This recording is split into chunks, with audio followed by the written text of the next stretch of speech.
Good morning, mustard seeds. And am I here? Am I here? I think I'm here. Where am I? How come my banner's out in front of my face? Give me a sec.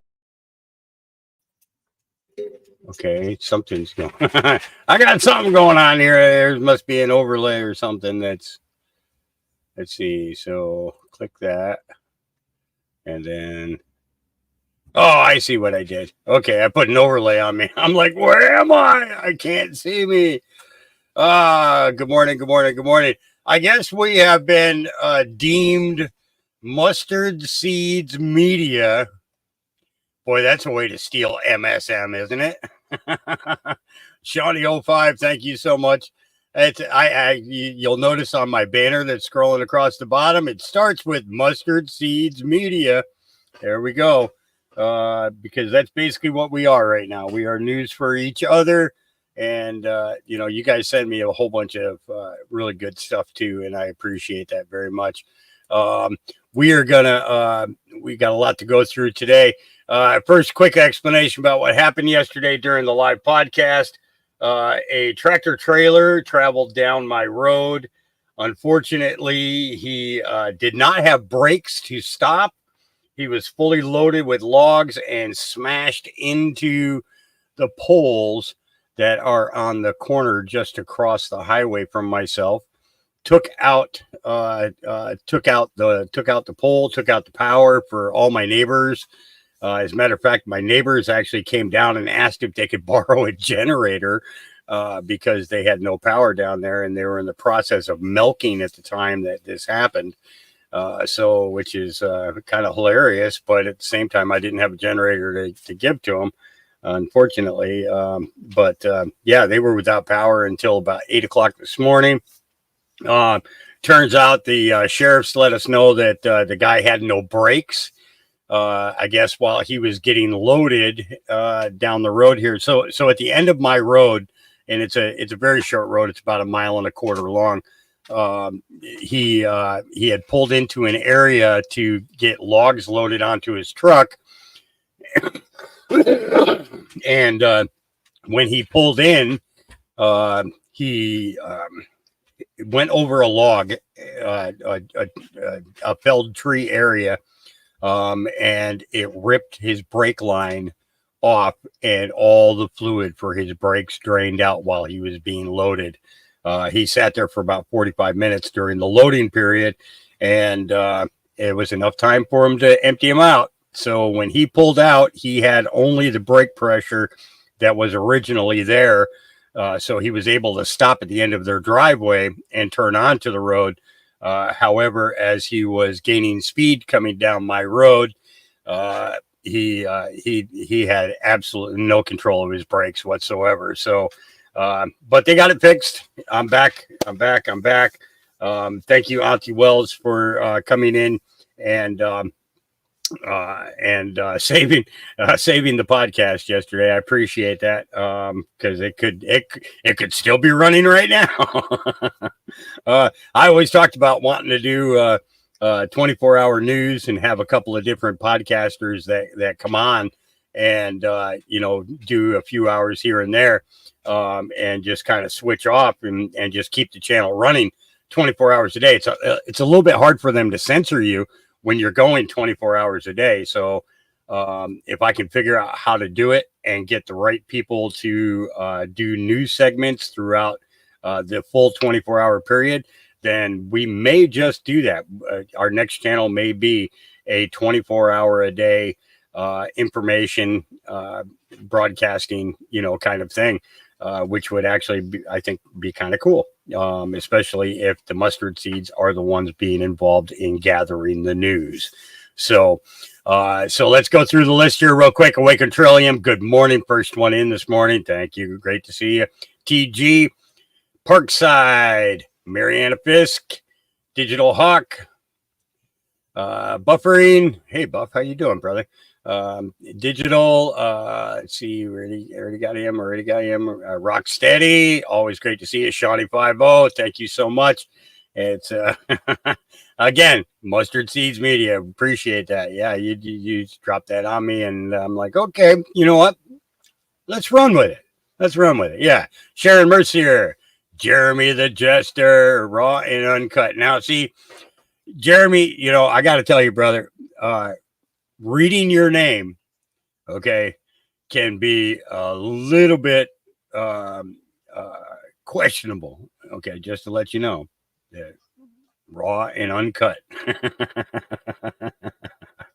I'm not going to go any farther in that conversation. Lisa Anderson, good morning. Paula Works. Let's see, where else are we? Cindy D. My son's life matters. Yeah, yes, he did. Yes, he did. Oma Patriot, good morning. I got that information from you last night. No problem. I got into his system this morning. I will. I'll go through the interviews and see if there's anything important that can be used for today. But I didn't see anything when I first logged in there this morning. Okay. Fred Blogs returns. That's my brother Ganja over there on the other side of the Great Pond in between the East Coast and UK. Brother, it's always great to see you in the chat. And I know he takes us with us on his road trips and stuff. So I'm kind of interested to know how if he has the podcast playing when he picks up a fare, because he does a lot of he's not exactly an Uber. I'm not going to call him a cabbie either, because I think he's a little bit higher class than a cabbie. But I'm curious to know if you ever play my podcast for any of your riders, and see what they say. That'd be kind of interesting. TJ Katz, good morning to you. Barb Richardson, always awesome to have you in the chat as well. And Elisa, let's see, Cheryl P, Mr. Bobby, hello. And Elisa, I did that one already. Sharon Hudgens. All right. Bonnie's. Hi, Bonnie's. I hope you're doing well. I saw your podcast the other night. I was trying to get it on the phone last night to finish watching it, but I didn't have much luck with that. My phone acts kind of funny inside the building because of tin roof, so it gets kind of weird. Jim Hoskins, good morning. Yes, puppy's doing great and noisy as ever. But good thing is they're in the kennel now, so I don't have to worry about them making too much noise on us here right now. Breezy, good morning. Mariana Fisk, Astua, great to have you with us. Kathleen Christensen, Parkside, I think I already said hi, but we'll say hi again. Bubba Morris, always great to see you in the chat. Bubba's always got nice things to say. And let's see, Nikki. Good morning, Nikki. That is our Mrs. Bullfrog. Yeah. John Dunning, always a great pleasure having you with you. Thanks for joining me yesterday. Sorry we didn't get too much extra chat time in there with everything going on and the information we were trying to get out there. Good morning, Jody Terry. Huddy Horvath, great to have you with us. Benjamin, always great to have you with us as well. Let's see here. Where else are we? Am I missing anybody? Am I missing? Good morning, Joanne. Trying to make sure I say hi to everybody. It's always nice when somebody actually recognizes that you're there. Cha-Cha Mayhem. Cha-Cha, I hope you're doing well. I know you were going through a rough spot. Praying for you. And I hope things are I hope things are going well for you. Okay. So what I want to do right now is I want to jump right into basically right where we left off yesterday. I'm going to start off on my one of my favorite spots, and that is My Truth Social. Yeah, My Truth Social feed. That's right. Okay, so this morning, man, I'll tell you what, Carly Boone is posting like crazy today. We're going to go through a bunch of the video clips that she's been posting. She is awesome. But let's get through some news here. Let's see. The post-millennial breaking Democrat Andy Beshear wins Kentucky governor's race. Oh, boy. When are people going to learn? Got to get away from this Democratic mindset. Yeah. Let's see. Donald Trump says that DeSantis McConnell axis of idiots took the LS last night, not Trump. Let's see. What is the LS? The LS is people will obviously try. They have to, but you cannot slice this any other way. The establishment GOP failure, dare we say, shell-lacking on Tuesday night is again proof that Trump is right about the number of issues regarding policy and how to present it to voters. Okay, so so there's a lot there. There's a lot there, and wow, this feed is filling up fast because we're already getting new truths, and wow. Okay, human events now. Hey, Jim. Yeah. It's time to get out of the pool, hon. Zelensky's asking for more money. So just drain the pool. Zelensky. Ukraine? Yeah, no, he's literally asking for a loan. So can you drain the pool, please? Yeah, sure. Okay, perfect. Thank you. Everyone out of the pool. Thank you. Ukraine needs it. I know eggs are $79, but Zelensky needs money. Thank you. Thank you. Sorry, I know, honey. Hi, I was trying to help you out. Town beggar, the town beggar. Just asking for more and more and more. What else do you need, bud? What else is it that are you sad now because we're helping somebody else? I know we're the world's helper. World's helper. We help everybody besides Americans. What's up, bud? What does this look like? A credit union? I know you said give us a loan. Give us what's up? I'm draining the pool for you. You want to take the bricks? Maybe you can have the bricks. How about that? Okay. Stop crying and begging. I'm tired of you. Stop. We're all tired to see your face. Do you have a whole closet of green sweaters? Okay. Yeah, we got to start it with a laugh, right? Oh. How is Trump winning? The answer is he's running on the issues. 100%. He is. Okay. Let's get down here because there's a bunch of videos that came out that I want to share. Roses are red, violets are blue. This is what big media is hiding from you.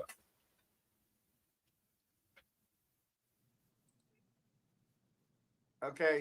Hey, Patty, you want to describe that? Well, yeah. So this woman is delivering a stack of ballots, and the person behind her rolls down the window and hands her a ballot to put in the ballot box with her stack. And then she goes back to her car with the stack of ballots again. And I think at that point she realized that the ballots were not signed. And so you're going to watch her sign each ballot in the vehicle. And she signs them and then puts them on the dashboard individually. First she searches for a pen, so it takes a second. But we've got this speeded up so you can see. But yeah, so she's signing. And when it's slowed down, you can see the pen in her hand when she reaches up and puts the ballot on the dashboard each time. That is awesome. Yeah, so she's That's it. You guys are Good find. Good find. That's yeah, they fantastic. did a great job. Find. They did a great job finding this, and as you can see, there it is right there, and they did a close up with the camera. The footage is very clear. There she goes, right to the drop box. So, mission accomplished. Unbelievable. What's crazy is that people were standing there and nobody said anything.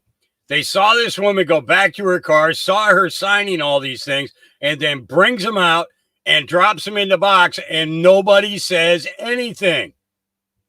Okay, there's a problem with this. Okay, when do we start caring about our own country and our own government enough that we stand up and we speak out and we call these people out for what they're doing? Okay, mules are going to happen again this year if we don't step up and do something now.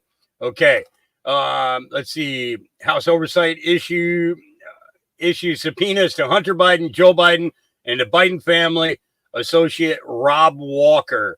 That's going to be an interesting one. I'm curious to see how this is going to end up going. Meta, Facebook will require political ads to disclose AI-generated content. Okay, there's a big thing up on OANN about this. Definitely worth checking out later on, folks. Gateway Pundit, exclusive recurring nightmare. Maricopa County's latest election interference cameras off. Voting locations closed early. Voters who called Maricopa sent to closed locations in jurisdictional election. I'm not going to go into the video and everything because we just know that Maricopa is a complete fiasco. Carly Boone's posting House Republicans subpoena Hunter, James Biden in impeachment inquiry. This is going to be good. Let's see here. Why is booty juice in Ukraine? Welcome. Thank you. Thank you so much. Thank you for having us over. Thank you. You're all very welcome. How are you? We're to see you. Good so far. Very good visit. That's a good question. Why is the Department of Transportation, our guy who's doing the Department of Transportation, spending taxpayer dollars to go to Ukraine when your responsibility is to take care of our roads, highways, airports, and so on and so forth? Okay, you got nothing to do with Ukraine. Yeah. By the way, the House resolution passed yesterday in regards to having his salary reduced to $1. It passed. Okay, so that's kind of interesting, but it's not going to go past the Senate, right? And that's it's pretty much what's this? Hi all here until you quit or rally starts. I like to watch grasshoppers decodes while T speaks. He breaks down through. Okay, yeah, I have no idea who Grasshopper is. So, Virginia Democrat whose assembly bid overshadowed by revelations about online sex gig loses the race. Well, people are starting to pay attention to certain things, and there's going to be a video coming up here, guys, that Carly dropped just not too long ago, and you're going to understand the extent of this trafficking thing. Okay. Let's see. Katter dropped Senate unanimously votes to restore dress code in humiliating rebuke to Chuck Schumer and Slob Fetterman. Oh, it's about time. It's about time. But it was kind of cool seeing, was it Rand Paul go into the Senate in a bathrobe and slippers and all that, But it was just to prove the point, that these kind of things need to be covered. I'm not going to get into the ex-abortionist things. Let's see. Ivanka back in the courtroom.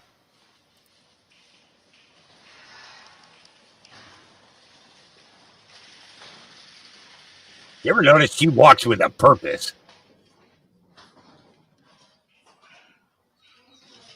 No hesitation, no slowing down. Solid, powerful stride. Yep. She ain't taking no guff. She ain't taking no guff. Nope. Let's see here. Just in, U.S. House Oversight issues subpoenas to Hunter Biden, James Biden, Biden family. Let's see. What do we got here? This is James Comer signing those subpoenas.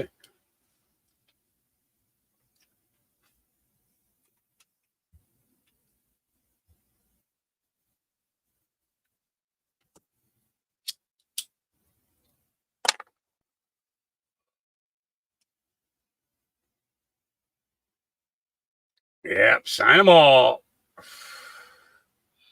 It's about time. It'd been nice if you'd had some audio with that, guys, talking some smack there, James, because we know that you can lay that out there. Let's see what it is. No evidence, my ass. House Oversight Committee has issued subpoenas for Hunter Biden, James Biden, and Biden family business associate Rob Walker. Do you have a comment on that? So look, as you just mentioned, it's just breaking, so I don't have this information in front of me. I'm just hearing from you. Certainly, I would refer you to any of the personal representatives on this, on your question. House Oversight Committee has issued. I'm backing this up just because that other video kept playing, and I want to make sure that everybody here. Did I see about the explosion and earthquake in Texas today? No, not yet. But I'm just, like I said, I'm just getting started going through the news, so I'm sure that we're going to come across that. So we'll see here in a minute. Let's get back to House Oversight Committee has issued subpoenas for Hunter Biden, James Biden, and Biden family business associate Rob Walker. Do you have a comment on that? So look, as you just mentioned, it's just breaking. So I don't have this information in front of me. I'm just hearing from you. Certainly, I would refer you to any of the personal representatives on this, on your question. But I will have to say something that I've said many times. This is an investigation that has been going on for a year now and has turned up zero evidence of wrongdoing by the president because there is none. But Republicans continue to double down on a baseless smear campaign against the president and his family. Instead of being focused on the American people's needs, what they're asking for, what is it that they really truly want us to focus on, they continue to double down on this. And there are a lot of important issues that we need to deal with, not just us here in the White House, but also Congress, national security, the economy, healthcare, gun violence. That's what we should be focusing on. But they continue to try to smear this president and his family on a baseless investigation. And so anything else further, certainly I would refer you to the personal representatives on it. All right, thanks everybody. Yeah, let's go ahead, run on out of there, Karine Jean-Pierre, whatever the hell your name is. I cannot wait until this woman is gone forever. And, you know, Tammy C says BS meter off the charts. You're not kidding. I wish I had one of those truth meters on here where it would, you know, where I could have that little meter going back and forth as to, you know, showing that this woman is full of crap, 100% full of crap. What's this one here? From obviously from. She can't even talk. She can't even talk, folks. Can't even talk. Yep. Daily reminder, El Donaldo Trumpo. Yeah, the boats are going to be floating.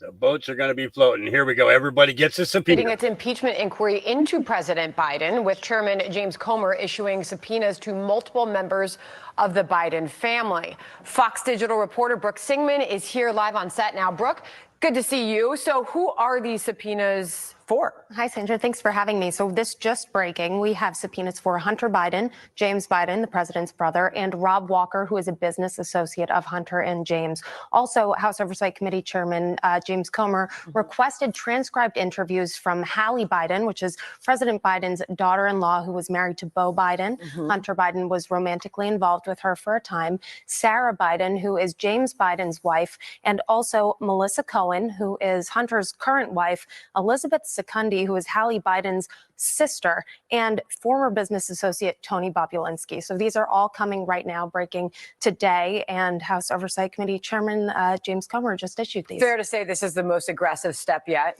Absolutely. I mean, this is the first time we're having. Okay, so we have not heard the name Bobulinski in quite a while. Remember that, okay, so Bobulinski is the guy who was one of the partners with Hunter Biden, okay, that had Q clearance, okay? So the Department of Energy, okay, which pretty much controls everything in the United States, and I mean everything, okay, is, you know, so Bobulinski was included in those subpoenas.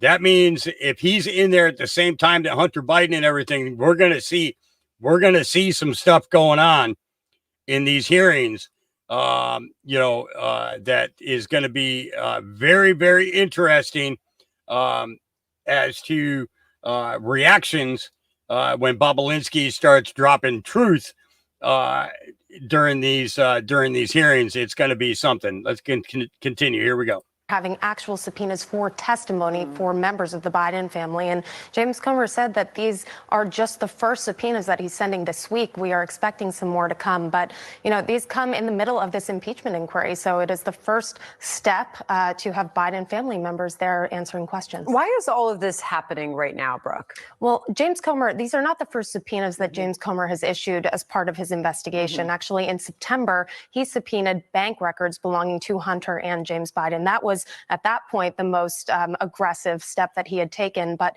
in the last few weeks, you know, the committee has been obtaining these subpoenaed records from James and Hunter's personal and business financial records. And what Hunter Biden and James Biden's records have shown, according to Comer, is that President Biden actually may have benefited. So last week, James Comer said that President Biden actually received 2 checks from James Biden and Sarah Biden's personal bank account, one for $40,000 and one for $200,000. Those checks both were labeled in the memo section of the check as loan repayments, but James Comer says the White House is not providing those documents that would prove that those were actual loans. And the money actually came on days that the Biden family was obtaining money from Chinese business companies and more. So Comer's been laying all of this out and following the money. And as far as the overall, this piece fitting into the overall impeachment inquiry, Republicans say this evidence that they have uncovered so far paints a troubling picture of the influence peddling, they say, by Biden's family and their business dealings, particularly with their clients overseas. Quoting Comer directly, now the Oversight Committee is going to bring in members of the Biden family and their associates to question them on the record of evidence. The stakes obviously are exceedingly high, Brooke. Absolutely, that's true. And House Speaker Mike Johnson, newly minted House Speaker, came in and said that he told me during an interview last week or the week before that he believes that the president actually is engaged in a cover-up and continues to lie to the American people about whether he was involved in or had any knowledge of his son's business dealings. Also, last hour, Hunter Biden's lawyer sent a letter to House Speaker Johnson asking him to stop these investigations led by Comer and also by House Judiciary Committee Chairman Jim Jordan. Something tells me that's not going to happen. Exactly. They say they're. Well, she just kind of laid it right out there. Yep. Okay, Newsmax senior correspondent John Huddy was embedded with Israel Defense Forces for a look at what's happening as they cross into Gaza City. I'm not going to play that video because we all know that things are getting a little rough there as to censorship wise on this whole thing. Amazed how many people still don't know Rana is Mitt Romney's niece. We know. Yeah. Let's see here. What do we got here? Oh, no, we're going to stay away from that one too.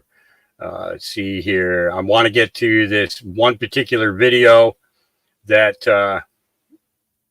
damn, that goes to show you how fast everybody is posting on here that I can't keep up with it. Dang nabbit.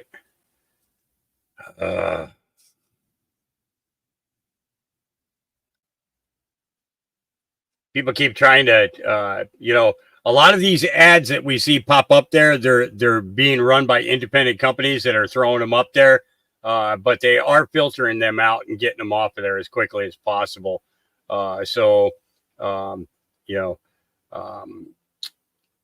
what's this? The fact of the matter is, Mr. Speaker, Canadians are afraid of climate change. They're afraid of the extreme weather events. They're afraid of the concerns we have about a brighter future. And what we are doing is fighting climate change every day. Oh boy. Yeah, all this stuff is, is coming out and coming down. So it's going to be interesting. I want to find this video in regards to this woman who was trafficked. Is this it here? I think this might be it. Let me see. No.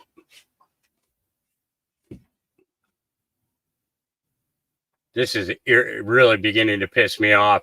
Truth Social, you need to fix your stuff. That a man can't even go through his feed without having it skip and jump and everything else. It's ridiculous. Ridiculous. Let's see. Whoop.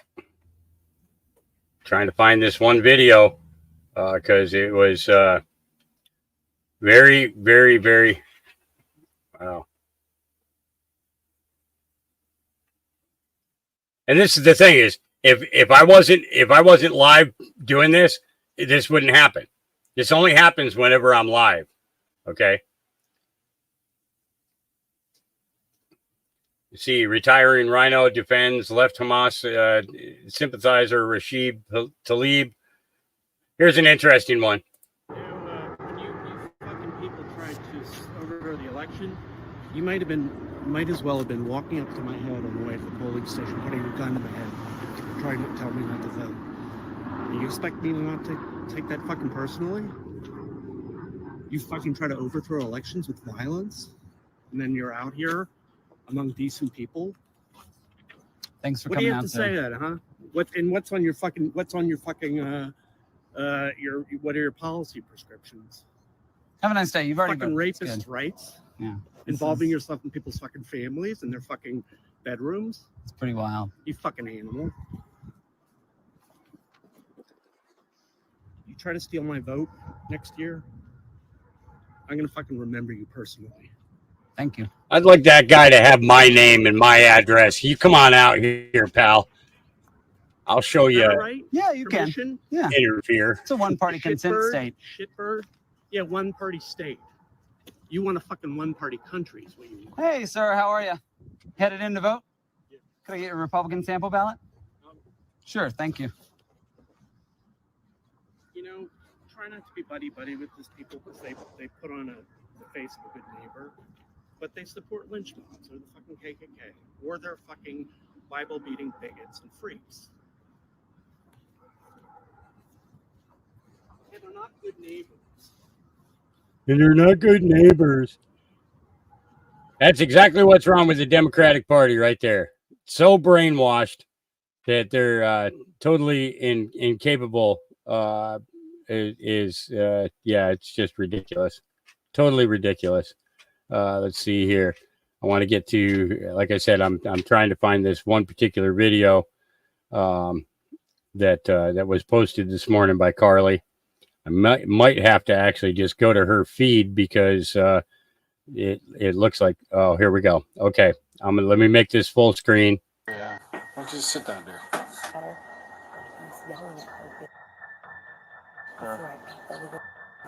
She can't see out of her eyes. Okay. So this is why I'm nervous. This is why I've been calling him all morning, and I don't even know if that's even You the know right 100%. thing to do. You know 100%. I know they're gonna- 100%. Hands! Nothing in your hands! Wow! You're good, buddy! Okay. Coming out or not? Can you see him? Get out here now! Come out now! Look up. Hey! Face that way! Just keep coming. Watch your step. Right there. You get that? There's a female, man. Yeah. No, There's no one else up there? Where do you live at here? Thompson? How far away is that? 30 minutes. Why don't you have a seat right there on that stool? He probably would have known. Yeah, probably where's she at? Okay, also? Yeah. Why don't you just sit down there? You guys have water. Oh, we'll get you some stuff here. Car number 12.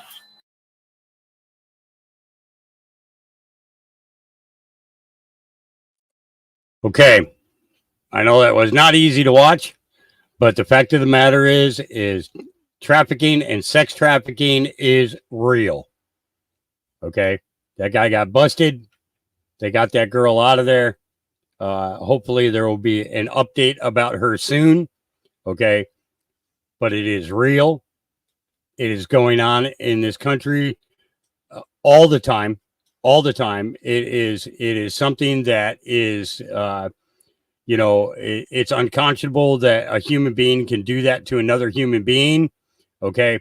But the fact of the matter is, it is going to boil down to we, the people, helping bring this to an end by sharing the truth. Okay. So sometimes these things have to be seen. President Biden, these polls come out over the weekend showing that he's losing in a theoretical matchup in 5 out of 6 swing states. It looks like if the election were held today, if not much changes, he would lose. I think the most amazing part about this, Tucker, is that if any leading American politician had even gotten near the possibility of an indictment 10 years ago, the prospect of them running for high office would be instantly over. And here you have Donald Trump, who has been indicted on felony charges. And not not only has it not harmed him, it actually has helped him in the polls. And what this shows is that Americans have really come to the conclusion that our leading institutions of authority are radically corrupted. Our media outlets are radically corrupted. The Department of Justice and the legal system has been aggressively politicized. And so now Donald Trump is in a position where he's facing serious felony charges. I don't think they're serious in the sense that they're real, but they're serious in the sense that if he's convicted, he'll go to jail. And yet his lead is expanding over Joe Biden,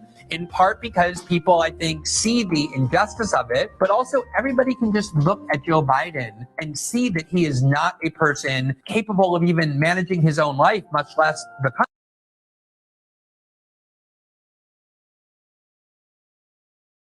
So more and more truth just laid right out there. How do you find me on Truth Social? Well, this is how you find me on Truth Social. Let me put that up on the screen there so you can see it, because I know you're over on the Facebook side. And that is who I am. I don't mince words. I don't mess around, but I share the hell out of all this information as I possibly can. That was a 25-year-old girl rescued after being abducted, beaten, and held captive in a shed. Just so everybody knows where that was going. Let's see. There was a couple other ones, but I think that those can wait until later in the podcast. Let's see. I can get rid of that one, and I want to show people Josh Hawley. He posted this up on his page or YouTube just a little while ago. Let's take a listen to this. Thank you very much, Mr. Chairman. Thank you for convening this hearing. This is such a vital hearing on a vital topic. And to be honest with you, this hearing concerns, I think, every parent's nightmare. And I see you're nodding, Mr. Behar. You're a father. That subject composes, that reality composes some of your testimony. I'm also a father of 3. And what you have brought to this committee today is something that every parent in America needs to hear. The numbers are really stunning, that 1 in 4 teenagers, minor children, will experience sexual solicitation on Meta's platforms at some point. 1 in 8 say that they have experienced unwanted sexual advances. We're talking about children now. These are not adults. Children have experienced unwanted sexual advances just in the last week, within the last 7 days. And of course, we know from Meta's own internal research that they knew the extent of this problem, even as they were ignoring you. And I want to turn to some of that research that Senator Blumenthal just referenced. Here's what these are Meta's own words from their own internal research on the effect of their own product on children, particularly young women. Quote, "We make body image issues worse for 1 in 3 teen girls." Quote, "Teens blame Instagram for increases in the rate of anxiety and depression. This reaction was unprompted and consistent across all groups." Quote, "Teens told us they don't like the amount of time they spend on the app, but they feel they have to be present. They often feel addicted and know that what they're seeing is bad for their mental health, but feel unable to stop themselves." This is the reality that Meta and Instagram, Facebook, they knew these things were happening. These quotes are years old that I just read. You pointed this out to them too, Mr. Behar, and still they did nothing. In fact, they did worse than nothing. What your testimony shows is when you brought these concerns to them, when you exposed this reality, rather than respond, they cooked the books, if I understand your testimony correctly. They started telling the public, including Congress, and of course every parent in America, that, we get 90% of unwanted sexual material, child sex abuse material, pornography, terrorism threats. We take it down. Our AI systems find it and take it down. But what you expose is, in fact, those AI systems are catching only a small percentage of that kind of abusive material online. So when Facebook is out there promoting to the world, we're taking down the vast majority, it's simply not true. And in fact, they know it's not true, and that statistic is designed to mislead. They are deliberately misleading parents about what's on their platform. They are deliberately misleading parents about the safety of their children online. And I just want to echo something that Senator Blumenthal has said. It is time for Congress to take action. It was time years ago for Congress to take action. It is an indictment of this body, to be honest with you, that we have not acted. And we all know the reason why. If I could just start with a little plain talk here this morning. Big tech is the biggest, most powerful lobby in the United States Congress. They spend millions upon millions upon millions of dollars every year to lobby this body. And the truth is, as every reporter in this room knows, and I hope you'll report it after this hearing, they do it successfully. They successfully shut down every meaningful piece of legislation every year. I've only been here for 4 years, and I have seen it repeatedly in the short time I have been here. We'll get all kinds of speeches in committee. We'll get speeches on the floor about how we have to act, and then this body will do nothing. Why? Money. That's why. Gobs of it. Gobs of it. Influencing votes, a hammerhold on this process. It is time for it to be broken, and the only way I know to break it is to bring the truth forward. And that's why we're so glad, Mr. Behar, that you are here today to do it. Senator Hawley. Thank you, Mr. Chairman. Mr. Behar, thank you again for being here. I just want to first establish a fact or two, just to make sure everybody understands. So on October the 5th, 2021, you composed an email, which is now, I think, in the record, to Mark Zuckerberg, Sheryl Sandberg, and a group of other executives at Meta. Am I right so far? That's correct. In that memo, you disclosed to them that according to your own research, 1 in 8 children now, had experienced unwanted sexual advances within the last 7 days. Is that correct? That's correct. And about 1 in 3, I think it was 27%, had experienced unwanted sexual advances outside of the 7-day window. So that is more than 7 days. Is that correct? That is correct. Those numbers are astounding. I just want to let that sink in. 1 in 8 within 7 days, a third of children outside of that window. Mark Zuckerberg, did he reply to you? He did not reply. Did he meet with you? He did not meet with me. Sheryl Sandberg, did she meet with you? She did not meet with me. So, in other words, the people who had recruited you to come back to Facebook, Meta, whatever, it's hard to keep up. They ignored your findings when you presented data to them they didn't want to see. They turned a blind eye. Let me ask you about something else. This is from the Wall Street Journal's report earlier this year. This is June of this year. They found the following. I'm going to quote: Instagram helps connect and promote a vast network of accounts openly devoted to the commission and purchase of underage sex content. Pedophiles have long used the internet, but unlike the forums and file transfer services that cater to people who have an interest in illicit content, Instagram doesn't merely host these activities. Instagram's algorithms promote them. Instagram connects pedophiles and guides them to content sellers via recommendation systems that excel at linking those who share these interests, the journal and academic researchers found. This is a stunning, stunning report, Mr. Behar, that more than buttresses, bears out what you were trying to tell the executives who ignored you. Just give us a sense, what, in your own view, why do you think this is happening? Why has Instagram become, in the words of the Wall Street Journal, a vast pedophile network? Why are people like your daughter, every time they get on Instagram, they're being bombarded with unwanted sexual advances, sexual content? Why is this happening?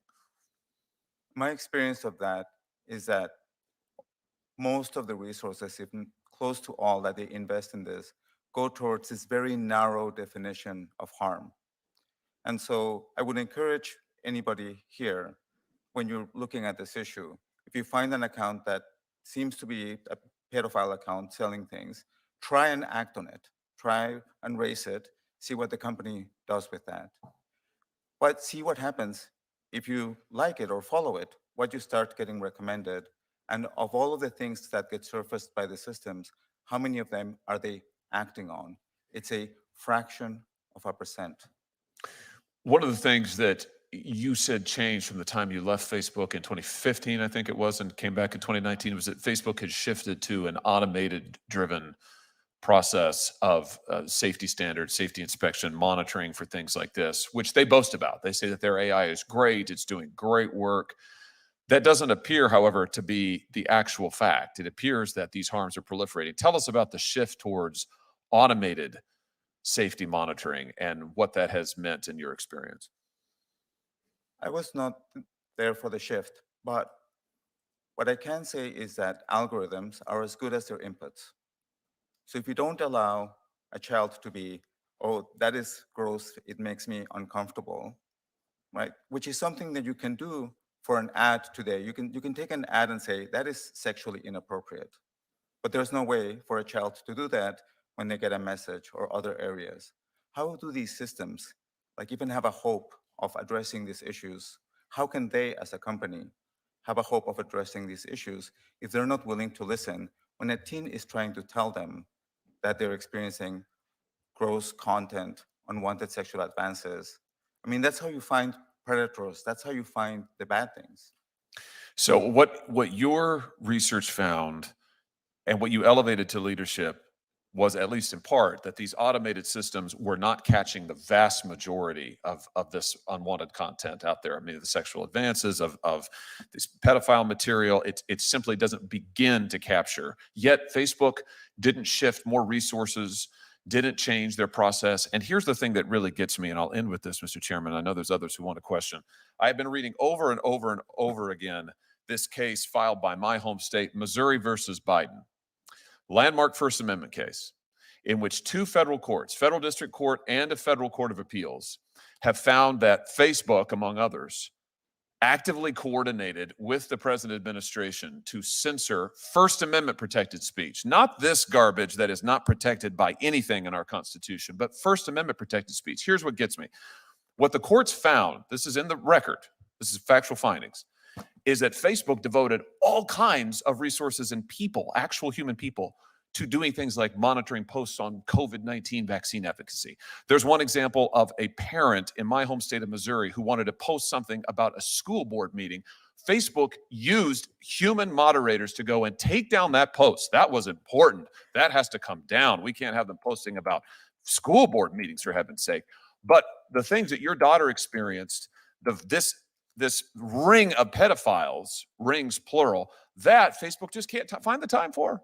They just don't have the resources for it. That we just have to leave to, let the market have its effect. Let AI do its job. We just don't have the resources for it. They had plenty of resources to censor First Amendment speech. No resources to protect our children. Absolutely unconscionable. Thank you again, Mr. Chairman. Mr. Behar, thank you for being here. And thank you you have been extraordinarily patient, but also incredibly forthcoming in your responses. And it's just been tremendously helpful. So thank you so much. I just want to come back to something that you've said over and over, because you've been asked about it over and over.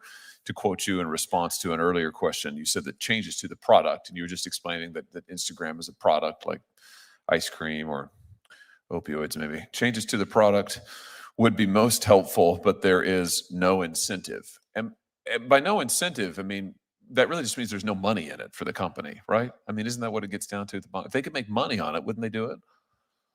You're going to have to ask them. I really am. I'm very excited for the day that Mark or Adam are sitting here. Me too. And then you can ask them, so why did you not invest? Because one of the things that is in each recommendation you see there, do you understand what data is causing these things? Like, here's the button that you can build in the systems. Those are not a matter of significant investment. It would not cost them as much. It is a matter of how much they prioritize the work and whether they're willing to set their goals based on what teens are experiencing. I think that's very well said. And, I would just add this. You commented earlier that it would be great to hear Mark Zuckerberg say, we made $34 billion this quarter. That was hypothetical you threw out. And then here, I also have to report, here's the amount of harm that teenagers suffered. I'd say what else I'd love to hear him say. We made $34 billion this quarter, and we have $34 billion in jury judgments pending against us. That would get their attention.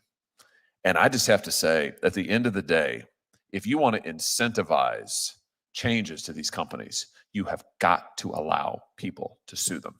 You've got to open up the courtroom doors. The FTC fined Facebook, what was $1 billion or something a couple of years ago. It made no discernible difference to their business practices. None.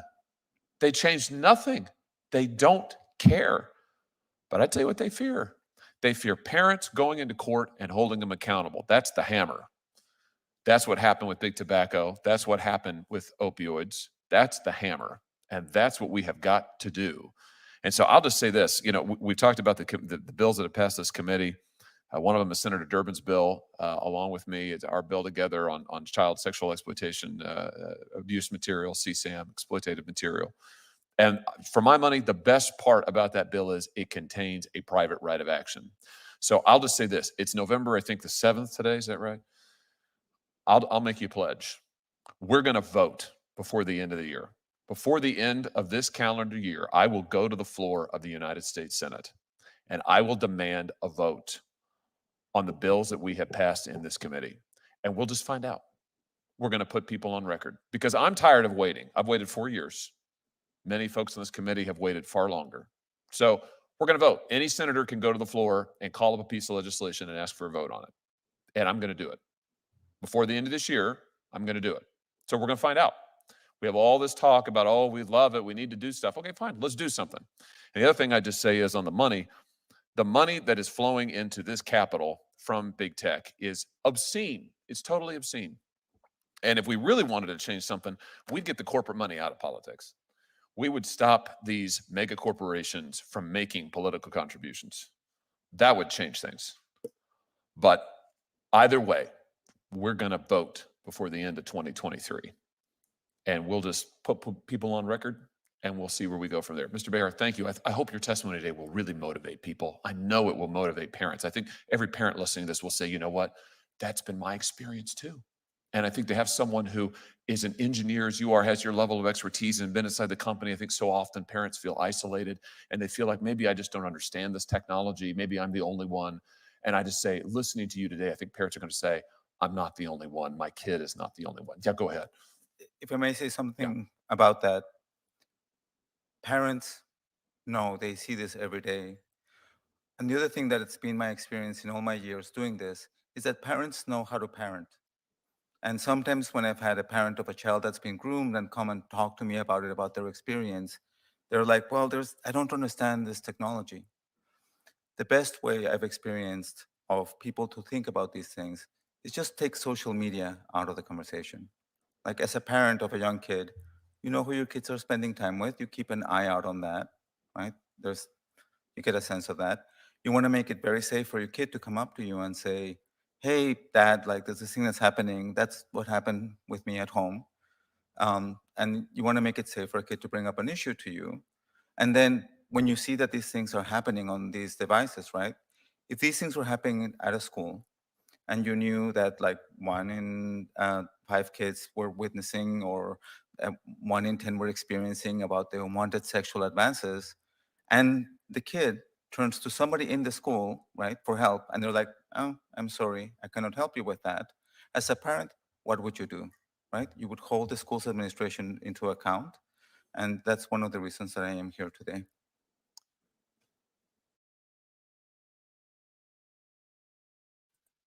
Josh Hawley, he is pounding it out. No doubt, no doubt, no doubt.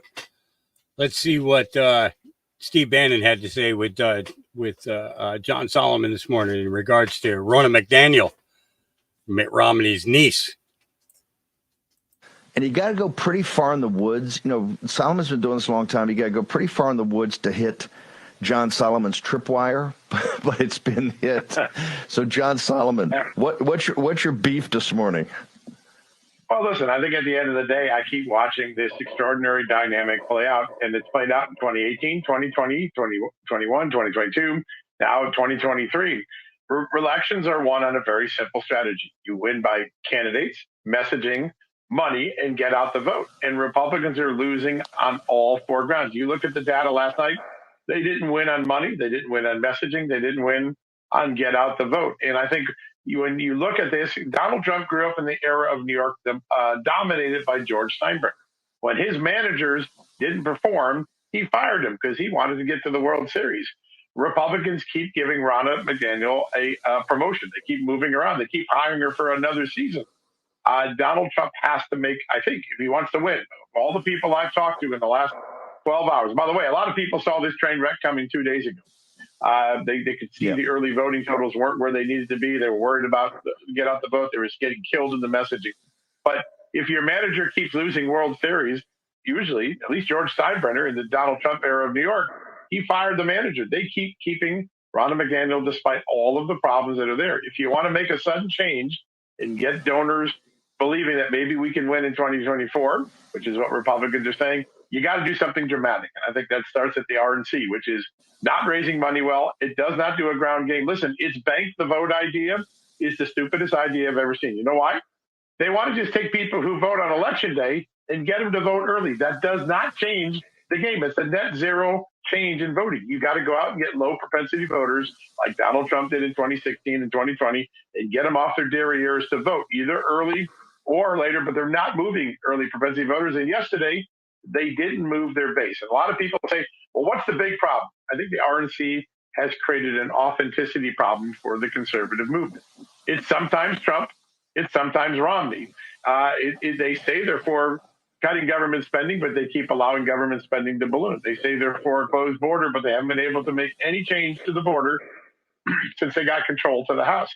They say they couldn't wait to overturn Roe v. Wade, and they haven't been able to govern in a Roe v. Wade. They can't even get a message on where Republicans stand. They are inauthentic, and voters know it. They feel this plastic inauthenticity. There needs to be paddle shocks applied to the Republican Party if they want to be in the game on 2024, and that starts with the leadership change. That's everybody I talk to. Moderate Republicans, dead red conservatives. They all agree a change has to be made. Trump is a once, not even a generation, maybe a lifetime phenomenon that comes in that allows you to reach out and access and connect with people who would never hear your message before. That's what MAGA is. The RNC is a pass-through. What they're supposed to do is raise money and set an apparatus out there that then you can plug in the content from like Trump and MAGA. They have they failed to raise money. And the reason is they're not MAGA. People understand that. You say they're sometimes Romney, sometimes no, they're always donor. And the donors are always never Trump. It's quite simple. We have a misalignment of donors. And this is why Michigan and Arizona, they've cut off all these parties that folks took over with the precinct strategy, which is pure MAGA. They don't have anything to do with. What they want to do is put on a big $100 million convention in Milwaukee and have all the fat cats go there and all wine and dine and all these parties. And what they want to do is go to Miami tonight and be skipping around in front of NBC and having big parties, have their whole staffs down there in these 4-star hotels, burning cash on a debate that hurts because it's so far, it's neoliberal, neocon that has nothing to do with what the 2024 is going to be about. None of those people on the stage are going to have any relevance in what's going on, except for taking cheap shots at Donald Trump. John Solomon. Well, listen, what Republican Party in your lifetime or my lifetime couldn't get the leading Republican candidate to participate in the debates? What does that tell you? The Republican Party can't even get its guy at 60% approval rating in the primary polling to show up for a debate. Why? Because they've got the wrong approach. And I think at some point you can either keep walking into these races and losing and cry the morning after, or you take some significant change. And I think talking to the big donor base, and by the way, some of the big donors are fed up. They're done with the RNC. That's why the RNC's fundraising has begun to lag. They don't believe that the RNC can come up with a winning message or a winning ground game or winning candidates. And so they're starting to fund outside activities. And of course, that creates a whole different dynamic of people fighting against each other. If you want to get rid of the cancer, start at the source of the disease. And right now, the RNC is its source. It has failed 4-5 straight elections.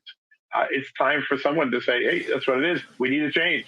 And get back to authentic. Okay, so John, you're calling for this. What do you specifically call for?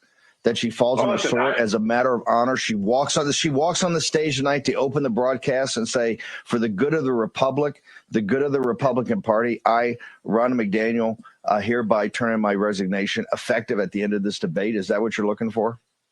Well, listen, I can only tell you what my reporting tells me, that across the board, the people I've talked to, they've said we have a Ronna McDaniel problem. They got to do it. How they do it? Really, listen, Donald Trump is without a doubt, the effective leader of the Republican movement, the conservative movement. It's his call. If he told her to step down, she'd step down, right? He's got to make it. He's got to be George Steinbrenner at this moment in history. He got behind Ronna McDaniel when there was an upstart challenge from someone a few months ago with the great lawyer from San Francisco, and it didn't happen, right? He got behind Ronna.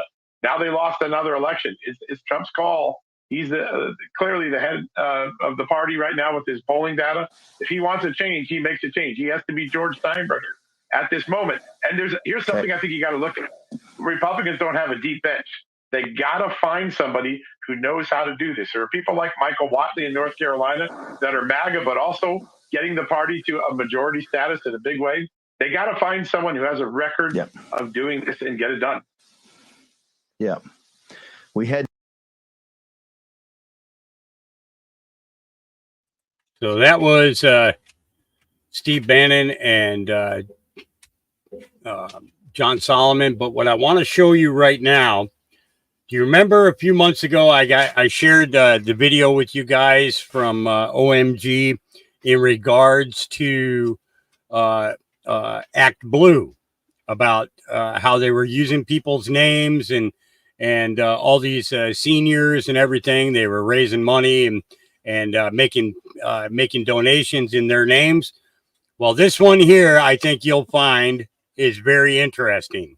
Did you donate 8,000 times? I cannot.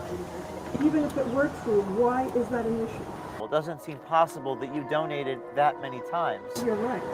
It doesn't, so that's actually disturbing. We're investigative reporters. We're just trying to figure out there's some fraud happening.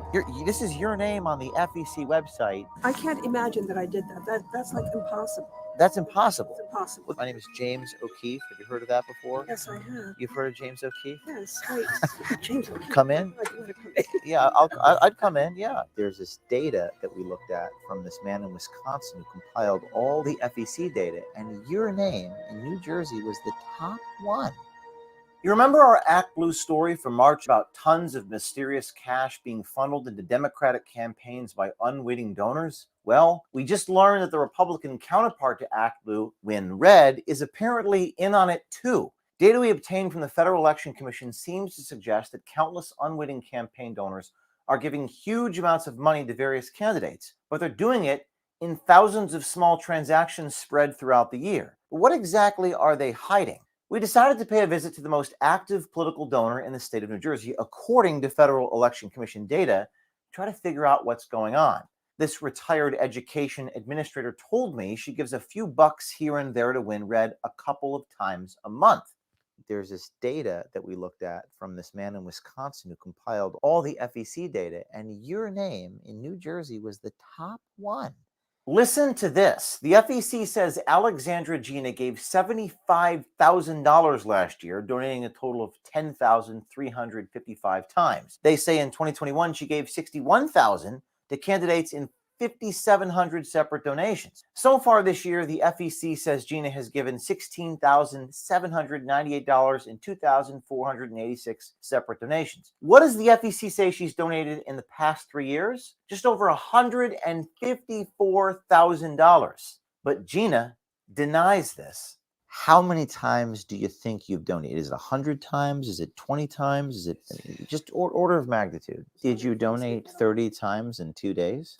I don't know. I don't think so. It gets weirder. On May 21st of this year, FEC data seemed to indicate that Ms. Gina apparently gave 3 separate Republican causes a donation of 5 cents apiece. Those are small. In terms of the number of donations, yes, they are separate, but they're part of one solicitation. We reached out to a number of people and didn't get many answers. We tried Win Red, we tried the head of Win Red, we tried the FEC in Washington, but neither would explain these discrepancies or where the money is actually coming from. In fact, no one really wanted to talk about it at all. It sounds like Win Red and ActBlue are attributing thousands of dollars in contributions to unwitting donors and funneling them to political campaigns in multiple micro donations spread throughout the year. Alexandra Gina, who seems to be a victim of the scheme, calls this mind-boggling. But it is disturbing because it's mind-boggling that it should be that much. Maybe that's why they call it dark money. Win Red and ActBlue are both political action committees, and they raise money for candidates in their respective parties through online donations. They're now the biggest sources of funding for any campaign by far, processing most of the contributions from individual donors in each election cycle. The FEC does place limits on the amount an individual can donate to a campaign. It's $5,000 a year for a single candidate. But there are no limits to what a person can donate to so-called super PACs. A super PAC acts just like a regular PAC, but it operates completely independently from the campaign. They can raise unlimited cash, but they can't coordinate with the campaign or candidate. So is that what's happening? Or is it something more sinister, a way to inject foreign dollars into our elections without anybody noticing?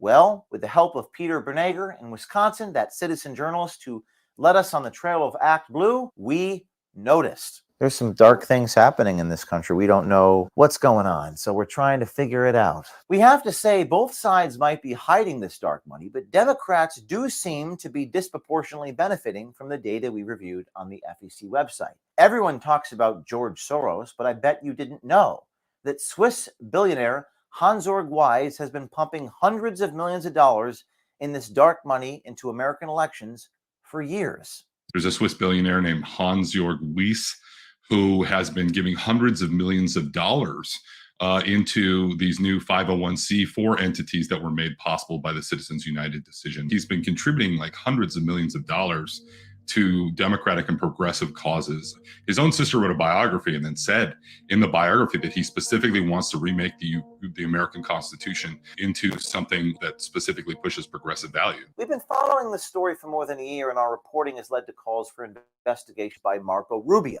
We did the ActBlue story, among other developments. You can count on my team and myself at OMG to keep looking and digging for answers. Everybody needs to be held accountable to make sure that we're keeping foreign money out of elections and we're not having, mass fraud occur online to influence elections. The story matters to a lot of people. A lot of you have told us this is our biggest and most important reporting yet, and it's not over. You can actually help us report this story. The FEC has a database. You can see it right here. You can go on fec.gov and you can search for your own individual contributions on file or in your state. Maybe you can knock on some doors, ask these citizens if they've done this, ask to review their bank statements. See if those citizens will show you their bank statements. Give it a look. And if you see any irregularities, let us know. Tweet at us, DM us, upload the footage to O'KeefeMediaGroup.com. As of the date of this recording, we have yet to hear back from the head of ActBlue and Red. We will update you the moment we get answers. This is a developing story. We need your help getting answers on all these discrepancies, maybe one of the biggest stories of the election. Stay tuned. Almost everyone I meet with tells me they're interested in swiping and doing this sort of journalism, and many of you say you would be good at it. Well, now is your chance to do something about it and put skin in the game. We're hosting a training webinar on Thursday, November 2nd at 7 p.m. where we'll go over the technology, the laws, and the undercover techniques of being an American swiper for OMG. Sign up in order to be equipped and empowered to go get stories that can be featured on all OMG platforms. If we publish your story, we'll feature your journalism and we'll even pay you for it. We're exploring, you know how the virus keeps mutating? Yeah. Well, one of the things we're exploring is, why don't we just mutate it ourselves? This work is not easy. It requires resilience, courage, many weeks, if not months, of persistence and creativity. But the rewards are the recognition and the satisfaction of informing the public and making society a more transparent and ethical place. Visit O'KeefeWebinar.com to sign up as an American swiper and start making a real impact. All right, and that interview can be found both on YouTube under OMG, or you can find it on O'KeefeMediaGroup.com. They basically post all their stories and everything are posted on here. Actually, I find this a little bit easier to go through than when they had the Project Veritas. So it's a very, very, very simple process. Okay, so we're going to jump in and start our videos of the day today. We've got quite a few things lined up. It looks like a couple more have dropped as well. We're going to start off with our X22 from last evening. And here we go.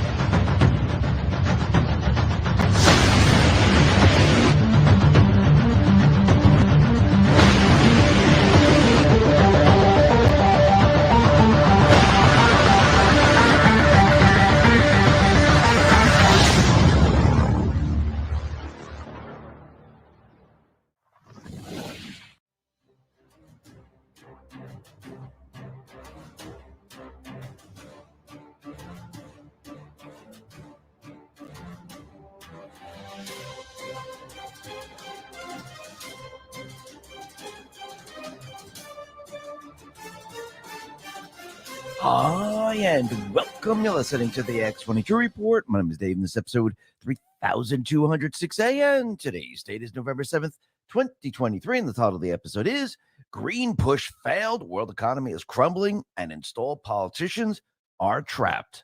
Let's talk about Okay, I'm going to be fast forwarding through the commercial. As markets shudder, stocks are sinking, currencies stumbling, fear and uncertainty reign. The Middle East, Ukraine, Taiwan, the debt, it's endless. Yet one asset stands firm: gold. In crisis after crisis, gold is there in the background. Its enduring value guards against loss. It's like a missile shield. While paper wealth burns, gold persists. Shield your savings against looming threats, war, recession, contagion, and avoid the frenzied panic of the unprepared. Take control in the chaos. Fortune favors decisive action. Get hold of gold now before it's out of reach. Right now, Noble Gold Investments offers a free 5-ounce America the Beautiful coin with every new IRA. Claim your free coin today to secure your financial future. As this new storm gathers, panic looms, and some of the places you were thinking for your money, well, they don't look so clever anymore. Secure your future against disaster. Open a Noble Gold Investment IRA and claim your free bullion coin today. Go to x22gold.com. That is x22gold.com, the only gold company I trust. Let's get right into the economic collapse financial news. Now, the deep state, the corrupt politicians, the private watches central bank, the World Economic Forum, they have major problems. Whoops, I forgot. I was giving a belly rub. I forgot to switch it back to normal. On their hand because they thought that everyone was going to be sleeping. They thought there'd be death and destruction. They thought there'd be a cover story. And they have none of this. And they've been pushing their agenda while the people are awake. They never, ever, ever expected it to be this way. They never expected the people to see all this play out right in front of them because they like to do things in the shadows. They like to do things in the dark when you don't realize what's really going on. But I do believe Trump and the Patriots, they forced all of these individuals out into the light so you could see exactly what they're trying to do. And the only way to convince the people, for example, like the Green New Deal, the only way to convince them is to show them that, look, it doesn't work.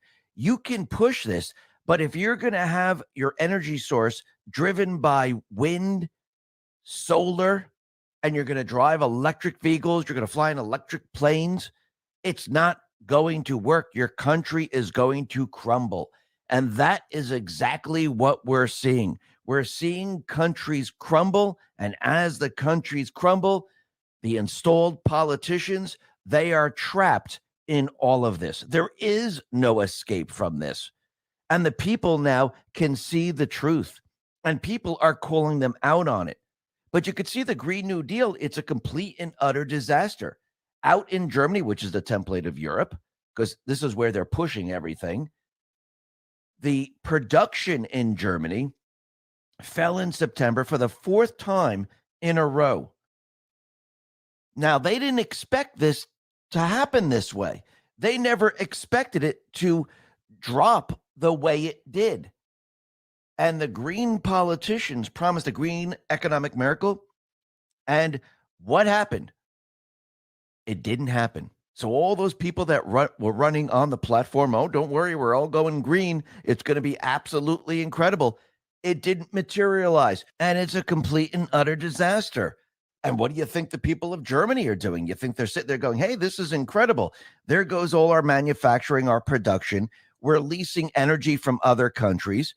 And this is a complete and utter disaster. I mean, why did we do this to our country? And I do believe in the end, the people are going to push back. It might take a while because people have to find the will to change. The people have to push back when there's nothing else to lose. And I do believe Germany is heading in that direction. I do believe California is heading in that direction. And I do believe the rest of the world is going to be heading in that direction because as the economic system completely and utterly implodes, what are the installed politicians going to do? They're telling everyone how great it is. Now, they're trying to mask all of this because they know as inflation hits, the entire system starts to break down. They realize that wages aren't going to keep up. So what they do is they bring in illegals to take the positions in certain companies, on the farms and whatnot. So this way you can't tell exactly what is happening because they can pay these people at a very, very low rate. And out in Canada, this is exactly what they're doing.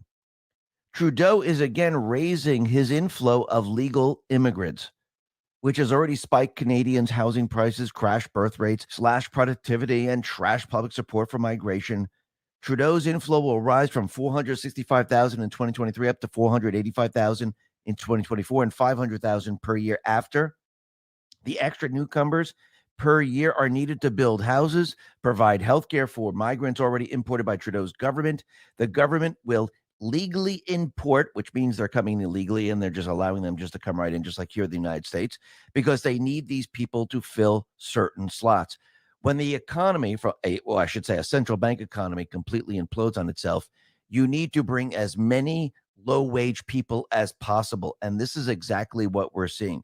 Because the people out in Canada, what are they seeing? They're seeing their entire economic system completely implode. And yes, the younger generation are realizing that, hey, we can't make ends meet. This is completely and utterly impossible. And Trudeau, he was being interviewed and he was completely and utterly destroyed. Wall Street Silver put this out and said the following. Well, a reporter asked a question. Since you took power in 2015, the benchmark housing prices have gone up to 70% in the country. The average rent is now north of $2,000 a month and going up $100 a month. Your polling numbers are pretty bad right now. They are as bad as they've ever been for your government. And the problem now is that these installed politicians that were supposed to bring us into the Green New Deal, the Great Reset, they are now on the chopping block because the people of their countries, they see what's going on. Just like here in the United States, we have Biden out there trying to convince everyone that the economy is strong. It's fantastic. Don't worry about it. We have other installed politicians in all different countries saying the same exact thing. You think the people are agreeing with them? Absolutely not. And as it gets worse, more and more people are going to say enough is enough. And yes, they're going to push these people out. They are trapped in all this because they were promised that the people wouldn't see any of this occurring. They were promised there'd be some type of pandemic. Well, we didn't have that. They were promised there was going to be a war with death and destruction all over the place. Remember, Trump was never supposed to win. It was supposed to be Hillary Clinton. We were supposed to be knee-deep in death and destruction. We were supposed to be in a war. They could actually blame everything on the war. And since the war thing didn't work out, they thought they were going to have the pandemic. And they thought, holy crap, now we can have our Great Reset, the Green New Deal. We'll just keep people inside their houses for 10 years or so. Let them get depressed. Let them commit suicide. Let the global supply chain dry up. There will be no food. There will be chaos everywhere. And we could say, oh, the economy is coming down, and that's all because of the pandemic. None of this worked, and now they're trapped in all of it. They were never supposed to bring in the Green New Deal while everyone was watching. They were never supposed to usher in the Great Reset while everyone was watching. Well, they have a major problem right now. Everyone is watching. And people are watching how these electric vehicles are not working properly.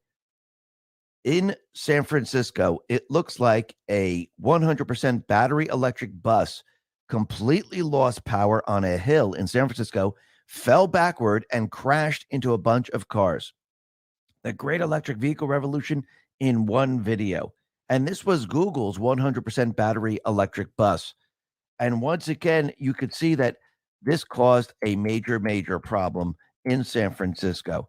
But the people around this country, they are finally seeing inflation like they've never seen it before.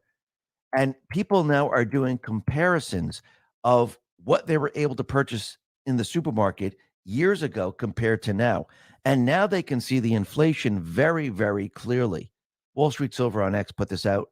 And there's an individual explaining in a video how much groceries were in 2001. And I do believe the groceries were around $85. And he says, okay, let's buy the same exact groceries today in 2023, and let's see how much it costs us. Now, remember, we have to add on top of that shrinkflation, because like Oreos, chips, and crackers and all these other things, they have shrunk the packages over time. So you're really not getting the same amount. But when he was finished, the bill came out to be at like $195. So everyone could see the big difference.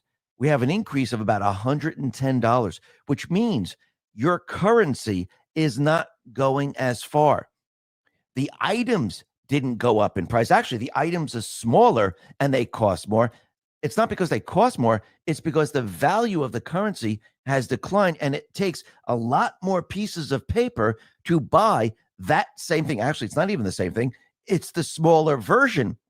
Talk about protecting our wealth. Dark clouds are gathering as markets shudder. Stocks are sinking. Currency stumbling. Fear and uncertainty reign. The Middle East, Ukraine, Taiwan, the debt, it's endless. Yet one asset stands firm: gold. In crisis after crisis, gold is there in the background. Its enduring value guards against loss. It's like a missile shield. While paper wealth burns, gold persists. Shield your savings against looming threats, war, recession, contagion, and avoid the frenzied panic of the unprepared. Take control in the chaos. Fortune favors decisive action. Get hold of gold now before it's out of reach. Right now, Noble Gold Investments offers a free 5-ounce America the Beautiful coin with every new IRA. Claim your free coin today to secure your financial future. As this new storm gathers, panic looms, and some of the places you're thinking for your money, well, they don't look so clever anymore. Secure your future against disaster. Open a Noble Gold Investment IRA and claim your free bullion coin today. Go to X22Gold.com. That is X22Gold.com, the only gold company I trust. Of the thing that you bought in 2001. And the people now can see this very, very clearly. And people are asking the question, and this is coming from Amy Nixon on X, why does inflation feel worse than the numbers reported? In part, we don't calculate it the same way we did in the 80s. And most of the changes yield artificially lower readings. And that's absolutely true. The U.S. government, they changed the way they calculated inflation multiple times since the 1970s. Why? Because the system breaks down over time, and they couldn't allow people to see the system breakdown where your value of the currency is declining and it's costing more and more of those pieces of paper to buy the same items. They didn't want people to see this. Plus, the government would have to shell out a lot more money for like Social Security and other things. So what they had to do is they had to make the official inflation rate much lower than reality. And this affects the annual cost of living. And if the CPI is lower than reality, the government pays less for Social Security recipients.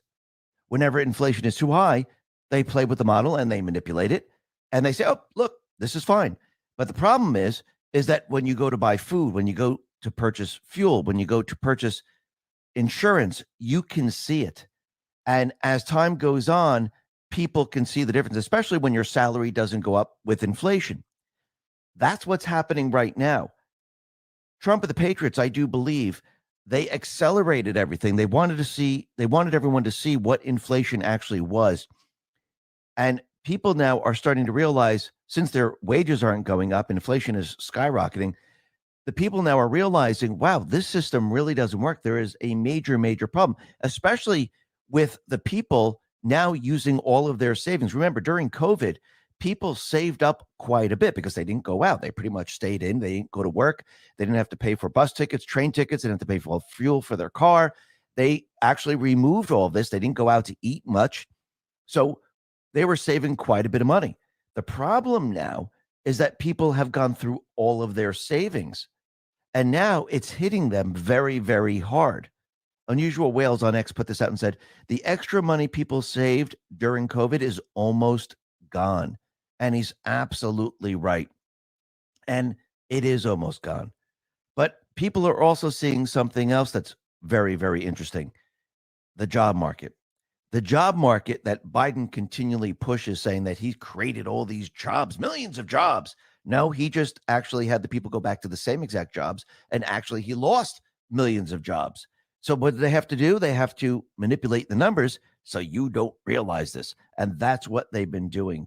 EJ Antonio, PhD, put this out on X and said, employment trends index fell again in October, continuing downward trend since March 2022, same month that the stats from the BLS began showing some very odd patterns, which I've detailed in several threads. I believe there are two reasons why non-farm payrolls haven't declined yet. First, labor market is still recovering to pre-pandemic trend. Second, don't underestimate the Fed's $400 billion liquidity infusion from March, which reround the countdown on job losses, recession, yield curve, etc. Expect job losses early 2024. And yes, that's exactly what we're going to see, because everything the deep state, the central bank, the Biden administration have done to prop everything up, well, it's coming to an end. And now as we go through this holiday season, what do you think is going to happen? Do you think the sales in the retail stores are going to be incredible?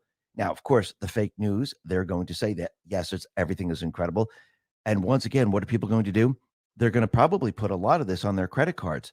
Now, that doesn't mean they have the money to pay this off. It means they were just trying to keep everything status quo. Now, I think the sales are going to be declining. I think also people are going to try to keep everything normal. But in the end, the stores are going to run into problems, and we're going to see probably a lot of stores close. And as we go through 2024, you're going to see major corporations start to lay off a lot of people. And as people are being laid off, it's going to make it very, very difficult for them to make ends meet. And the young generation right now, they're already realizing that this economy, the world that we're living in today, is not what was promised to them. Remember, people were telling them, you go to college, you study certain things, then you get your master's, you're going to get a great job, and you'll be able to live. The problem with all of this is that when you come out of college, number one, hopefully you can find a job depending on what your major is, because if you're studying gender studies or something like that, it's going to be a very difficult time finding a job. Number two, when you do find a job, they're not going to give you incredible salaries. They're going to give you a salary, and it's not going to keep up with the cost of living. It's not going to keep up with inflation. And this is what the younger generation notices right off the bat, because yes, they get the job, they're all happy. And then they realize a year later, maybe 2 years later, holy crap, my salary is not keeping up with the cost of inflation. What is going on here? They promised me that everything was going to be great. I can barely afford my apartment. I can barely afford putting gas in my car. I can barely afford paying for food. And I have loan payments. And as inflation continues on, my situation gets worse and worse as time goes on. This is waking up a lot of young people, and they're starting to realize this and understand this. And they want someone to say, why is this happening? Why were we promised these things? Now you know why Biden wanted to get rid of everyone's student loans, because the younger generation would notice and the younger generation would turn on them. Listen to this young lady who is asking, do anyone else who graduated college, are you experiencing the same thing I'm experiencing? Take a listen. I don't know if anybody else feels this way who went to college or like post-grad as well, but going to school for business and then getting my master's in business, like they really made it seem like once you graduate college, like financially, you are set. Like you will never be struggling because you're this educated, businesswoman or businessman, and like life is just easy for you. I've been in the workforce for 2 years now with my master's degree, working in marketing, and I've saved a total of $140. I've never had so little money in my entire life. All of my money goes towards my bills and food for me to eat. And half the time, I have to choose between filling my car with gas or eating. This is not the reality that was promised to me from college. I don't know. And yes, I do believe there's a lot of people that are experiencing the same exact thing. And now the country is waking up and the people are starting to realize what's going on. And as the system completely and continually implodes, the younger generation, the middle class, the older generation, everyone is going to see it. And everyone is going to question this. And actually, Biden is going to be in trouble in the end. And we can see it's already happening. Not just Biden himself, but the Fed is also going to be in trouble, because when the entire system starts to implode, remember, they've been telling us that by raising the rates, that's going to help everything. It's going to control inflation. It's going to make the economy better, and everything will be fantastic. Well, are people seeing inflation controlled? No, they're not seeing that. Even though the Fed is saying we got it under control, you think the people are buying this? Absolutely not. So the people are going to go, okay, the Fed said it's under control, but why is the economy crashing? So everything is going to turn back on the Fed. It's going to be turning back on Biden, and they're going to be trapped in all this. And actually, there was a poll that was put out, and the people are no longer believing. I don't think they ever believed what Biden was saying, but the percentage is so low now that he is in major, major trouble. Just 18% of Americans say Joe Biden's reelection would financially benefit them. Now, this is a CBS News YouGov poll, and the polling indicates that just 18% say Biden's potential second term would financially benefit them, while 48% of Americans believe their financial positions would worsen. 34% think it would remain the same. So the people now are looking at this saying, yeah, if you run for reelection and you win the second term, we're going to be worse off. Actually, these numbers are going to completely change, because as we go through 2024, the people are going to see something completely different. And they're going to say, okay, you know something? We cannot have this guy win, because if he does, the economy is dead. Now, I don't think the people are going to actually vote for him. I think the people are going to see the truth of the matter, because already 19% say the economy will grow, while 59% expect the economy to worsen. 80% of Americans believe the wealthy are favored over the middle and working class in Biden's America. So everything that Biden promised the people, everything that Biden said he was going to do, well, it seems the people see through this. The people are no longer believing. The people are saying, yeah, you know something? This is not what's really happening. You lied to us once again. And in the end, it's not just Biden, but it's going to be Trudeau, the leader of Germany, and other countries. The people are going to realize their policies that they pushed destroyed everything that we have known.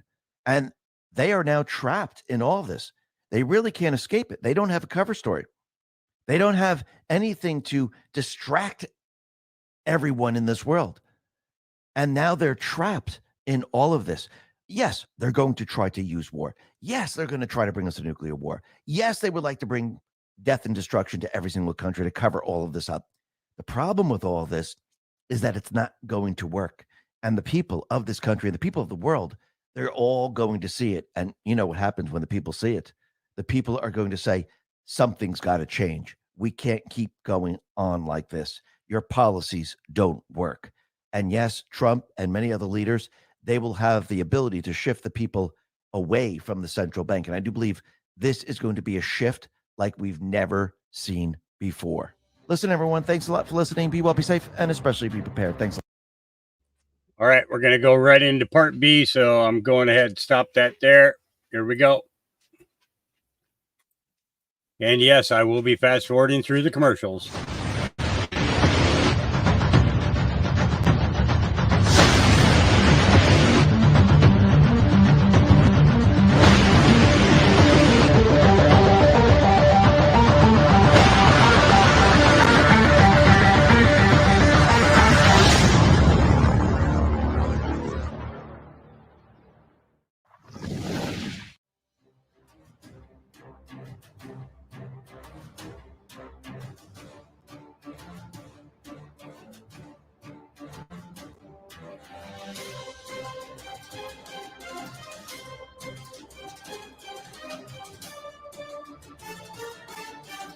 Hi, and welcome. You're listening to the X22 Report. My name is Dave, and this episode 3206 BN. Today's date is November 7th, 2023, and the title of the episode is Change of Batter Coming at Dawn. Trump and the People Win. Trump card coming.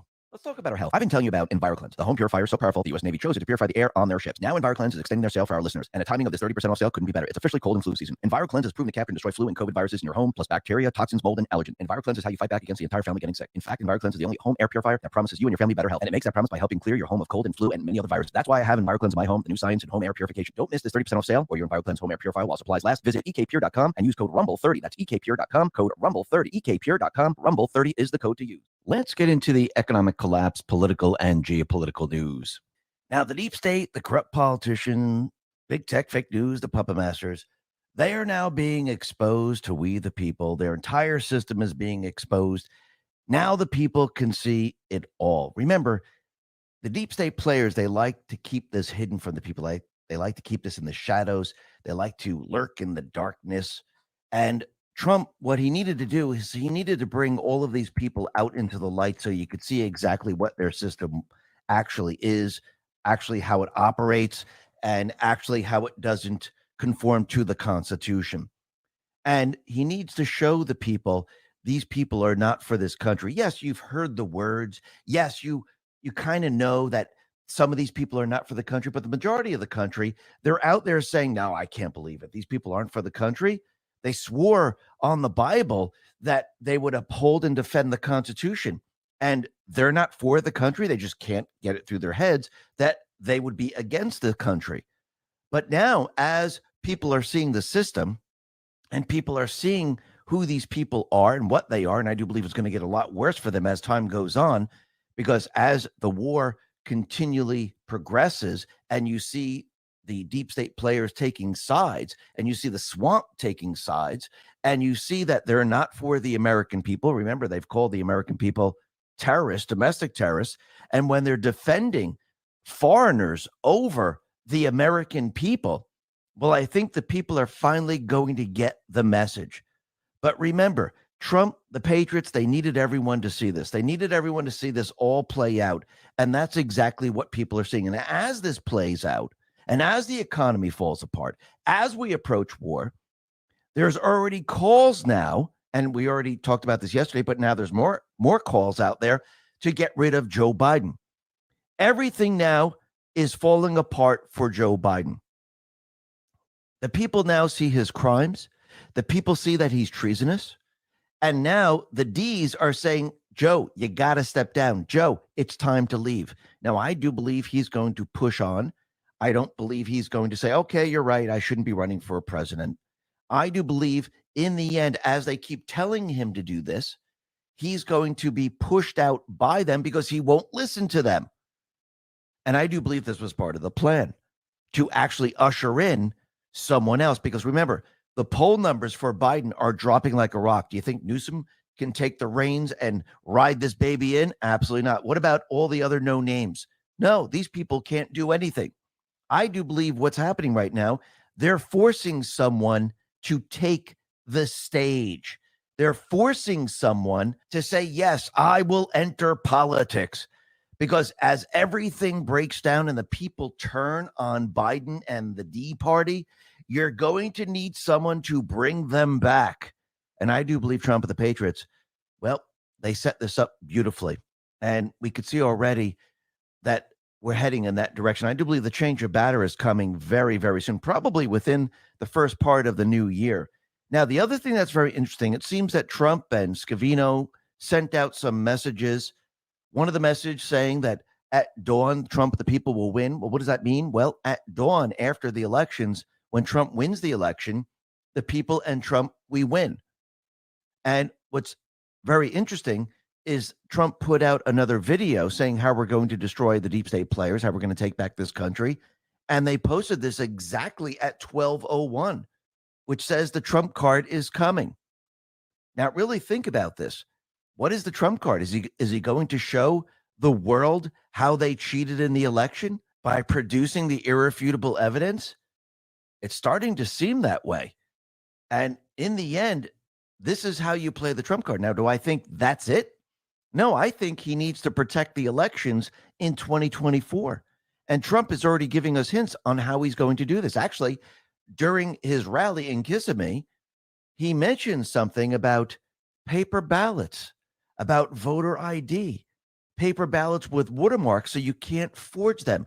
It seems going back in time, they already mapped this out, because once the event occurs, because we're heading towards war, and you know there's going to be multiple attacks on the country, and once the event occurs, and you know the deep state players, they're going to try to postpone the election. Actually, just think about Ukraine right now. Is Zelensky postponing the election? Yes, he is. We'll be talking a little bit more about that a little bit later. He's postponing it because he knows what's going to happen if he allows the election to go through. Most likely, the people of the country are going to vote him out.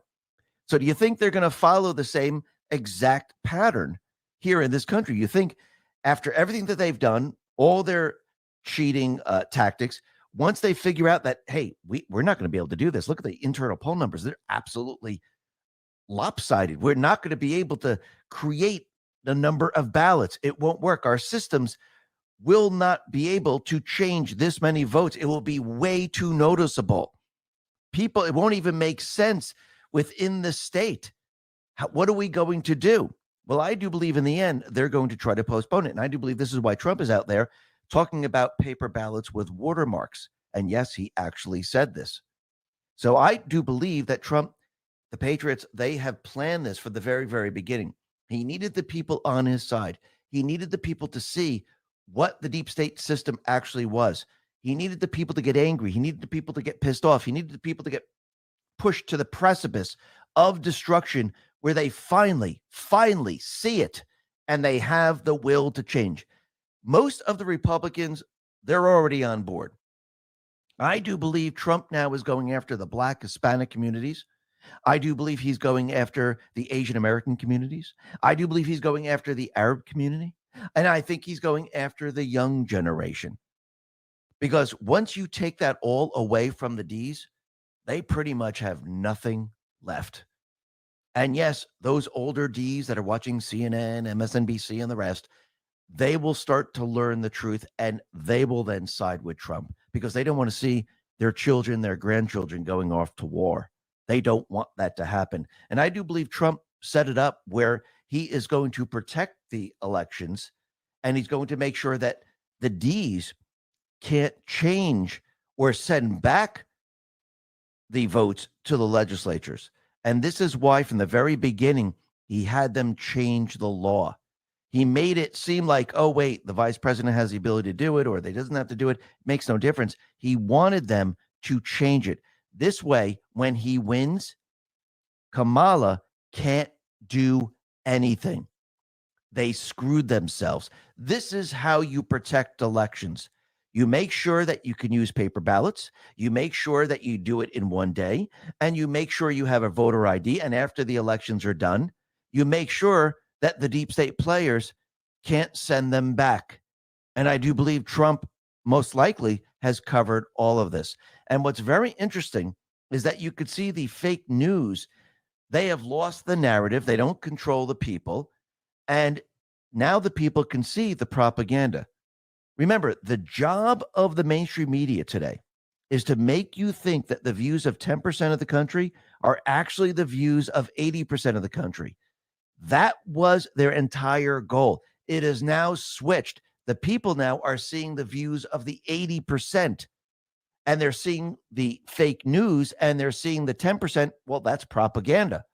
So the people are seeing the opposite right now, and the people are no longer believing the fake news. And what do you think is going to happen as we go throughout 2024? Because they're already starting to see it. They're already seeing the propaganda with the Israeli-Gaza war. And the fake news is taking the side of what? The terrorists. They're getting information coming from the terrorists, and they're using that.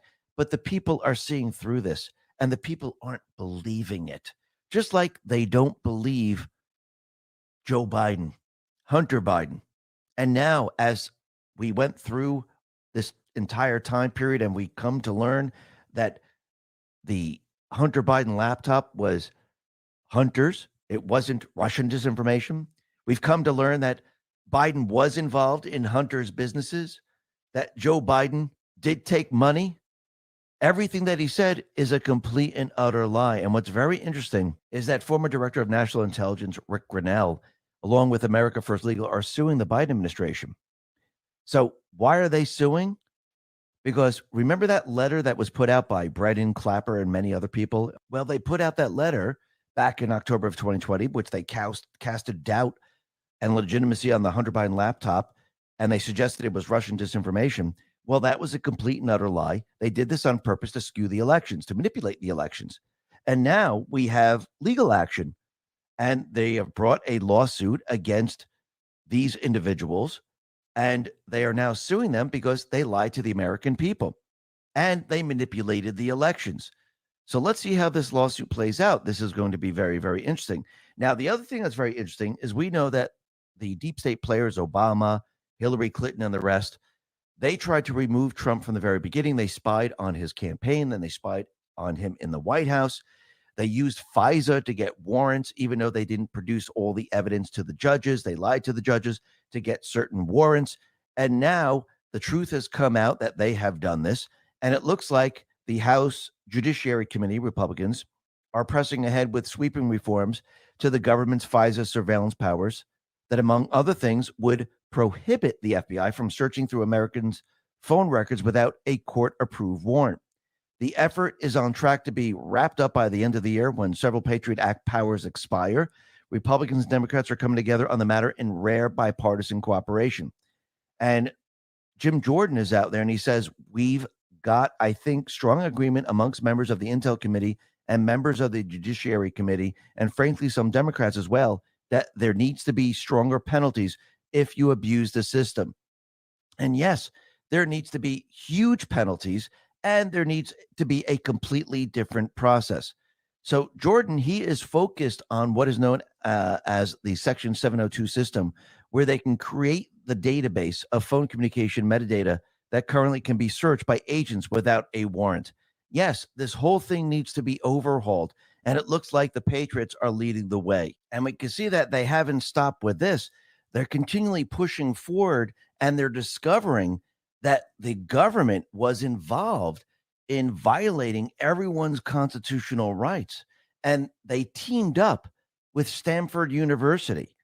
So new emails right now show that DHS, they created Stanford University EIP censorship group before the 2020 election to control what people were saying. And there's a lot of people on this list, and they monitored all the different platforms. So the government was involved in this. They were working with Stanford, and they were calling the shots. Unbelievable. ALX put this out and said, the Department of Homeland Security and CISA created a Stanford University disinformation group that centered American speech on Twitter 1.0 before the 2020 election, according to Jim Jordan and the Judiciary GOP's Weaponization Committee. Individuals targeted included James O'Keefe, Tom Massey, President Trump, Representative Marjorie Taylor Greene, Charlie Kirk, Paul Sperry, Sean Davis, and many, many others. So they were definitely looking at all these individuals, and they were keeping records, and they were sending out alerts saying who to censor. Jim Jordan, he put this out and said the federal government disinformation experts at universities, big tech, and others work together through the Election Integrity Partnership to monitor and censor American speech. According to one EIP member, the EIP was created at the request of CISA. The head of the EIP also said the EIP was created after working on some monitoring ideas with CISA. So the government of the United States worked with Stanford and others to censor the American people. Now, remember, this all began with the Twitter files, and now we can see there's backup proof to all of this.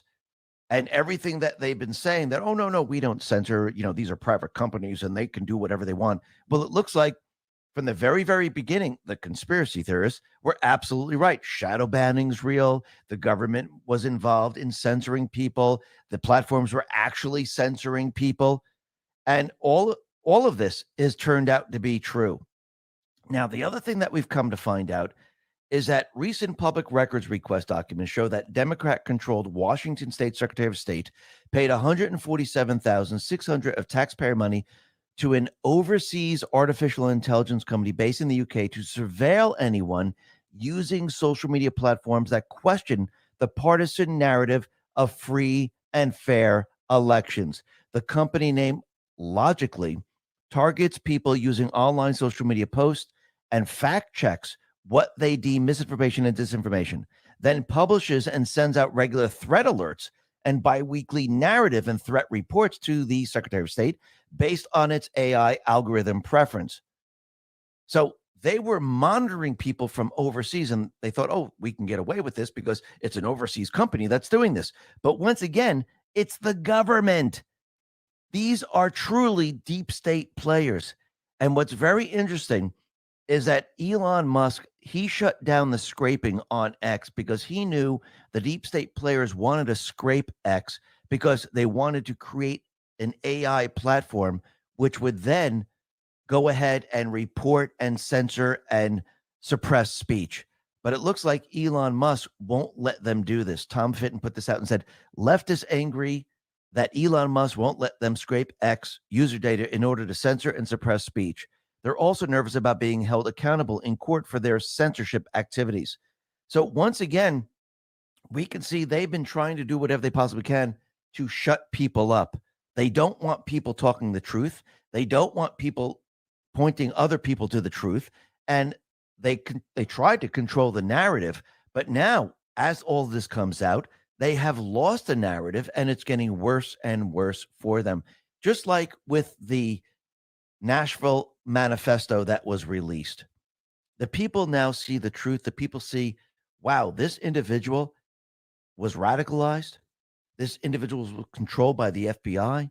This individual hated white people.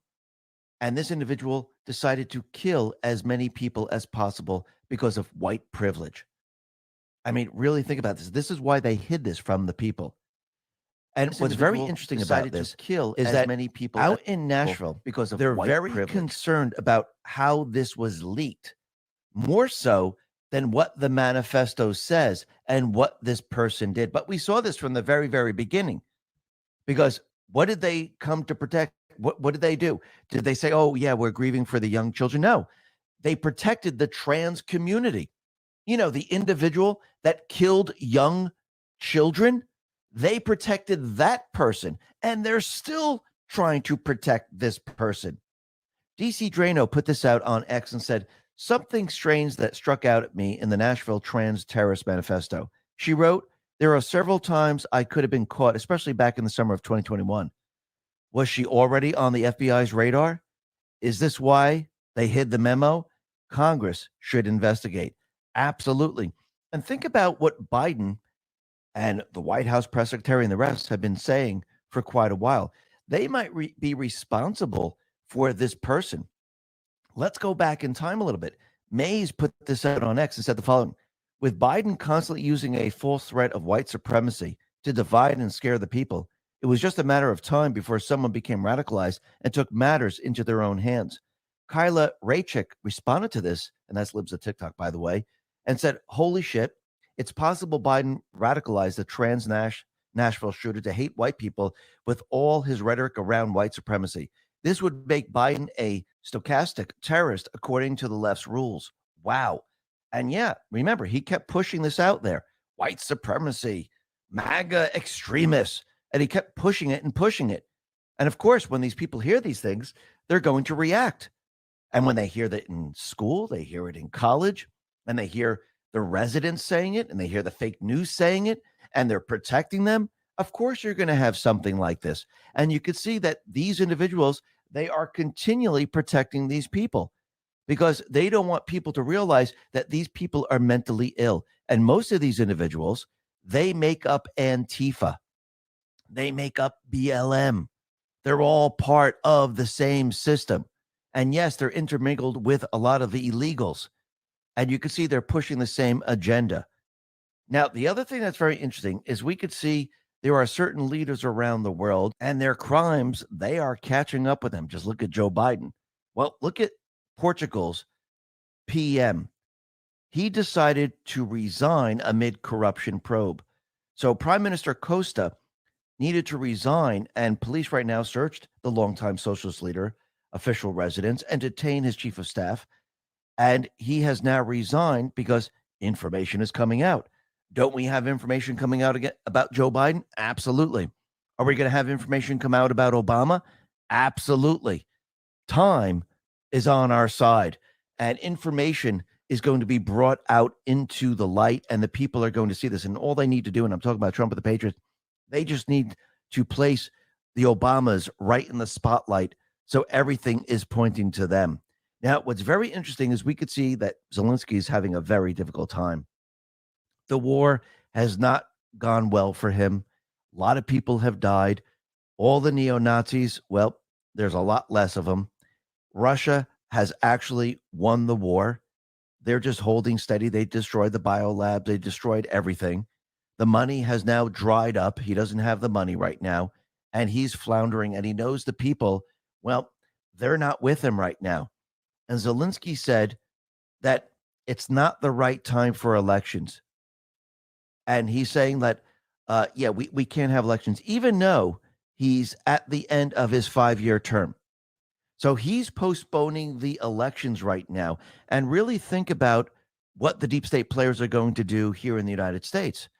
Because if they can't cheat in the election, and believe me, they're going to try. They're going to try to pull out all the stops.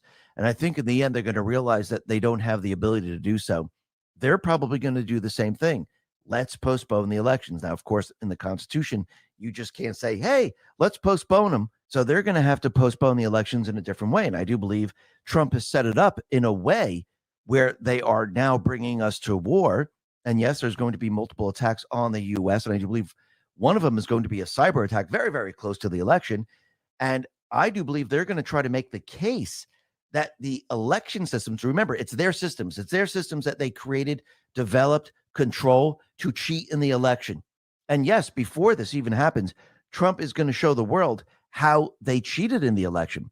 So I do believe in the end, with all this percolating up, they're going to have to postpone it one way or another.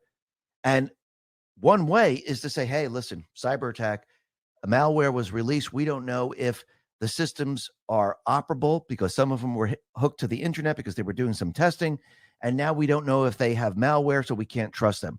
So they're going to say, since we don't have these systems, how are we going to feed in the ballots then? We can't. Well, I do believe Trump is prepared and ready to counter all of this, and he has countermeasures in place, which we'll be talking about in a little bit. But we could see what Soros has done around the world, because remember, they're trying to push us into war. They're trying to destroy the identity of each country, and they want these individuals that they brought into these countries to topple the governments in these countries. That's the end game of Soros and others. So you can see with Germany, you can see with UK, with all these protests out in Sweden. We also have the same exact protest, and it looks like Stockholm right now is conquered by all the illegals that they have brought into these countries. And now the people of these countries are now seeing what has happened and what the consequences are for this. And I do believe Soros, all he has to do is give them the signal. I'm talking about all the individuals that they brought in, and these individuals will do whatever they say. And I do believe they're going to try to create chaos. Let's talk about protecting ourselves online. A popular DNA ancestry site is under fire for allegedly not notifying their users in a timely manner of a data breach that stole millions of pieces of personal data. In fact, it wasn't until the hackers advertised the stolen data on forums that the public became aware of the breach, which has since sparked a class action lawsuit. The stolen data was reportedly leaked for political and racially motivated reasons, and it included name, sex, date of birth, geographic location, profile photos, and genetic ancestry results. This is why I protect myself with Virtual Shield 1. Virtual Shield 1 offers an all-in-one digital security suite with its most notable features of being a military-grade VPN, identity theft protection, antivirus, and even the ability to remove my personal information from sites after data breaches like this one. Plus, it comes with a $1 million insurance policy for identity theft protection to secure myself even further. Countless 5-star reviews back up the notion that Virtual Shield 1 is the most effective way to help prevent government, corporate, ISP, hacker spying while simultaneously protecting your personal data. But there's more. If you sign up for Virtual Shield 1 now, you receive a 60-day risk-free trial, unlimited data usage across all devices, access to Virtual Shield 1's 24/7 customer support, and more. Simply go to virtualshield.com/X22 to take advantage of this limited time deal before their free trial offer ends. And yes, they're going to loot. They're going to riot. You're going to see quite a bit, especially with Israel, where they're going after the terrorists, destroying the terrorists, as Israel squeezes them and destroys their bases, their munitions, and everything else. You're going to see Soros and others give the signal to these people, it's time to rise up. And I do believe it's coming very, very quickly. Now, what's very interesting, since we're talking about Hamas and Gaza and Israel, there are a lot of protests that are happening right now. We have Jewish people taking one side. We have pro-Palestine people taking the other side. And we had an older Jewish man who was attacked by a pro-Palestine protester in LA. And in the beginning, NBC put out a story, and the title reads as follows, and Wokeness put this out: man dies after hitting head during Israel and Palestinian rallies in California. Well, they decided to change that headline because that really didn't tell the whole story. And the new headline that they put out is very, very interesting. They said, Jewish man killed in altercation at dueling pro-Israel and pro-Palestinian rallies in California. But when you actually go to the Ventura County Sheriff's Office and you look up the death investigation, there's a paragraph there that says, an autopsy was performed on November 6th, and the Ventura County Medical Examiner's Office determined the cause of death to be blunt force head injury and the manner of death homicide. So it seems like they're calling this a homicide. Now, of course, what did the fake news try to do? They tried to play this off. And this is what the people are going to be seeing moving forward. They're going to see the fake news take sides. They're going to see the swamp creatures take sides. They're going to see that these people are really not for the American people. They're actually for this foreign terrorist group. And I think people are starting to see this very, very clearly. Remember when Secretary of State Blinken went out to Iraq to speak to the Iraqi prime minister, and he said everything went well? Well, it looks like everything didn't go as well as he said, because as soon as he left, the Iraqi prime minister spoke to the Iranian president and then criticized the U.S. and praised Hamas. So things aren't going well for the Biden administration.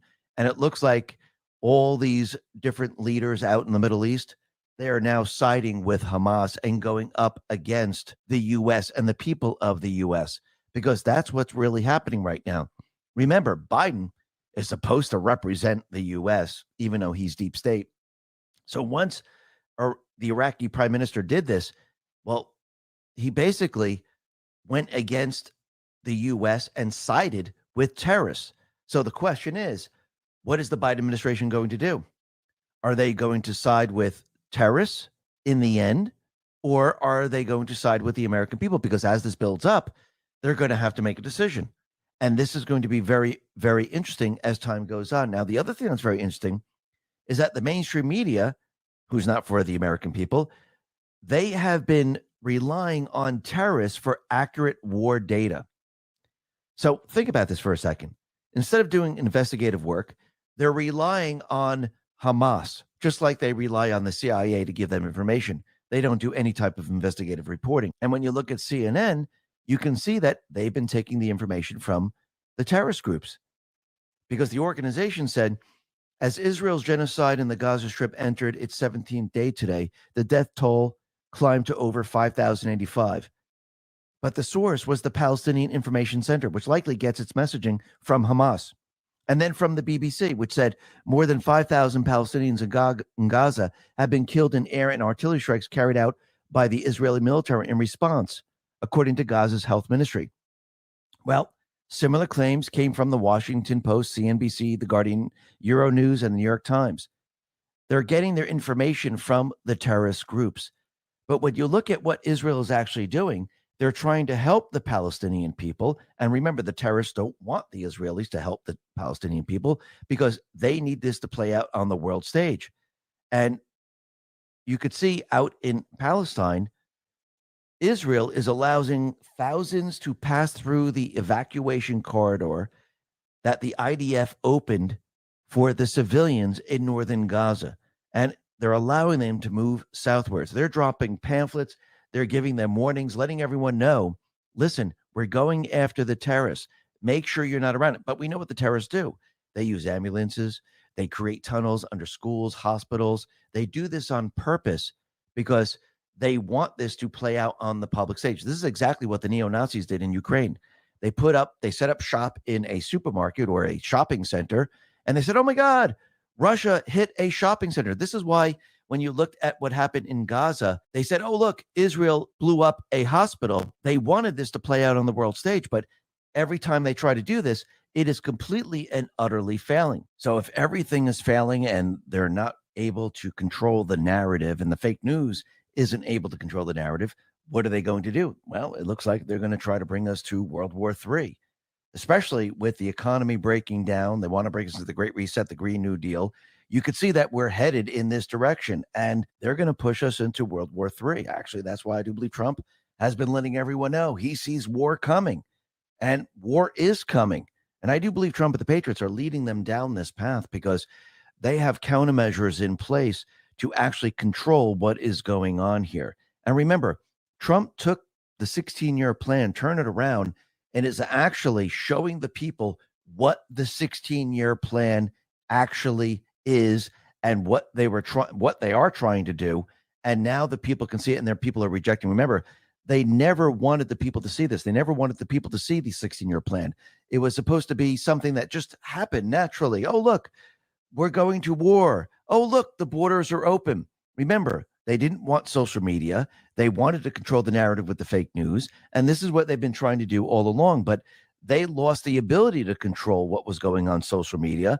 And now they're struggling. So the only alternative they have right now is to bring us to war. And you can see that every step of the way, that's exactly what they're trying to do. Right now, the U.S. and its NATO allies, they've served notice on Tuesday that they will formally suspend their participation in a 1990 treaty limiting conventional forces in Europe. The move comes after Russia formally withdrew from the landmark pact at midnight on Tuesday. So you could see every step of the way, this is where we're headed right now. Now, the other thing that's very interesting is that we already know that the deep state players, they try to use COVID to scare everyone into thinking that, hey, look, the pandemic is back. But this completely failed. The people weren't buying what they're selling. And I do believe this is why they're saying, oh, wait, we have another pandemic coming up. But again, you think the people are going to buy this? Most likely not. Actually, the people are starting to realize that the vaccine is a bioweapon. And the people, they decided, you know something, we're going to reject this. And now what's very interesting about all this, and the Daily Mail has put this out, says there's now a demand for unvaxxed sperm. Women are turning to shady Facebook groups looking for donors who refuse to get the COVID shot. Now, why would women want men who didn't get the COVID shot? You think they know something? Of course they do. They know that the vaccine is a bioweapon, and they want those individuals that didn't take it. And I think the people of this country and the people around the world, eventually, when all the information comes out, which it is coming out, I think the people are going to say, you know something, we need accountability, because as time goes on and people start to see their relatives get sicker and sicker, the people are going to get very angry. The people are going to get pissed off because, remember, they've been lied to, and we shouldn't forget what they did. And I don't think the people are ever going to forget what they did. Just like they're never going to forget what they're doing to Trump right now. Remember, they're hitting him with indictment after indictment after indictment. Basically, what they're doing is they're interfering with the elections. And I think the American people actually see this. But what's very interesting is that Eric Trump was out there and he gave an interview. I think he was on Sean Hannity. And he made some great points. And this is what he said. He said that it's impacting thousands of innocent employees whose jobs are at risk. Let's not forget about the thousands of employees. These are maids. These are housekeepers. These are engineers. These are drivers. These are bellmen. There's thousands of people who are collateral damage to Letitia James games, and she doesn't give a damn. These people are cruel. They are cruel, cruel people, and they will do anything for their own political power. My father will keep fighting it. I'll keep fighting it. And in the end, we will win. And I do believe the Trump family will win. But think about it. Think about all the people that Letitia James is hurting right now. They are all going to become her enemies right now because they're seeing what she's doing. There is no case. There is no evidence. There is no victim. They have nothing. This is a political stunt. It's election interference. And the people, they are now seeing it. And once again, once either there's a mistrial, either the case is dropped, or the judge makes a ruling, which I do believe the judge is going to make a ruling. And when Trump appeals this and it goes to the appeals court, they say this should have never been brought to the court. The attorney general should have never done this. The judge should have just dismissed it right in the beginning. Well, I think the world is going to see this, and the world is going to say, holy crap, look what just happened here.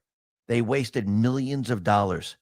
They wasted all this time, and she could have been out there stopping crime, stopping the illegals and everything else. Instead, she focused everything on Trump and wasted all this time, all this money, and interfered in the presidential election. But again, the people see through this. The people understand. And the people, well, they're going to vote for Trump. Rasmussen Reports put this out on X and says, if the Republican presidential primary were held today, which of the following candidates would you vote for? Donald Trump, men 51%, women 48%. Ages 18 to 39, 47%. Ages 40 to 64, 50%. 65 plus, 54%. So Trump, he has it right now. He has the percentage. He has the people. And the people are going to vote him. And this is why we don't need the debates anymore. We don't need the 2, 3, 4, 5%ers out there debating. It's meaningless at this point. The people already know who they want as president. Now, the other thing that's very interesting is we could see that Trump, he is bringing the Black, Hispanic people to his side. He's actually now bringing the young voters to his side. Think about all the young voters who are graduating college. They're going to work. They're realizing that this system doesn't work in the way they thought it was going to work because they were promised certain things. These young voters are saying, you know something? I want someone who's going to improve this because we were lied to. We were sold a bill of goods that hasn't come true. Think about what's going to happen when there's a draft because we're heading towards World War III. Do you think the young generation is going to stay with Biden, who promised that he was going to cancel student loans? No, these people are not going to stay with Biden. The people are going to go with someone who's been telling the truth. And if Trump is talking peace and Biden is talking war, and you hear the rumblings of draft, what do you think the young population is going to do? They're going to turn on Biden. Rolling Stone put this out and says, Biden bleeds younger voters, now trails Trump in swing states. Charlie Kirk responded to this and said, "We are a year away from the election. We are continuing our relentless campaign to win over young voters. We won't stop." And I do believe as we go through 2024 and as war picks up, the young voters, well, they're going to turn away from Biden very, very quickly, and they're not going to look back whatsoever. And the question is, why is Trump surging in the polls? Well, Rasmussen put this out and says, New York judge Engoron shows why. And the inner city press on X put this out and says, and this is between the judge and Trump. And Trump's lawyer says, how can we file a moment with the material in your gag order? Judge Engoron, I am prohibiting you 1,000% from referencing my confidential communications from the safety of my staff. You can appeal me. Trump's lawyer, we cannot file the motion without including that prohibited information. The judge, don't file that motion, Chris.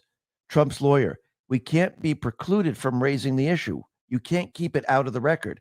The judge, I told you what not to bring up. Yes, I'm directing you not to make that motion. I'm going to protect my staff. Trump's lawyer, you mean the contents of the notes? Judge, even that they exist. The judge, give me a moment to have a confidential communications. Whispers with the person next to him, comes back. Do it by order to show cause, not in front of hundreds of people. I'll sign it or not.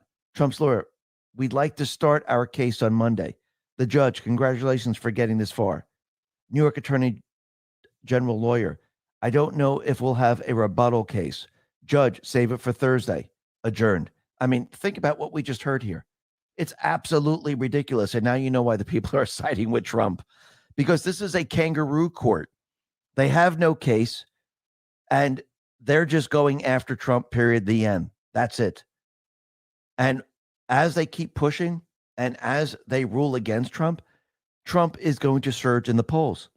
If they decide to arrest him for some reason, Trump is going to surge in the polls like we've never seen before. And I do believe this is why they're probably holding back, because they said, hey, wait a minute. We took a mugshot. He took that, sold merchandise. The people came to his side. We lost a black voter. We lost a Hispanic voter. If we put him in jail, this is not going to be good. We're going to lose a lot more people. But again, these people are crazy. So you can expect almost anything to happen right now. But they could see that Biden right now, he is in trouble. The evidence is pouring out against him. We're heading towards war. And we could see that Joe Biden doesn't want to leave. But now we have many individuals calling for Biden to step down. The latest is Van Jones. He now thinks it's time for Biden to consider hanging it up and call it a career. And while he was on CNN, Jones, who is a political commentator, he made it clear that the beleaguered U.S. resident should think about stepping aside for the good of the country. He said, I would argue that it's time for him to look at that, looking at these numbers. People say, well, Obama was down. Joe Biden is not Obama. Obama still had the legs. He had the charisma. Biden is not there. Very interesting that they're mentioning Obama. And I do believe that they're going to have to make a switcheroo very, very soon, because we're, 2 months away from the Iowa race. So they're going to have to do something somehow, some way, which is going to be very, very interesting. And I do believe the change of batter is coming. Now, the other thing that's very interesting, Trump continually says we're in the final battle. 2024 is the most important election. And the only way we can have an election is if the election is protected. And I do believe Trump has already set up certain protections. Number one is he made a really big deal about Pence, saying that Pence had the ability to send the election results back to the legislatures. And the D's saw this and said, holy crap, we don't want this to happen again, because when we cheat in the election, we don't want them sending it back for fraud or anything like that. So they changed the law where they made it where the vice president can no longer send the votes back. So when Trump wins in 2024, they now block themselves from stopping Trump, because that would be something that they would use to make sure that Trump doesn't become president. And Trump, he said something else that's very interesting, and Liz Crokin put this out. When he was at Kissimmee, he was talking about paper ballots, watermarks, voter ID. Now, I do believe as we approach the 2024 election, the D's, the deep state players, since they can't cheat in the election, they're going to try to postpone the election because I don't believe their system will be able to handle something like what we're seeing today, where Trump has the majority of the people. I don't think they can make up the votes. And the only course of action is to actually postpone the elections, almost like what Zelensky's doing. They want him out there. That's why he's postponing it. I do believe they're going to try to have an event, probably a cyber attack, because the World Economic Forum told us we're going to have a cyber attack. They did a simulating a cyber attack. So we know that something's coming. And I do believe Trump already has paper ballots, the backup poll book ready to go. And these paper ballots probably have watermarks on them already, letting us know that he has everything ready to go. Take a listen to what Trump said about paper ballots, one-day voting, and watermarks to secure the vote. Had 36 million votes, all done in one day, strong voter ID. They had very strong identification. And they had a winner and they had a loser. At 10 o'clock in the evening, everyone went home. The winner was happy. The loser was unhappy. There were no disputes. Same day voting, paper ballots. You know, they make a special paper that's almost impossible to forge. It's great. Watermark. Paper ballots. And voter ID, it's so good and it's so easy. And you save. So I do believe as we approach 2024, as war builds, as the economy breaks down, as Trump releases the evidence that they rigged the election, everything is going to come down around the deep state players. And I do believe that Trump at dawn, he will win. The people will win because the people will be voting for Trump. And when dawn hits, because remember, it's one-day voting, Trump then will go after the deep state players. Now, I don't mean the second that he wins, but you could see that everything will change, which means during this period of time, since Trump is the president-elect and Biden still has control, or whoever's in the administration, which is probably Soros and Obama and the rest, they are going to push war like we've never seen before, which I do believe that Trump is going to say, listen, as president-elect, I can have peace right now. The people elected me. Let me talk to the players. And I do believe that's exactly what he's going to do. But it looks like Dan Scavino, he put up a post on X, and it looks like it's Trump's caravan riding into New York City. And it looks like it's at dawn, which is very interesting because if you go back to Some of All Fears, there's a aria called Nasum Dorma, and they played that at the end when they were getting rid of the deep state players. And it says at dawn is the end of at the end of the opera.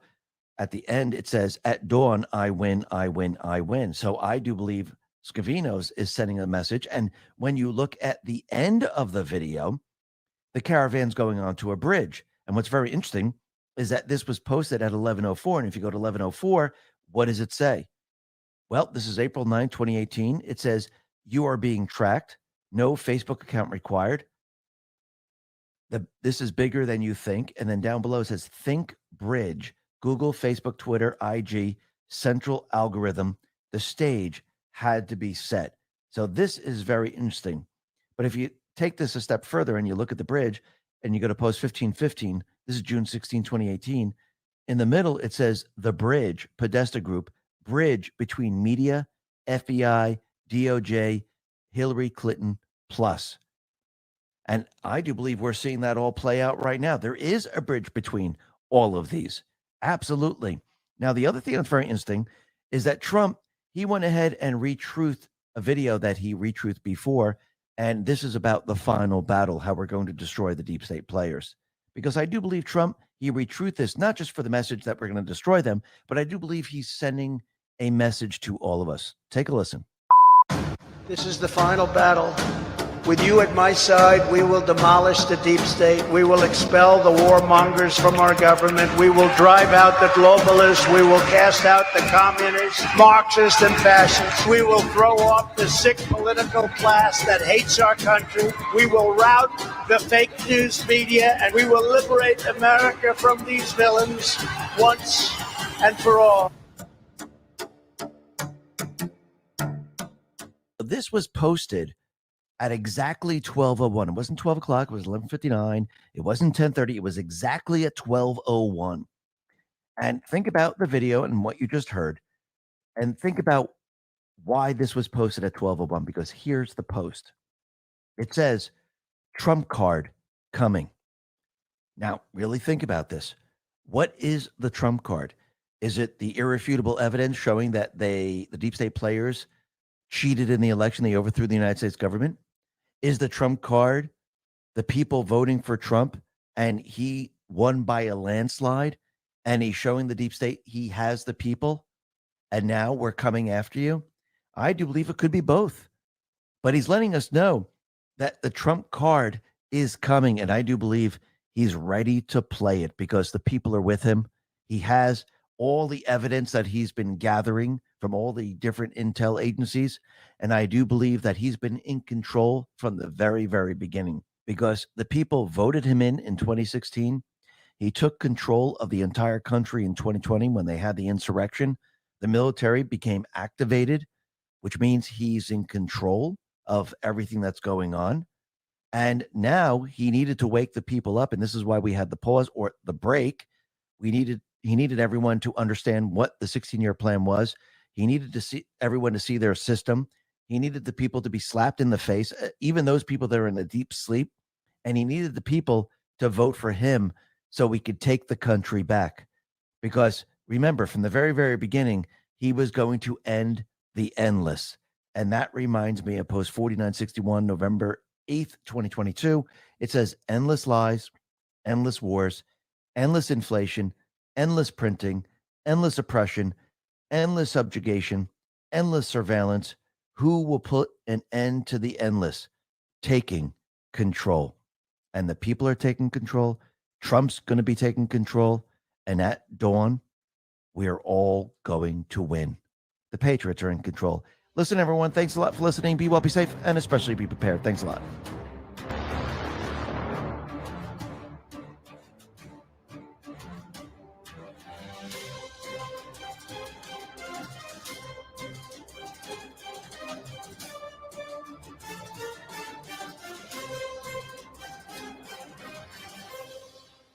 All right, that was the X22. 1 second.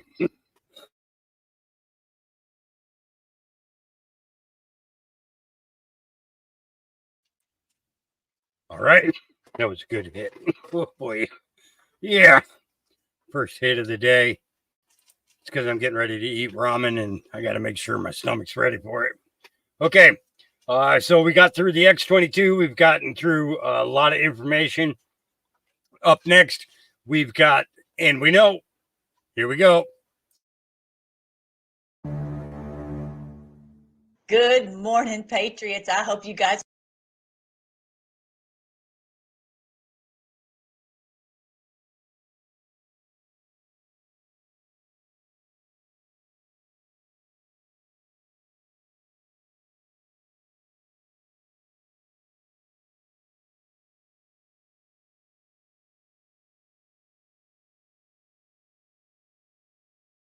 We will not let them tear us apart. We will not let them burn this country to the ground. And we, the people, will not submit.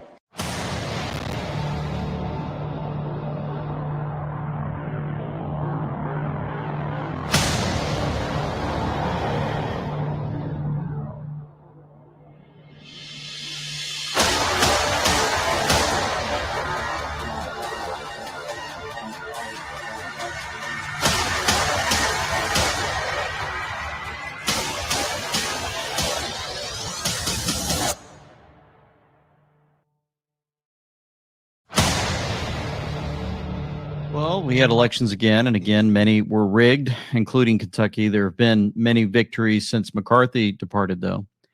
Nashville information on the shooters backfiring as that was leaked. We'll talk about that. The New World Order system's getting rocked. And we will give more updates on the fight against the jab. And man, just a lot to cover, a lot going on. So here we go. Folks, before we go further, I just want to make sure that we... that you guys know that At Sea with LT is coming. You can cruise with all of us, my family, and our staff, August 11th through 18th, 2024. You can sign up and pay in payments, whatever, but it's really interesting. Go to andweknow.com. You'll see the link there. It'll take you to this. And I just wanted to give you updates on different parts of what we're going to be doing while we're there. I mean, we're going to see Alaska, obviously, but also we'll have several events where we'll have music and we'll have comedy. And I'll be showing you basically how I put these videos together. I'll probably be preaching a couple of times and also talking about my book and my life with my family up there, doing some Q&As and more. We're going to have a great time. Looking forward to it. And hope you guys realize that it's a great time and understand that it's going to be, that I'm actually going to be there, because I'm getting a lot of comments thinking people think I'm not going to be there. I'm going to be there. So anyway, wanted to show you this clip and we'll continue. Look what happened to our country. And Washington, D.C., our capital, Washington, D.C. has become a dirty, crime-ridden death trap that must be taken over and properly run with kid gloves and beautiful, and stack it with money and clean it and fix it. I see marble that's got graffiti all over it, and what a horrible, dirty roads. I see roads that haven't been cleaned in 6 months. You'd see containers of McDonald's where the container is 6 months old. Cars have been riding on it. Water's been raining on it. And stuff has been laying on the ground. It's 2 inches thick. It's disgusting what's happened. It will be a part of my election. You know, it has been a part of my election platform. I used to run when I was like, would go out, see somebody, would go to a visit or would go to the airport or something. And every time I rode through, my eyes are watching the medians. Like, you got to fix that median. That median's been broken now for a month. So watching the clips, this right here, I'll show you President Trump discussing just as promised in his speech in New Hampshire. They're revamping the entire city of D.C. And so we head over to Nancy Drew, and folks took some screenshots of what she's been noticing throughout the years. And I was trying to find the exact ones that she was referring to. And I think that we found this one here. Right here. Let me scroll up. Sorry, just right here. I thought I had it. Now I've got to scroll through and find it. But they're saying this one right here, and you have to open it up in Telegram if you want to see it. But basically, there's just a lot of construction going on. I'm showing you just some pictures on the screen, and you can see just many things. It says view in Telegram. So I've got to, I guess I have to open this up in Telegram and bring this over. So as we're talking, I'll bring this up, and you'll notice that she has been traveling through, Nancy Drew, showing us all of this. Now, it's kind of a high-pitched sound, so it hurts your ears. But as we walk through, I'm going to scroll all the way through here. You can see just, it seems like a lot of construction. This is awesome. They're not letting people in, and you're wondering what in the world is going on. Why would we have so many things going on in D.C. that are just baffling to the mind? So, yeah, President Trump brings that up. We know we can see it playing out and more. And other things that he's brought up recently, right? Hillary's sort of gone now. So, and, you know, I know what you mean. Yep. So Scotty throws this together, getting the clips from Vigilant Fox, media blackout, 10 news stories they chose not to tell you this week. Matthew Perry is not the only actor to die unexpectedly this year. There are 33 more. We talked about that, I believe, in the last video. And the strange thing of him taking Bane berries, and Bane related to Batman, right? And then he kept saying he was the Mat Man. We talked about all that. And then you have the historian unveiling the real story behind the Hamas terror attack on Israel. Elon Musk reveals to Joe Rogan that ventilators, not COVID, destroyed the lungs. Senator Rand Paul calls on the U.S. Senate to audit the Fed. Oh, yeah. Well, that'd be great, wouldn't it? Man, that'd be something to see. To see the Fed under an audit. That would, man, wouldn't that be something, folks? I mean, we would just be so excited to see something like that play out. Dr. Peter McAuliffe reveals more bad news about the COVID shots. We're going to talk about this more later in the video, guys. I'm going to show you some stuff. Border Patrol agents caught illegal immigrants carrying explosives. You don't say. Nearly 1 in 3 COVID vaccine recipients suffered neurological side effects. 1 in 3.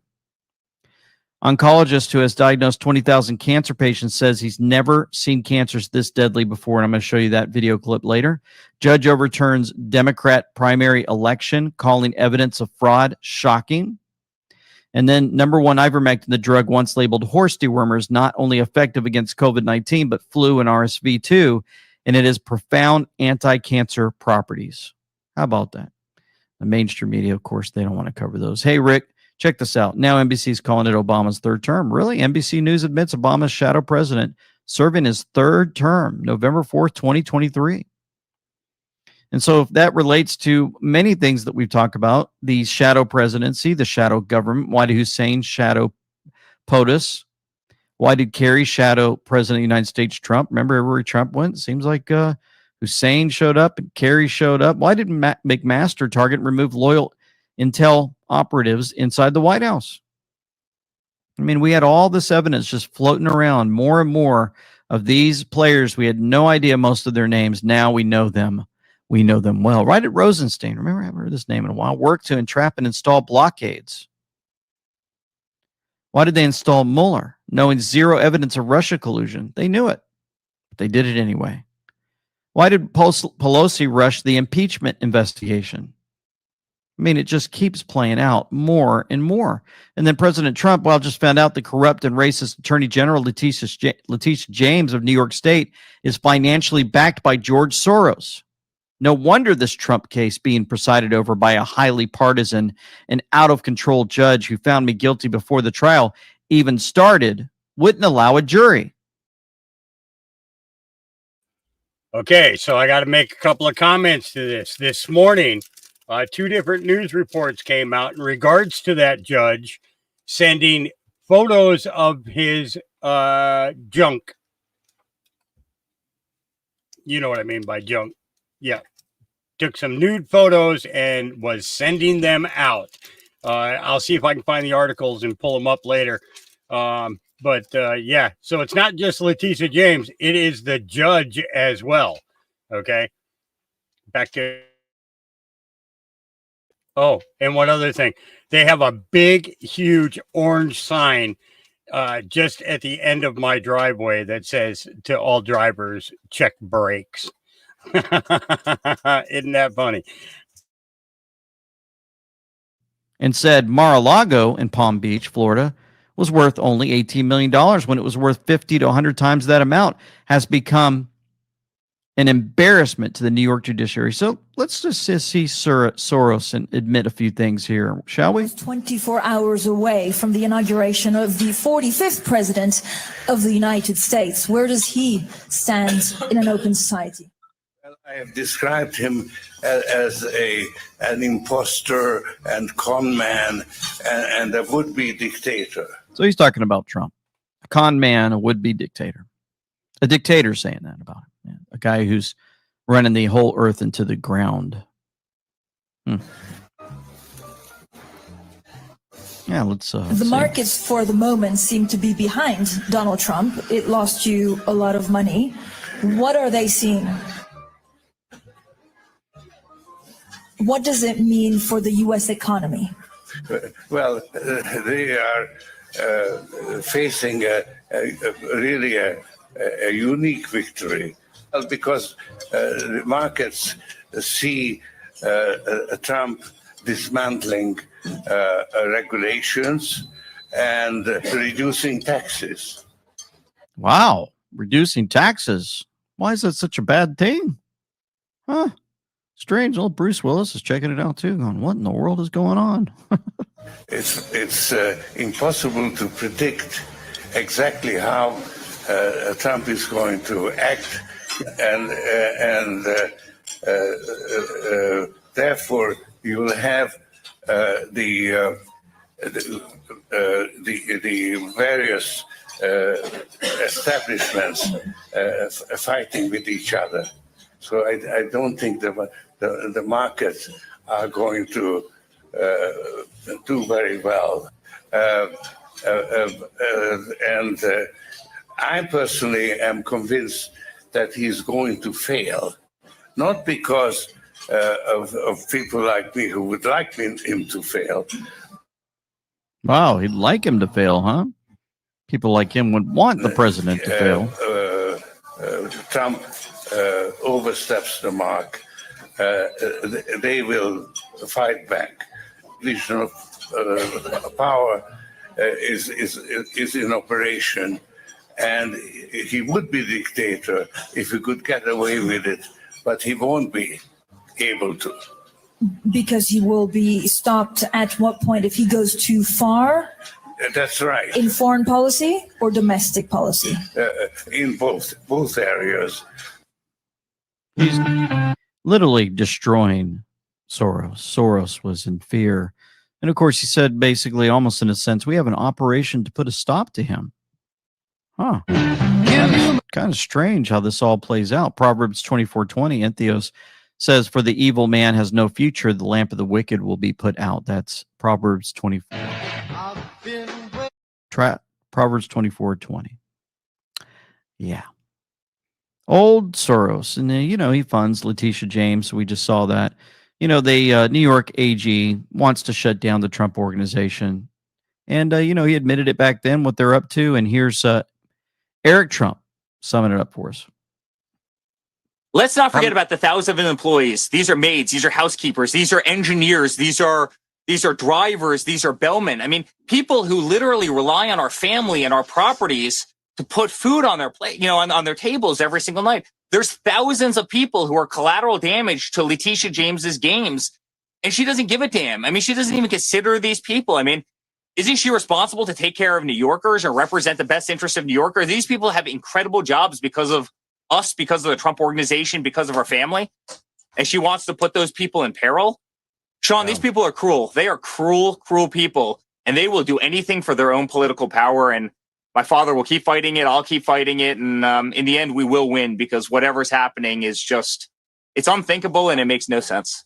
You get one fair judge and this thing's going to be thrown out on his ear. Yeah. They're at it. Old Soros is paying for it all, supposedly. And if we're watching a movie, they want us to know who's behind all of this and more. And I tell you what, Soros, Les Wexner, and Swiss billionaire attempting to enshrine abortion in Ohio State's constitution. That's right, Soros, they're at it again. This Tuesday, the Democrat machine has its sights on enshrining abortion rights into Ohio State constitution. After a strong counterblow with the fall of Roe v. Wade, after Trump's judges came through in the clutch, the cabal, they picked themselves off the mat, gathered their forces, and are attempting to use Ohio as a bellwether to further the genocide of our most precious children. And what happened? MJ Truth says, I'm sorry, Ohio. The Ohio voters passed baby genocide. Ohio voters passed the constitutional amendment protecting access to abortion. Again, giving their children to Moloch. If any of you have done this and you feel guilty or you are seeking prayer and more information, you can reach out to us at contact@amweknow.com. We can direct you to sources who will help you through this process if you've realized that was a mistake and you're living under heavy burdens. Just want to let you know we are there to help you, okay? Not to judge you. Professor Patriot wanted to let us know, with all the stuff that's going on and more that I'm about to share, I often tell my best friend that things always work out, and they do. Rewind many years and think about all the things you freaked out over. Remember how many times you thought, well, this is it. This thing right here is the end. Was it the jab, which is being utterly rejected now? Was it the steal? Dirty Joe is leading the DC power structure straight to hell and they can't get rid of him. Was it the Trump indictments? Trump is mopping the floor with the creeps who have challenged him in court while exposing the decay of the justice system. Was it 2022? We now have a House that is steered by MAGA and gridlocked so deep that DC cannot move legislation or appointments. But the House can still move investigations. More exposure. Although evil is not without its victims and there's loss to mourn, each challenge results in something positive when we watch and wait. I don't want to minimize the damage. The turd lovers still exercise whatever power they have to cause human suffering, which is tragic. In the end, though, we always find a reason to celebrate and to mock the creeps for their ineptitude and overreach. Have faith, the tide's shifting. The machine is losing its efficacy. When you consider the span of human history that has passed with no generation being able to say that the puppet masters are being defeated, it is quite remarkable where we stand. This is a golden age, a time to celebrate the human spirit. Keep your altitude. Stay comfy. And that was Professor Patriot. Man, great words. Great words. Folks, if you know, we're at andweknow.com. You can find everything that we're talking about here. You can find it in the description box below the video, all the links to each video and more. And if you want to become a fellowship member, you can join us, receive merch discounts, a monthly newsletter from LT, special merch package, and exclusive event invitations. You'll get those. And also, you're going to find out all of our merch. Our fall favorites are there. We've got so many things. And I was going to show you one of those. I think I had it up here. Was it right here? I had it. Shop. If you go to shop.andweknow.com, shop.andweknow.com, you're going to notice when you go there that there's all types of goodies, all types of savings, and more. And one of the big things that I like to point out are the fact that we have hats and sweatshirts and bags and doormats and golf products and hats and coffee cups and so much more. And, you know, one of the big ones for last year is we're getting into the cold weather. And I was showing this last time.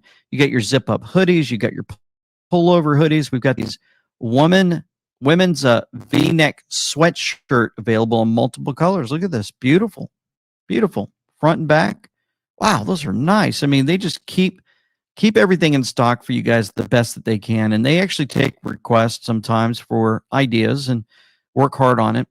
And just wanted to let you know that, you know, you've got all this available for you to wear. So when you're out in the public and folks ask you, hey, yeah, it's a great logo. I watched that show too. You can look at them and say, yeah, me too. And next thing you know, you've got good friends and you're, you know, having a great time, a barbecue together, sharing what's going on in the news world and more. I think it's absolutely great opportunity for you. Here's some more great pictures of Trainer gear.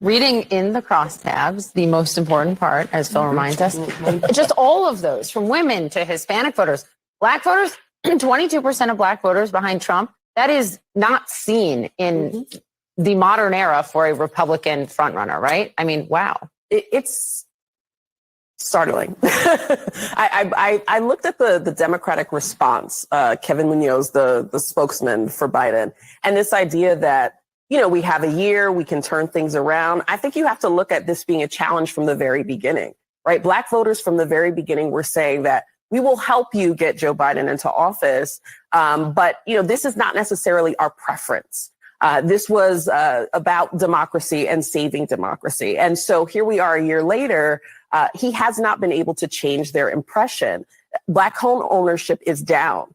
Going to the store, you know, even if jobs have improved in terms of numbers, the prices that people are paying, it doesn't resonate with them. So Bidenomics, all of the things that Biden has done to try to connect, it's not connecting with this group. And Black unemployment was quite low during the Trump administration. And lower now. But he said it all the time. Right. He said it all the time. He had a gift for messaging. She wasn't supposed to say that. She wasn't supposed to say that. And they all jumped when she said it. Oh, man. They are freaking out at the Communist News Network, aren't they? It's startling. I looked at the Democrat response, Kevin Munoz, the spokesman for Biden, and the idea that, you know, we have a year. We could turn things around. Oh, the polls are starting to show what is actually playing out. Look at this. Biden, 51%. Honest and trustworthy, 42%. Effective world leader, 36%. And Trump's got a 48% lead. What in the world's going on? How in the world is this playing out over and over again? While all of this is going on, and you're wondering why the votes are turning in so many ways towards the minorities for Trump, you see different clips playing out for people to hear about this. Check this out from Kodak Black. So if Trump right now, even though he probably don't need it, if he needed $1 million, would you give him $1 million? Of course. So these talk shows are coming out. Folks are starting to open up, and I tell you what, you think going from 3% to 22 to 30% is a big deal? Well, it's going to grow even more. I know it. Trump White House transformed the United States forever. We went from mom and dad treating us like kids, and we weren't allowed to know the information, to all of a sudden we know the information's actually there. So now when you see the Biden administration step up, and they basically just replicate the Obama administration, and you see them try to take their conversations back into the bedroom and close the door, now we're kind of sitting there banging on the door like, hey, we want to know what's going on too. The same happening now, we call us in 1994, we were like, okay, that's just the way it is. There are two Democrats challenging our incumbent president right now. Word came back from the Biden administration, Biden will not participate in debates. That's not new, but we're in a world now where we have no problem saying, no, I want to see what these other folks have to say. Essentially, we, the American people, won't even get to be introduced to the contenders for a potential Democratic presidential slot. Vivek Ramaswamy? Yeah. Oh, yeah. The whole world discovered him because he did an outstanding job in the primary debates as a good talker candidate. Yeah. Great talker. So these folks are talking about Trump all over the place. And he's making the rounds in the news constantly, right? I mean, they are always going to come after him. Over and over, we're hearing from this. Letitia James currently dragging the Trump family through court for inflating the market value of their properties over the assessed value to secure loans. Conveniently, Letitia James should consider investigating herself. In 2017, she secured a mortgage on a property she owned for $625,000. That year, the assessed value on that home was only $94,000, and the market value was only $546,000. Once again, the people investigating Trump are the ones who need to be investigated.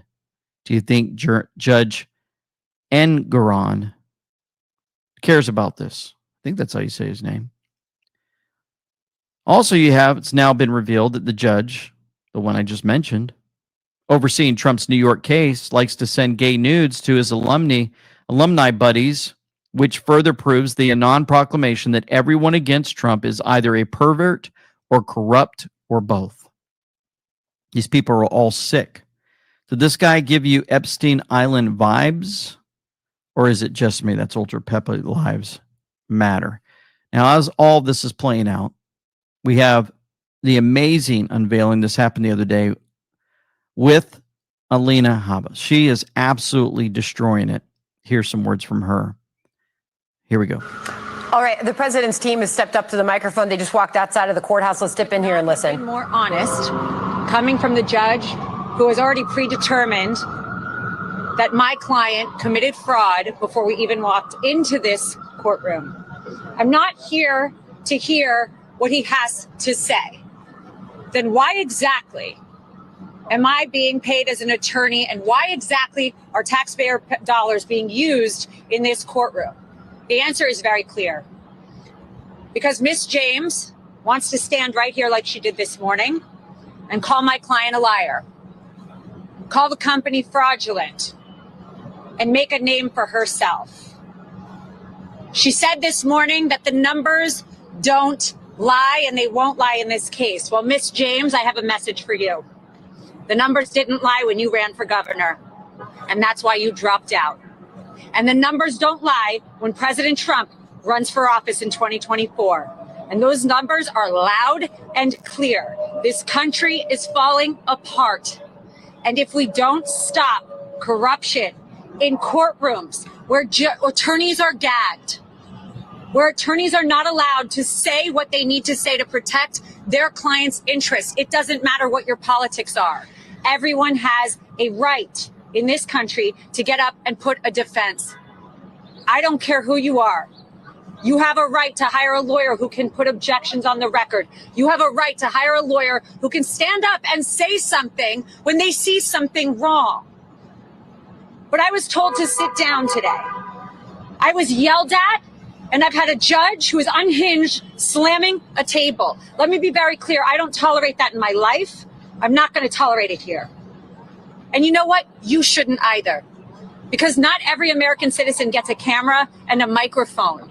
And what I'm seeing is such a demise of American judicial system and democracy. Miss James came out this morning and said that she knew Mr. Trump, and she always calls him Mr. Trump because it kills her that he was the president. But the 45th president of this country, one of the best presidents we've had, has built a great company. It's worth a ton more than that statement of financial condition. And she doesn't know how to get out of it because her politics won't allow her. She calls him a bully.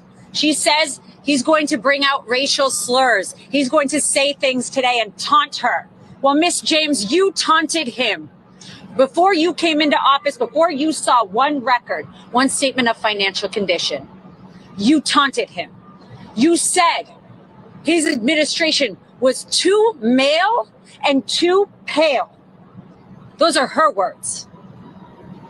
She said that she and Michael Cohen were going to be his biggest nightmare. Well, I have some news for you, Miss James. Michael Cohen folded, lied, and crumbled. Your star witness, along with all the DAs and corrupt AGs, need to be paying attention to what happens when you let us take the stand, when you let my client speak the truth, and the judge can tell me to sit down, and he can try and shorten my client's testimony, but it is loud and clear.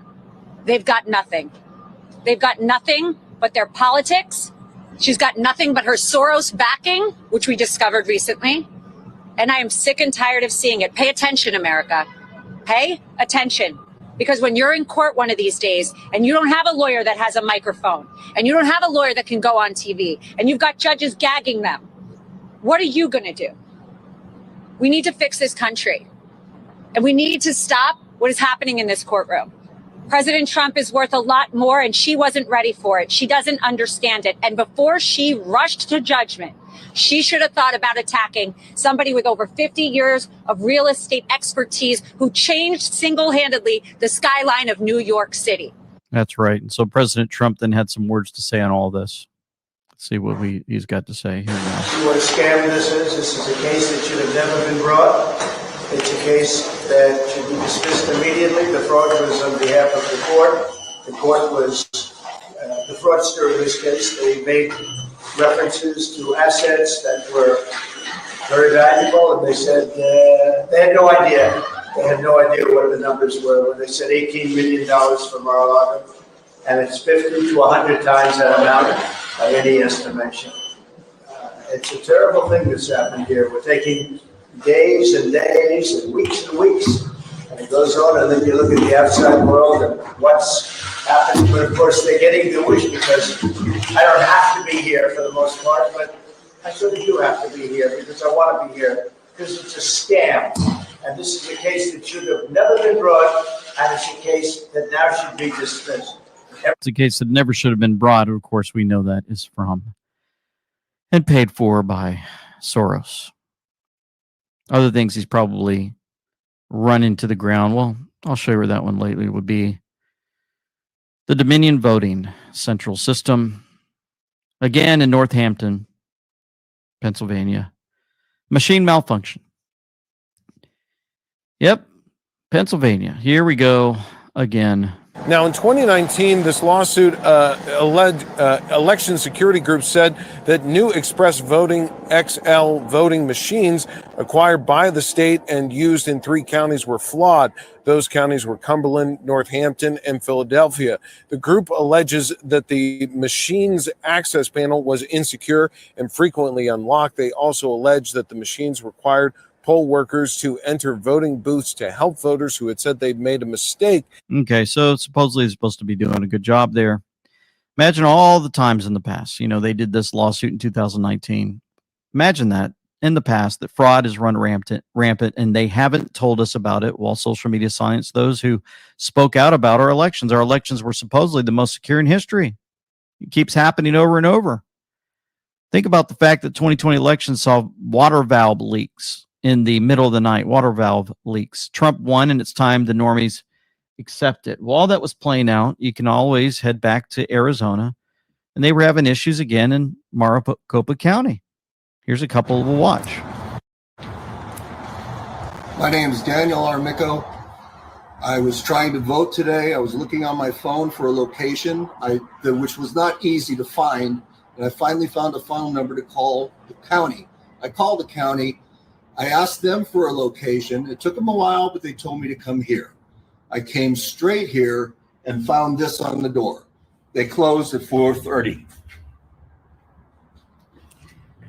Do you have any? See, what else do we have? Underwood, I'm very upset about this because we phone called at 2 o'clock and they said that we live in Scottsdale and this was our closest location. Then they're going to tell us you close at 4:30? Come on. How far away are you from this voting location? 15 minutes. I'm very sorry for what happened to you, and we're going to get this message to the recorder and let them know. Thank you. Do you have anything else you want to say? They need to open up more polling places. They're closing East toward East Sunnyside Lane. places. Absolutely. Thank you for voting. Hi, what is your name? Vanessa Black.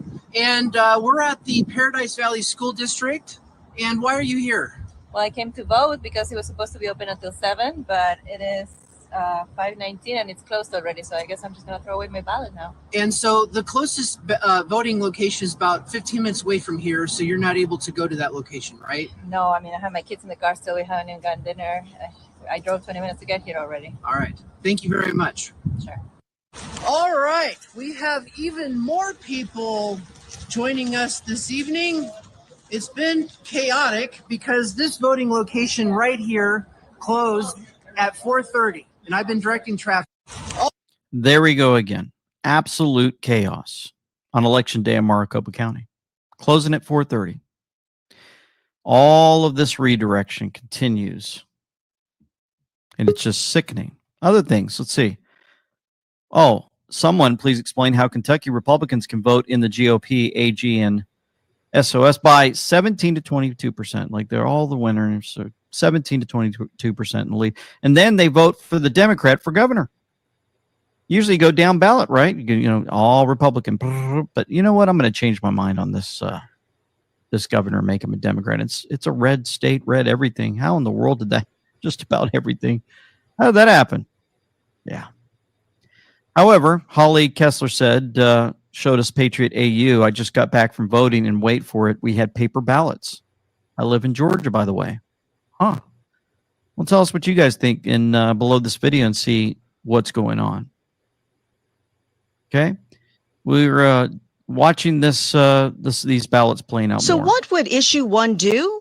It would establish a state constitutional right to make and carry out one's own reproductive decisions, including abortion, contraception, fertility treatment, miscarriage care, and continuing pregnancy. It also allows the state to ban abortions after fetal viability, around 22 to 24 weeks. However, doctors would be allowed to perform abortions after that point to save a pregnant patient's life or health. So these votes are on ballots to bring the abortion full steam ahead in the states. It's sickening. I put it in the description box below.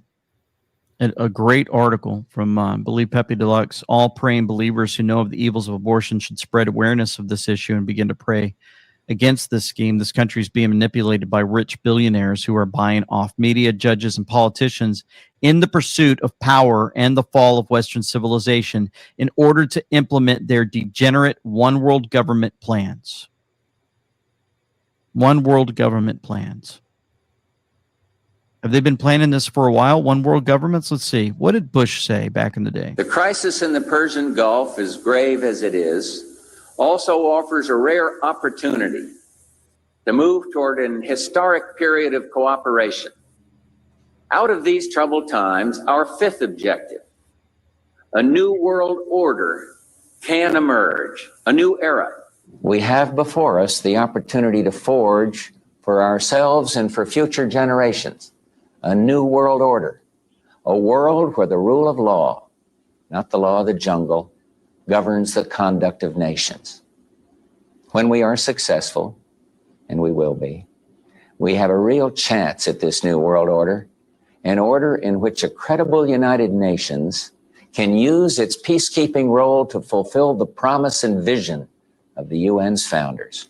What is at stake is more than one small country. It is a big idea, a new world order, where diverse nations are drawn together in common cause to achieve the universal aspirations of mankind, peace and security, freedom, and the rule of law. Another Satanist speaking out. This guy was a liar.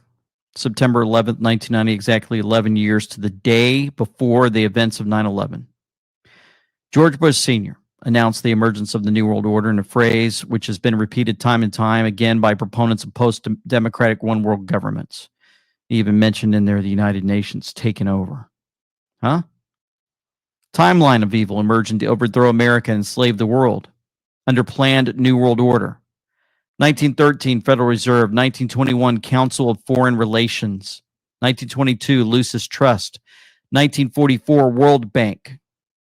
1945, United Nations. 1946, Center for Disease Control. See that? 47, CIA. 48, World Health Organization. 54.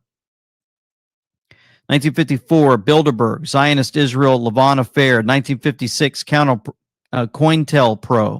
FBI covert and illegal projects. 1967, Israel attack on USS Liberty. They call it the Zionists. 1971, World Economic Forum. 1973, Trilateral Commission. 1979, Georgia Guidestones erected. 1986, National Childhood Vaccine Injury Act. Oh, how about that, huh? Then Bush in 90, the New World Order. 91, Noahide Laws. 92, UN Agenda 21. 94, Denver Airport mural painted of children around the world all wearing face masks. 1997, George Magazine Survival Guide to the Future in 2020, featuring Bill Gates and a lung-attacking virus. 2000, Project for the New American Century. 2001, 9/11. 2002, Department of Homeland Security. There you go. Took away our rights. 2010, Rockefeller lockstep pandemic scenario.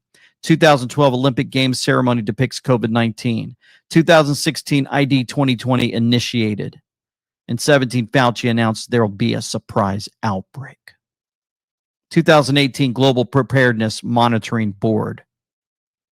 Huh. And then 19 and 20, and 21, you've got all the deep state psyops playing out day in and day out. Part of that was to basically put the folks away, the good guys, and scare us from ever going and protesting anymore on the Capitol to say that they are doing things against us. They work for us, but nope, they turn the tide and they arrest folks and put them away, even though it was all set up for January 6th. Tucker Carlson tells Glenn Beck that the American people deserve better. It's clear the U.S. government is lying about something concerning January 6, 2021. And all this video footage that was unveiled during his Fox News show that week proves it. Yet that happened, and folks were able to go to the White House and destroy it with Free Palestine, Genocide Joe, calling out Joe Biden, all that. It was, the media standing there saying this is not an insurrection. It was a mostly peaceful protest, although there's trash everywhere. Any of those going to face punishment or be put away for a long time for really committing real crimes? Or the folks that did the acting roles for January 6th? Are they all going to be taken in? The real terrorists? The real ones that were dressed as Trump supporters? that faked it all. Thanks to Woo's News, I told you guys about this, and many of you went to the video to watch it in full, and you're amazed. I'm sure you are, because he covers it in detail. And I played a little clip in the last video. Let's continue, shall we? Just on a few more of these points. You see Karn here, whose real name is Joshua Matthew Black, who released a YouTube video, which has since been removed, 2 days. In this video, he tells us that he was protecting a Capitol officer who had been pepper sprayed and fallen to the ground. And that's when he was hit in the cheek with a plastic projectile. But we know that's not true because he was already shot, looking like a piece of corn or a vintage toy gun pellet. But it should be noted that these types of wound applications are readily producible. So here's the scene of him protecting the cops. Don't hurt him! Did you hear that crunch? That's his blood bottle. Oh, God. And Bull gets in another shove. Back still arched. Don't tase me, bro! Don't tase me, bro. Yeah, you remember that viral phrase from the 2007 University of Florida incident where police tased Andrew Meyer for asking John Kerry if he was a member of the Skull and Bones fraternity? Which he is. 322, baby. Oh, watch out for sneakies. Well, this cop signals for a reset. So look at this cop. We'll call him Lieutenant. Now, where do you think he's going right now? Looks like he's going over to Bull, but he's stopped by Falafel. Cringe. So now he goes over to Bull to direct him to a new setup to his right. And he says, okay. And now Lieutenant pushes the guy, and they're kayfabing away for all the cameras. Victor Blue just blocking us, just trampling all up in that blood. Yeah, tell us what happened. God bless America. God bless America. No, it's like they use a strawberry popsicle for that blood. God gave us freedom. Okay, and thank you for that. At the same time, Dr. T gives instructions to a cop, and you can see the barricades have been placed on the south side, where a lot of our crisis actors have moved down next to the media tower. So while they're resetting, let's see what's happening on Pennsylvania Avenue. And here's one of our stars, the face of the perverse Jansley, just leading all our actors to the set, loving that camera, getting that attention, because he knows he's our main fall guy. He is one of those paid protesters that travels around. Taking their blood, eating our babies. Well, that's true. I'm not a cat. We're not doing this for Donald Trump. We're doing this for the Constitution. It's for the future of our republic. I hope you guys will all stand with us. Thank you. Baby, why is Hot Wheels over here talking about some stand with him? Baby, where are we standing? Woo! Back on the main stage. And then late in the evening, boom, these explosions of... Together, we will drain the Washington swamp. No, you won't. You had 4 years to do that. Didn't arrest any of them. Let's walk down Pennsylvania Avenue. I want to thank you all. God bless you, and God bless America. Thank you all for being... So Woo's News goes through and shows you in detail, from different angles, all the different actors and how they act. Now they played this whole thing out, and how stupid they look. Could have rehearsed it a little bit longer and tried to pull it off better, but they didn't. And you think that maybe has an effect on all of us day in and day out. But finally, as we head over to the Senate, they actually said something that shocked me. Joe Biden has requested $100 billion in the name of national security. Joe Biden has failed the first test of national security. That's because national security starts with border security. And for Republicans, our line in the sand is the Rio Grande. Republicans in the Senate have outlined solutions, effective border policy solutions that will actually stop the flow. And the flow is a flood of illegal immigrants coming into this country. I fully support this proposal, and something like this needs to be included if there's actually going to be a deal. Without it, there is no deal. Now, Joe Biden has a different approach. He wants to throw a lot of money at the problem. Completely ineffective. What do the Democrats want to do? The Democrats want to shovel money into sanctuary cities, New York and Chicago. They want to do direct payments to illegal immigrants once they get into the country. That does nothing to stop the flood of illegal immigrants, and it does nothing to stop the terrorism threats that continue to increase in our country. Republicans have continually gone to the southern border to talk to the Border Patrol. I was there again last week. They tell us Democrats never go to actually see what's happening at the border and never go to talk to the Border Patrol. Democrat senators so rarely go for any purpose, but when they do go, it's to make sure that there is comfort and quick release for illegal immigrants. Nothing to actually stop the flow. Criminals, terrorists are flocking to our border from all around the world. Smugglers bringing fentanyl into this country are responsible for a record number of American deaths. Well, it took them long enough. How about going and protecting all of those that were arrested illegally and putting the real criminals away, working together with the House on, I don't know how they conduct everything, but I tell you what, they fight about all this stuff. They come out and give us these fancy speeches about how they're going against Biden. Anyway, since Kevin McCarthy was removed, Sequoia forced to produce docs on the CCP dollar ties. McCarthy lawyer who blocked Sequoia investigation is fired. Ukraine funding is stopped. Jordan releases hundreds of reports showing the government censorship on social media. These are not coincidences. Speaking of censoring, something strange that struck out to us in the Nashville Trans Terrorist Manifesto. It was released on social media. Well, they started blocking it on YouTube and more. The person that did this heinous activity of going into school and shooting everyone up, there were several times I could have been caught, especially back in the summer of 2021, she said in her manifesto. Was she already on the FBI's radar? Is this why they hid the memo? She called them those crackers going to private fancy schools with those fancy khakis and sports backpacks with their daddy's Mustangs and convertibles. She wants to shoot the weak people. I want to kill all those little crackers, she said. And as this is playing out, let's hear what Don Trump Jr. said. You saw a few pages of the trans shooters manifesto be leaked today. Now, we don't know why it wasn't released, 6 months ago. Just kidding. We all know why. Because it went against the narrative. If the person who had done that was wearing a MAGA hat, it would have been out in 3 seconds. That's right. All this playing out and more as we have the weaponization of disinformation, pseudo-experts, and bureaucrats, how the federal government partnered with universities to censor Americans' political speech. Just in, the U.S. House Committee on the Judiciary releases a report. This report.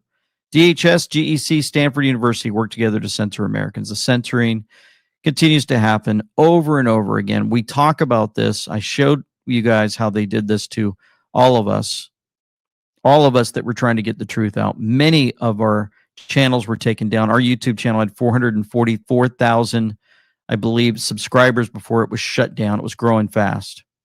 They took me off of Teespring, took me off of Patreon.com. They took me off of PayPal and more. It was a tough thing that happened, but at the same time, it was a blessing. All of this happening with Gold Telegraphs letting us know Moody's estimated that big banks are sitting on $650 billion of unrealized losses. $650 billion. Welcome to Hollywood. We talk about this. If you guys missed our interview Sunday with Dr. Kirk Elliott, we talked about the national debt growing, credit card use skyrocketing, and more. And here's a clip from that. You can go in the description box below, click on amweknow.com/gold at any time, and you will be taken to Dr. Kirk Elliott and his team, and they will help you guys out. Spend time with you, show you about your IRAs, getting them to precious metals and more. And they did a fantastic job for our family. Here's another, just a clip from that. Their limit, spending is going to have to come down. This might be why Amazon, Walmart, Best Buy, the e-commerce companies of the world have got their box sales, cardboard box sales down 80%, because they know that everyone's tapped out and there's not going to spend very much money this holiday season. Everyone's tapped out. But at the same time, while that is happening, one of the biggest fights that we have on our hands is the crimes against children. They want to take the children from the womb, as we mentioned earlier. They want to jab our children up as much as possible to cause all kinds of problems. As a matter of fact, you remember Communist News Network putting out studies saying that COVID-19 vaccines provide protection for pregnant and lactating women. OBGYN associates recommend all pregnant people get vaxxed. These are all headlines from CNN. CDC to pregnant women, get vaccinated now. And then U.S. infant mortality rate rises for first time in more than 20 years. November 1st, 2023. Yeah. And then you head over to more. Pfizer and Moderna are safe and effective in pregnant women, provide antibodies to newborns, says ABC News. But however, we're seeing pregnancy outcomes for the 270 pregnancies were reported on spontaneous abortions. 23, outcome pending. 5, premature birth with neonatal death. Spontaneous abortion within death. Spontaneous abortion with neonatal death and normal outcome. No outcome was provided for 238 pregnancies. There's all kinds of bad things that are going on everywhere. And we try to warn you. The vaccination of a child is like a death sentence, says prominent doctor. I had that up earlier. I had actually up ready to go and ready to play. And I have to look for it as we're moving forward. Where did I put that? Anyway, he says, I beg you, do not vaccinate your child because in many cases, the vaccines will be a death sentence for your child. What I'm talking about is much more dangerous than the side effects of the vaccine. If you vaccinated children, it will become 1,000 times worse for them. Remember the list of employees that did not require their employees to get vaccinated. The employers that didn't do that. The White House didn't require it. Congress and staff didn't require it. Supreme Court didn't. NIH, FDA, CDC, WHO, Moderna, Pfizer, BioNTech, U.S. Postal Services. Yeah, they didn't require it. Those should be red flags for everyone. Everyone. And then you head over to the oncologist. Cause unknown is a crime and a cover-up. Is this a cover-up? I believe so. I believe so. You know, we've had too many sudden deaths. The number one cause of death in Alberta in 2021 was cause unknown. And that's never happened before. You know, we had 3,400 Albertans die of cause unknown. And again, it's because the proper autopsies are not being done. The pathologists are aware of it. The health authorities are aware of it. They're discouraging autopsies from being done. And I mean, you have persecution of doctors by the colleges of physicians and surgeons who are telling doctors they cannot raise concerns about the vaccines and vaccine injuries and possible vaccine deaths because they might be facing, they might be causing vaccine hesitancy. And so they're threatening doctors with license suspension. So if you go over to COVID BC Vax sudden deaths on Telegram, they're always updating us from social media posts that are put out in the public for everyone to see. Here's someone bragging about getting their shot. And then a little while later, sudden passing. People in shock. Another one posting the rainbow flag and I got my jab. And then after getting the jab, a little while later, sudden passing. There's 1,700 updates that I haven't checked yet on COVID BC Vax sudden deaths. Yet another fully vaccinated wife lost her husband suddenly. Another child's lost a father suddenly. Bragging about being fully vaxxed in 2021. Gone 2 years later. All of these folks, as you scroll down, have lives. They have brothers, sisters, mothers, fathers, children. They thought they were doing their part. They were lied to by the mainstream media. They were lied to by Satan. Fully jabbed, sudden passing. Folks, I have people that I've known for years that have gotten this, and they're gone now. That were healthy, doing just fine, got their jabs, and then their whole life was shattered. Medical issues left and right, and many of them are gone now. That I know in my own life. And I know if that's happening to me, it must be happening to all of you. The issue of saving lives has suddenly taken a back seat during COVID, says Vigilant Fox. Daily death tolls became a focus of media reports. Remember that during COVID? Oh, look, millions of lives. Oh, they're dying every day. And they just kept putting those tickers up there, even though 99.97% of the people weren't dying. Okay, yet the same media outlets have been conspicuously silent about excess deaths. They don't talk about it. Here are 5 disturbing trends, but they refuse to acknowledge. Among working people 35 to 44 years old, a stunning 34% more died than expected in the last quarter of 2022. From 2020 to 2022, There were more excess deaths proportionally among white-collar than blue-collar workers. 19 versus 14% above normal. This disparity nearly doubled in the fourth quarter of 2022. Number 3, the executive of a large Indiana life insurance company was clearly troubled by what he said was a 40% increase in the third quarter of 2021 in those ages 18 to 64. Quote, we are seeing right now the highest death rates we have seen in the history of this business, not just at One America, said CEO Scott Davison. Number 4, excess deaths are a global phenomenon. The UK also saw more excess deaths in the second half of 2022 than the second half of any year since 2010. Number 5, death rates are lower than in 2020 and 21, but they are far from normal. In the year ending April 30th, 2023, 14 months after the last of several pandemic waves in the U.S., at least 104,000 more Americans died than expected, according to our world data. In that period, 52,000 plus excess deaths were reported in the UK, 81,000 Germany, 17,000 France, 10,000 Netherlands, and 2,000 plus in Ireland. All gathered by Dr. Pierre Corey, republished in the article written in Children's Health Defense. A lot of things going on, a lot playing out for us every single day. Pepe Deluxe said, on top of losing my local influence and retail car dealership over this war, I've had FBI intimidation visits, CIA non-official advice visit, Black Lives Matter coming to my dealership, city council member asking, am I racist on Facebook, war with our school over masks, war with chief over masks. Does this sound familiar to any of you? We're all going through this. A lot of pain, but at the same time, a lot of victory. Pepe Deluxe said, I've had to go to war with my own church denomination over bowing down to George Soros's dollars I traced and sent out to all the pastors. The money was sent to the pastors from Soros. I had to go to war with my church over our pastor masking up all the deacons, like looking like Satan worshipers. Any of you experienced that at your local church? Did you have to talk to them? Did you ignore them? Did you speak up?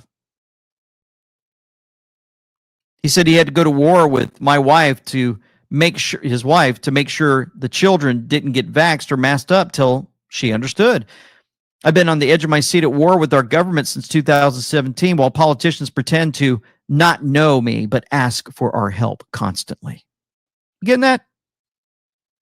Send help. Send all of this support to us because we're going to defend you.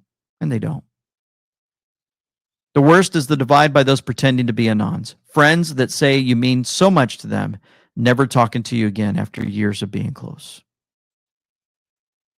A lot of us are experiencing many, many different pain points in our lives. It's good to sit back sometimes and laugh. Joy.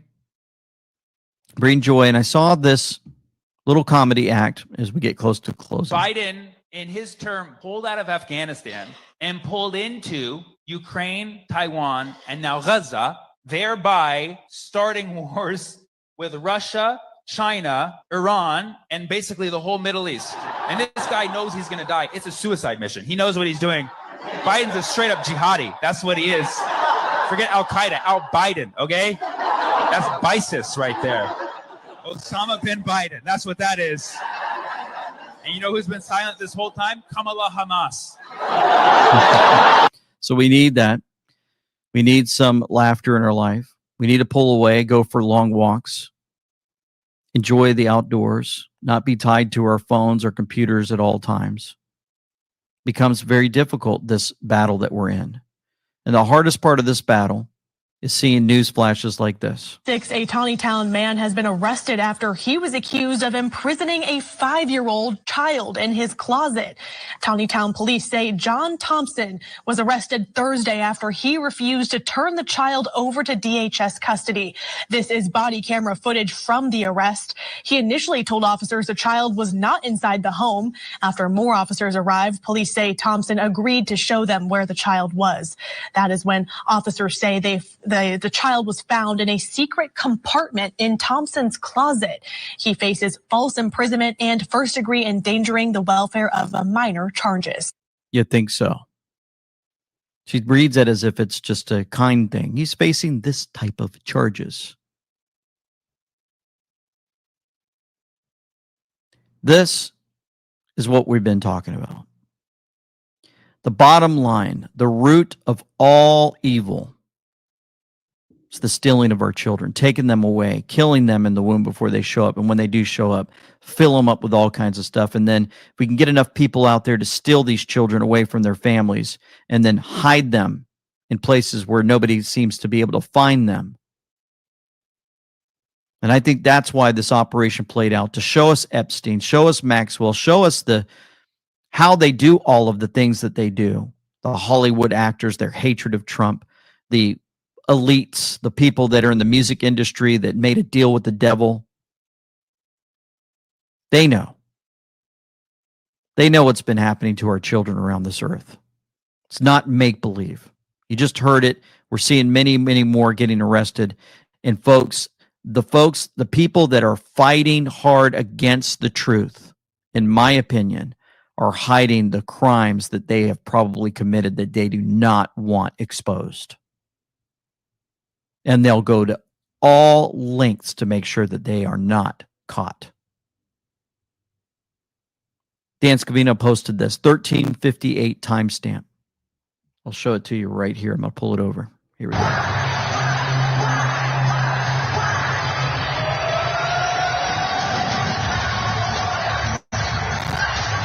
So for those that are listening in, you can hear it as President Trump walks into a ring of a fight, and the people are going crazy. That reminder, 1358 timestamp,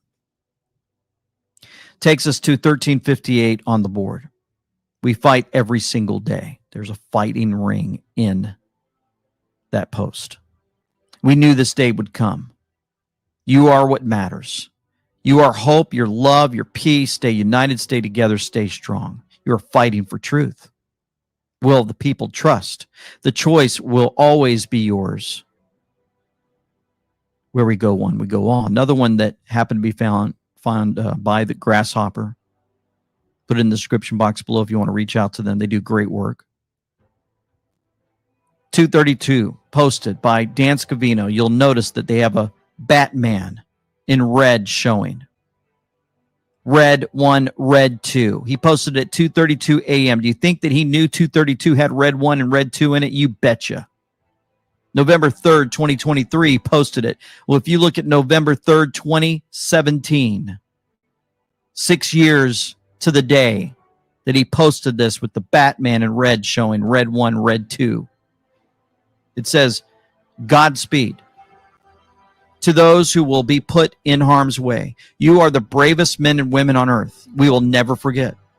The Lord is my shepherd. I lack nothing. He makes me to lie down in green pastures. He leads me beside quiet waters. He refreshes my soul. He guides me along the right paths for his name's sake. Even though I walk through the valley, I'm just going to put it the way I know it, the valley of shadow of death, I will fear no evil, for you are with me. Your rod and your staff, they comfort me. You prepare a table before me in the presence of my enemies. You anoint my head with oil. My cup overflows. Surely your goodness and love will follow me all the days of my life, and I will dwell in the house of the Lord forever. For nothing is secret that shall not be made manifest, neither anything hid that shall not be known and come abroad. Let's pray. Heavenly Father, thank you once again for all that you continue to do for us and through us. So much information about stolen elections again, messed up machines. It's enough to make us angry and also at the same time wonder what's going on, when it will stop. Also hearing so much more about these painful deaths and sicknesses revolved around this jab. Father, we lift them up to you, those that are suffering in pain, worried. Would you bring just a huge sense around them at this moment, the comfort and rest that only you can bring. We know someday we will depart this earth.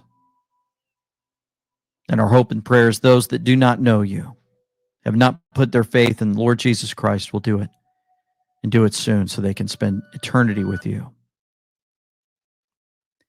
We ask that you continue to protect those that are on the front lines, those that are fighting around this earth for freedom for so many. We ask that this, as it continues to play out, that you would receive all the honor, praise, and glory over and over again, overwhelmingly. We thank you for your love for us and your grace on our lives. We say and pray all this in the name of Jesus Christ, our Savior. Amen and amen. Folks, thank you for tuning in. Thank you so much for your support. Thank you for all of you that subscribe to my son's Bowling Bros YouTube channel. It's in the description box below. Love them so much. They have such big dreams, and they're getting it, just excited to hear from you guys. So we'll have more great things going on here in the future. Hope you guys have a great remainder of the week. For now, this is LT saying Semper Fi with them we know. Signing out.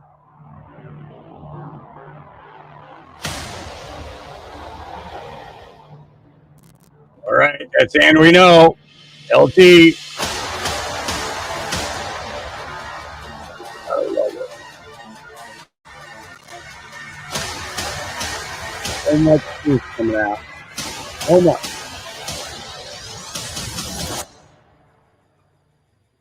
Ronnie, my brother, how you doing today?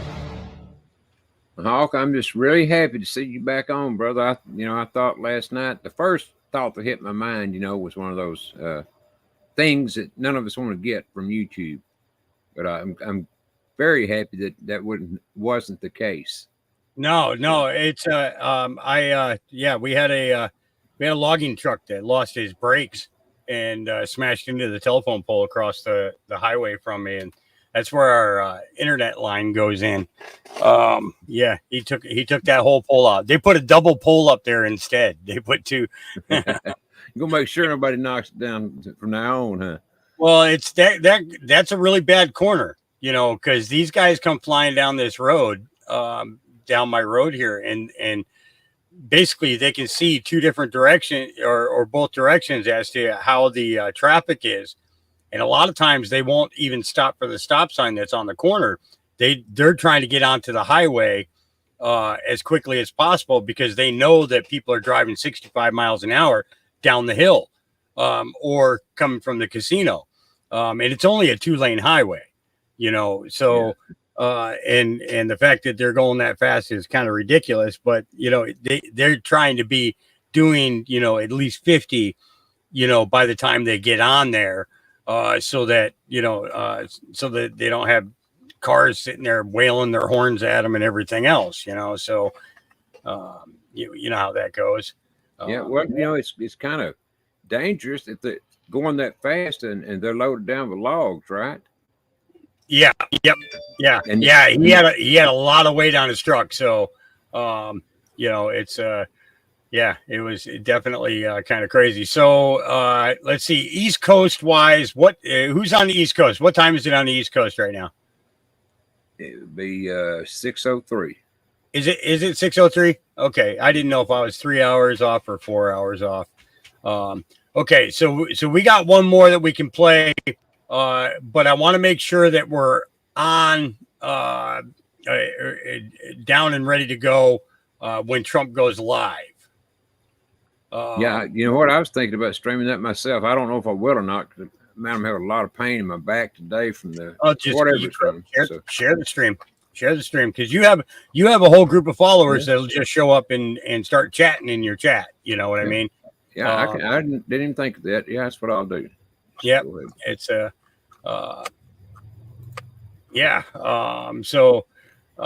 I was going through a bunch of liberal hive mind stuff and Ben Johnson stuff this morning, and because there's a lot of stuff that I missed yesterday, because of going down like I did, and I try not to do YouTube on my phone, because number one, I'm trying to keep the phone separate from YouTube, so that I can use it for my next channel, I got you. Yeah, I got you.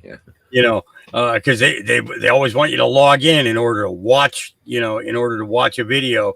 They want you to log in, or else you'll just get slammed and slammed and slammed with commercial after commercial.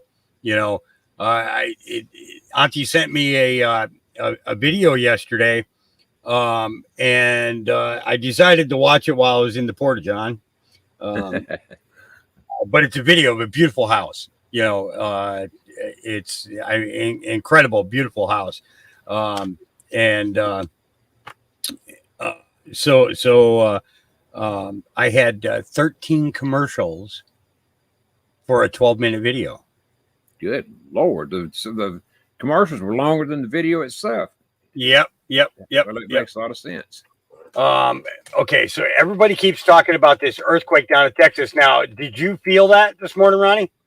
I didn't feel a thing. Where was it at? It's the first time I've even heard about it. Well, I'm going to pull it up right now.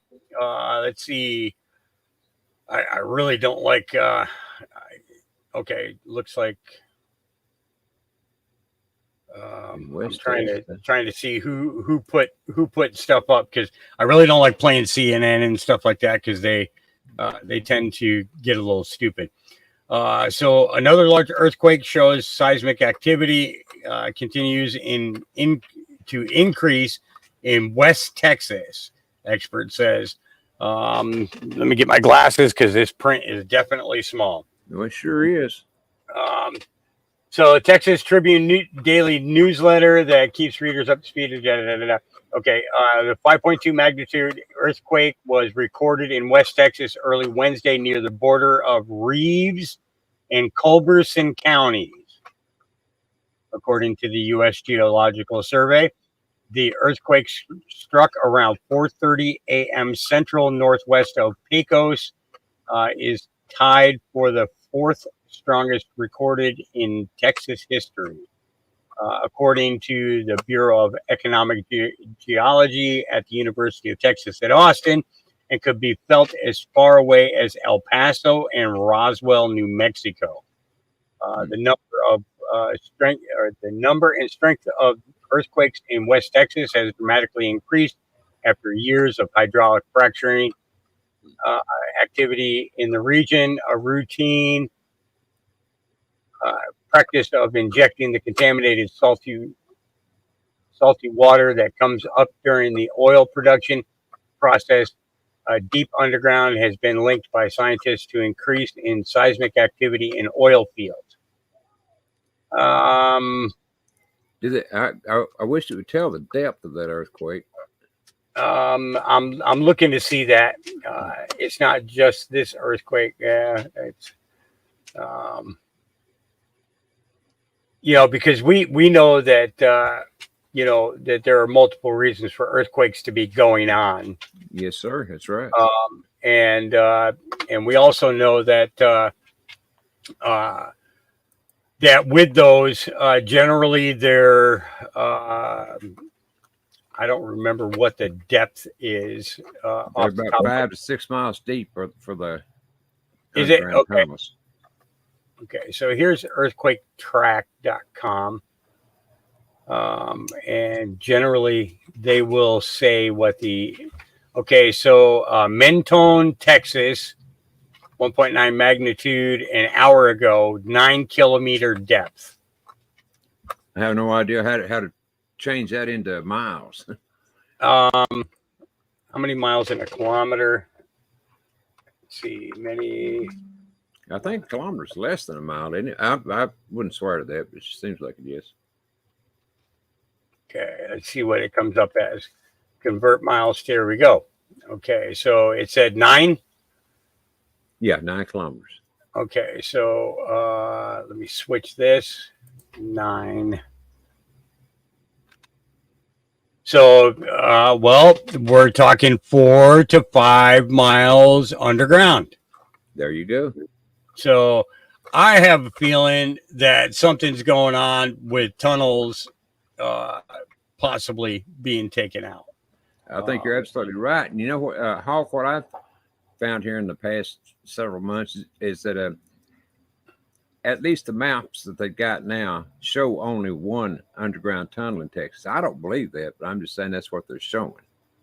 I think there's a lot more than that. Yeah. Yeah. So I'm looking to see. So if that was at 4:30 this morning, that would have been what? How many hours? 11 hours ago. Okay, let me go to here and then go back one more. I'm hoping that it'll show, because I'm curious. But it's you got Van Horn, Texas, Menton, Texas. Yeah, primarily those are the two locations that. Well, those must be where the seismic things are.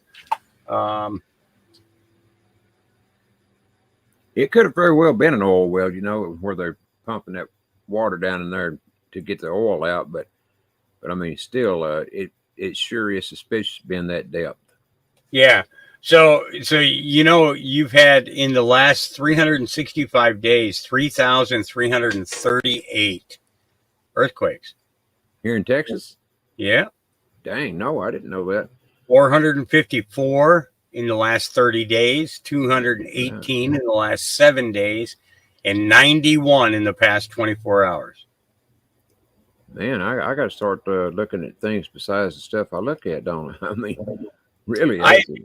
Well, it's I found this site accidentally, Earthquake Track. I found, I think it was about 7 or 8 months ago. Gene Decode was talking about, some things that were going on overseas, Barcelona area.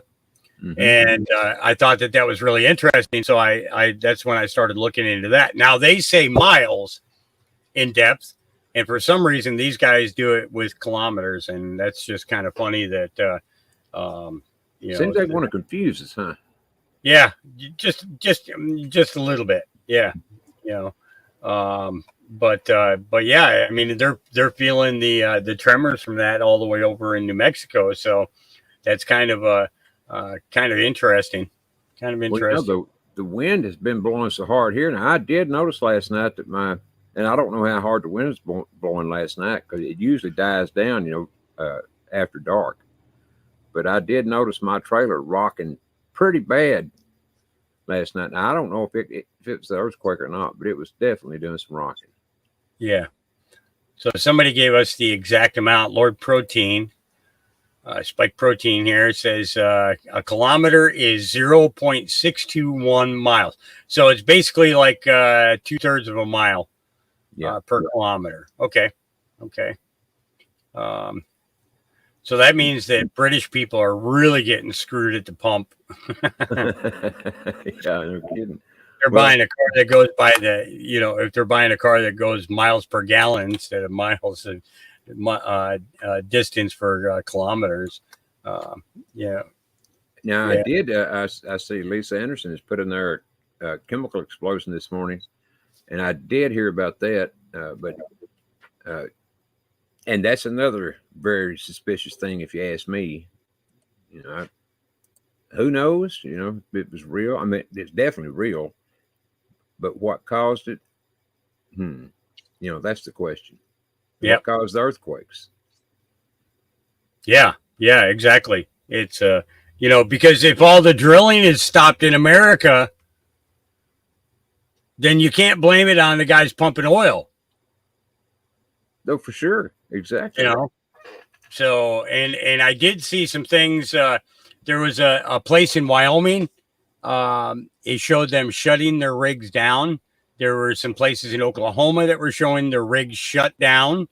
There were some places in Texas where the rigs are shut down. And then there was a guy talking about the amount of maintenance that has to be done in order to fire that pump back up again. What's strange about it, Hawk, is at least here in my area of Texas, the price of gas has gone way down. It was up to $3 or something, $3.27, I think it was, when I filled up the last time. and now it's down to about $2.65, unless it went up today, which I haven't noticed today. Oh, we're paying a minimum right now. I sent somebody down to get gas yesterday. We paid $4.89 a gallon. Wow. Yep. So I sent him with five. I sent him with 5 gas cans because you never know what the price is going to be. I sent him with 5 gas cans. He came back with 2.5 full. And he was upset too because he said, man, if I had cash on me, I would have filled up them other 2 things for you. I know what you do, and I appreciate what you do. He says, me and my wife always watch him in the middle of the night. When we get home from work, because he's the vice commander of our local American Legion post, and his wife is one of the bartenders there. Yeah. So don't you think it's awful strange how they're closing all these oil wells down all across the country when they're not shipping any over here right now, or very little over here right now? So my question is what are they trying to do to us? Are they trying to keep us confined to one area? By not allowing us to get gas? Well, it's almost like they're trying to force us to stay home. Exactly. That's exactly right. So Jem says that it's $3.79 a gallon in his town. If you know your local gas price from going to get gas either yesterday or today, go ahead and put it in chat. I'm curious to see what everybody's paying all across the country. Yeah, absolutely. It amazed me to see the gas here going down, the price going down, because it shouldn't be doing that. So what the heck is going on? I mean, if they're squeezing the production down, well, then you'd think it would be going up, the price. So not what it seems. Says gas is dropping in Oklahoma. Diesel fuel is still up. So here we go. We got chessboard $2.99 on the Eastern Shore. Miss Mariana Fisk at $3.35. $2.89 in Iowa. $2.99 in Delaware was the lowest that he's seen. Jerry Lee says he's paid $3.70. John McLaughlin says $3.15 in East Detroit. Wow. Well, the question is, what was the highest price there? Was what, around $4 a gallon? Jerry Lee, I think it's $3.70. What was the price of gas maybe a week ago, if you know? Last week I paid I was paying $5.15 a gallon in Oregon here. So okay, so it has gone down for you. Wow. Jem says diesel is at $4.79 a gallon. That's crazy. All right. Sharon Hudkins says $2.86 in South Alabama. Buffering says Middle Tennessee is $2.99. $2.65 or $2.55 with discount. Right on. Let's see. John R says Indiana $3.49. And that was an hour ago. Melvita says $3.09 in Southeast Georgia. Yep. That's kind of crazy.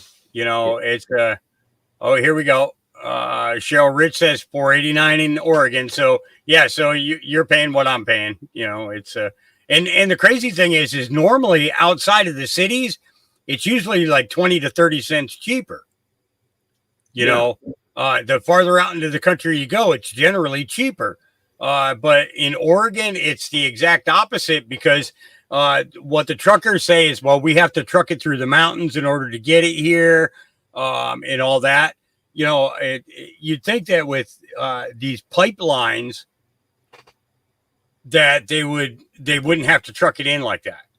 Well, not only that, why don't they build some more refineries around the country so they don't have to truck it in, if that's the case? Yeah. Yeah. So, but I'm wondering what for people like Richard there says $2.78 a gallon there. So he says he's in the Panhandle. Which Panhandle? Are you in the Florida Panhandle or are you in the Texas Panhandle? Good question. But what was it, say a week ago from if it was $2.39 or it's $2.39 now, what was it a week ago? Yeah. Jem said that his was 383 last week, and it's 283 now. Wow, a $1 drop. That's a big drop. And then here's the thing, like we said, they're squeezing the oil production down, and you'd think gas would be going up, but instead it's going down. Yep. Barb Richardson says Indiana $3.35 a gallon regular. Wow. Starsky Mooney says election time gas always go down in Texas. He says it's $2.73 in Whitney, Texas. Yeah, and the elections are over, so I guess we get ready for it to go back up, huh? Yeah, pretty much. Cupcake Girl says, diesel is $4.78 in Iowa. Yep. That's almost putting. I mean, the people that drive truck drivers are having a hell of a time paying for all that diesel. I would think, with what are they having to charge to get from point A to point B? Man. Yeah. Now, Blackwatch says it's in Ontario, $1.74 a liter. So times, to make a gallon, $3.67 a gallon. So he's just a little bit cheaper than we are here in Oregon. So yeah, it's nuts. It's nuts. It is. It just blows my mind, that they're squeezing the oil production down, and yet gas and everything else is going down. It's supposed to be the other way around. So how does that work? Is he still emptying our national emergency supply? The reserve? Yeah, National Reserve. Yeah, I believe so. Almost have to be. Okay, Cheryl, I know right where you are. I used to I actually go fishing down on the Sandy. So when I get off the farm, the Sandy is one of my favorite places to fish. Undated E says $3.37 a gallon, $4.41 for diesel in Minnesota. Yeah, wow. Okay, so Richard says it's the Texas Panhandle. So yeah, I wonder if he felt the earthquake, because he'd be a lot closer to it than I am to where it actually happened. Park says Southwest Florida is $3.12 a gallon. Yep. And it was $1.86 here a few years ago. Okay. I get what Black Watch is saying here. Okay, so he's actually paying $5 or more per gallon. Wow. Damn. So that's outrageous to say the least. I never really learned much about the Canadian currency and everything, so it's I apologize with that. It's the way they you guys got like that European economic system up there. It's kind of weird. Lord Spike says it's $5.60 in SI, California. I think he meant Southern Cal. Okay, Southern Cal. Trump had it at $2.65. Yep. Central New York is $3.89 a gallon. Chessboard says diesel was $4.44 and gas was $2.99 this afternoon on the Eastern Shore. Truckers need to shut her down for a couple of weeks.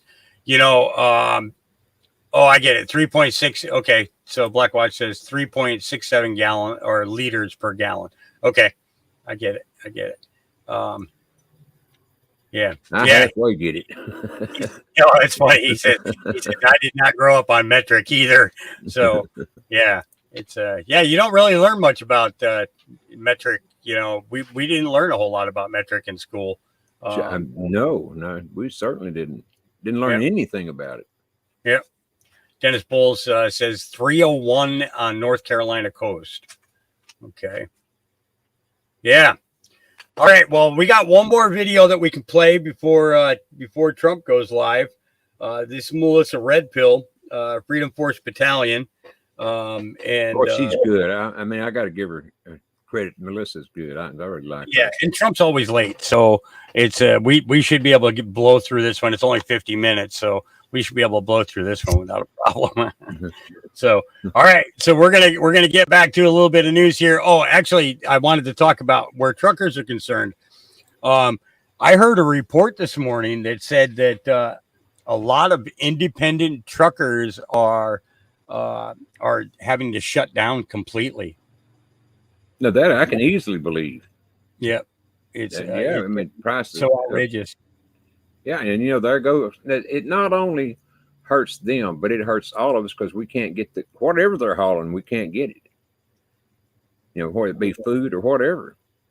So things are about to get tough. Is the point, in my opinion. Yep, that's nuts. Just I'm sorry to hear that because I know that we're depending on our truckers to be able to get everything that we need all across the country, and to hear that they're having this kind of a problem is weighs heavy on my heart, because especially here in Oregon, we really rely on truckers coming in. Not that the big cities don't abuse the truckers, because they do. All the whenever these riots or protests or whatever is going on, it affects the drivers the most.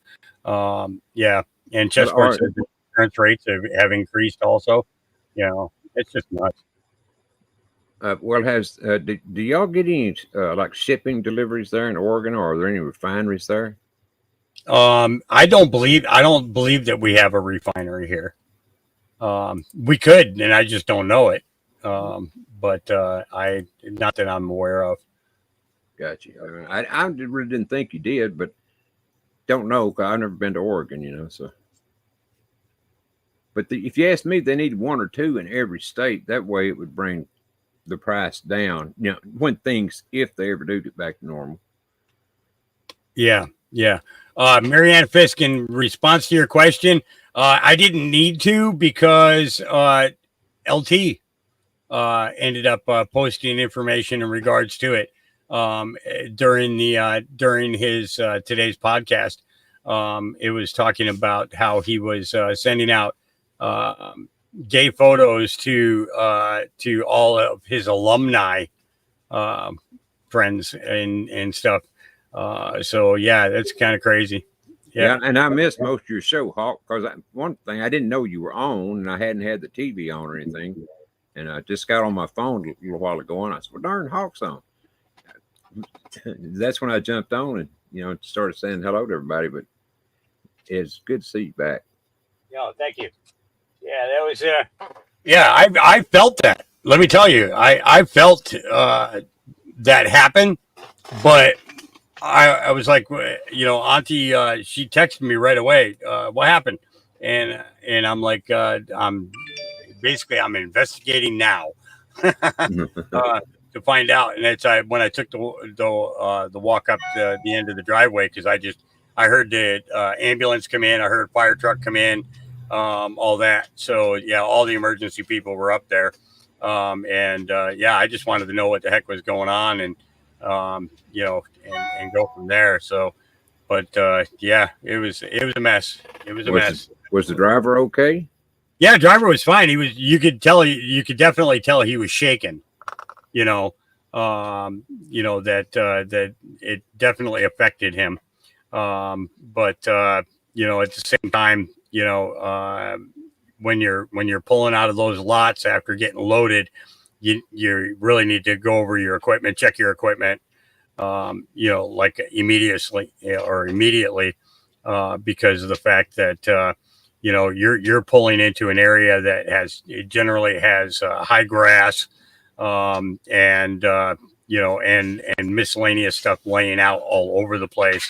So you really have to make sure you check on the service of your vehicle before you leave these sites, or else that's the kind of thing that's going to happen to you.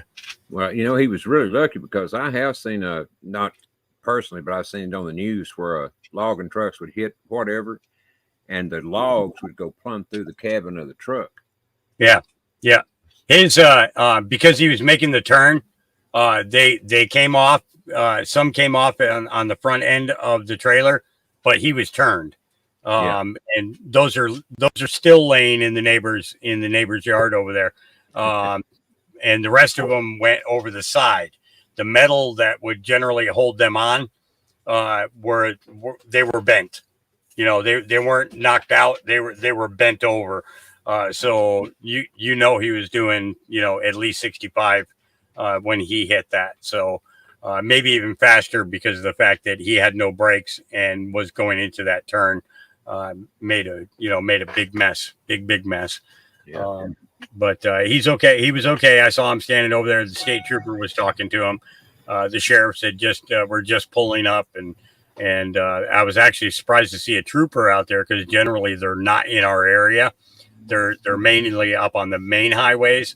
But it was good to see that that there was one that was active down here, and all that. So, all right, well, let's get into Melissa Red Pill.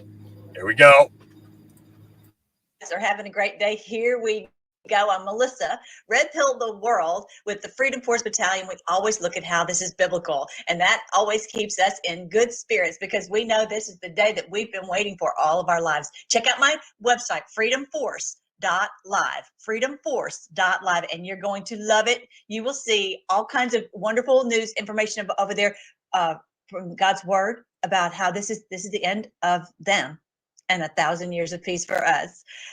You can check, actually, when you go there, go right here to the videos. And when you scroll down, then you can see the video playlist. We have 1,000 videos over there. You can search anything you want to find out about end times. And you can also check out my books about end times and 1,000 years of peace.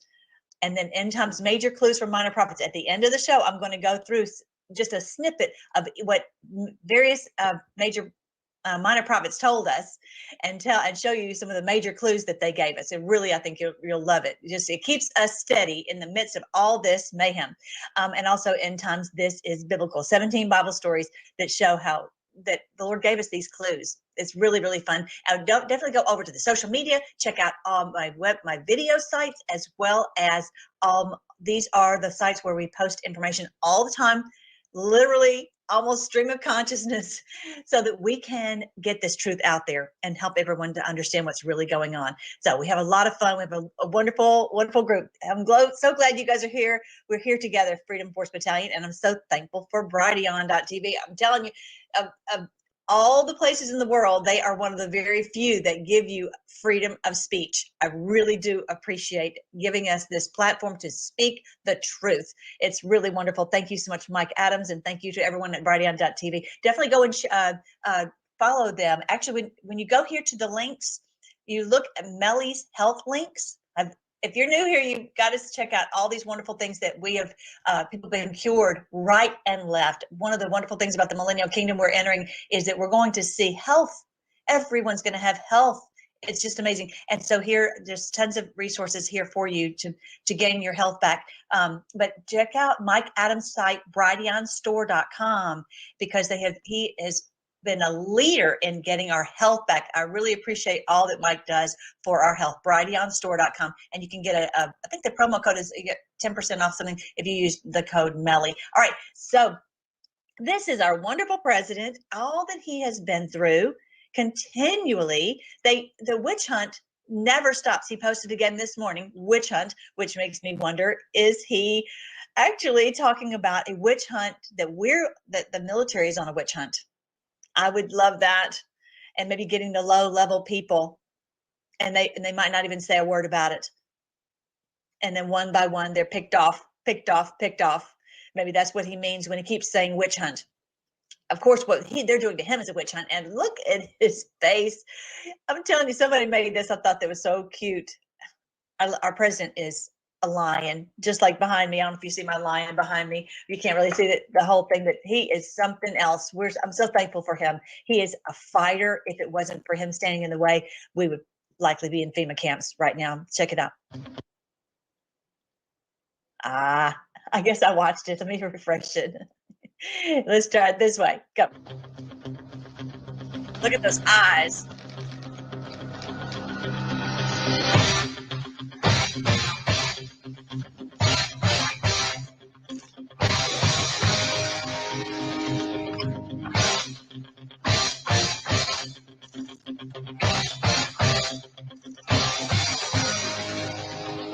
Report. I love it. This is our wonderful president. They're so afraid of him. He lives rent free in their heads. I mean, they can't stop just persecuting him and trying everything to stop him, and nothing is working. Oh, just so you know, today, here it is, the 8th of November. Well, congratulations. This is the 7-year anniversary since President Trump was elected. Did you catch that? Oh, here it is. Trump wins 2016. This is the 7-year anniversary. Congratulations, President Trump. And he never conceded. So in my opinion, he's still the president of our sovereign country. Maybe not of this defunct, failed USA corporation, but that's another story for videos. If you check out my site, if you want to know what I'm talking about, go to freedomforce.live and go to videos playlist, search for Active 1871. That's a whole nother thing. But anyway, so yeah, our president won, and now it's 7 years. And I just think that that's such a biblical number. We've been waiting on a 7-year period, and this possibly could be it, because it was 7 years since he was elected. So I know one thing. He's been driving them crazy, and it's been Armageddon on them. No doubt about it. They are, if they weren't afraid of him, then they wouldn't be persecuting like they are. One other quick thing. One of my dear friends woke up, and she was, I think I've told you about her before, just in the past couple of weeks, and she is still beside herself, continually saying, I just didn't realize these people were so evil. Yeah. Isn't that how you felt when you first woke up? You're just reeling, and you're like, I've got to jump into the fray. This is what, Mike Adams with Bradion and all the team over there, they're like, we just can't stand idly by and let these evil people continue, and without having a platform to respond to them.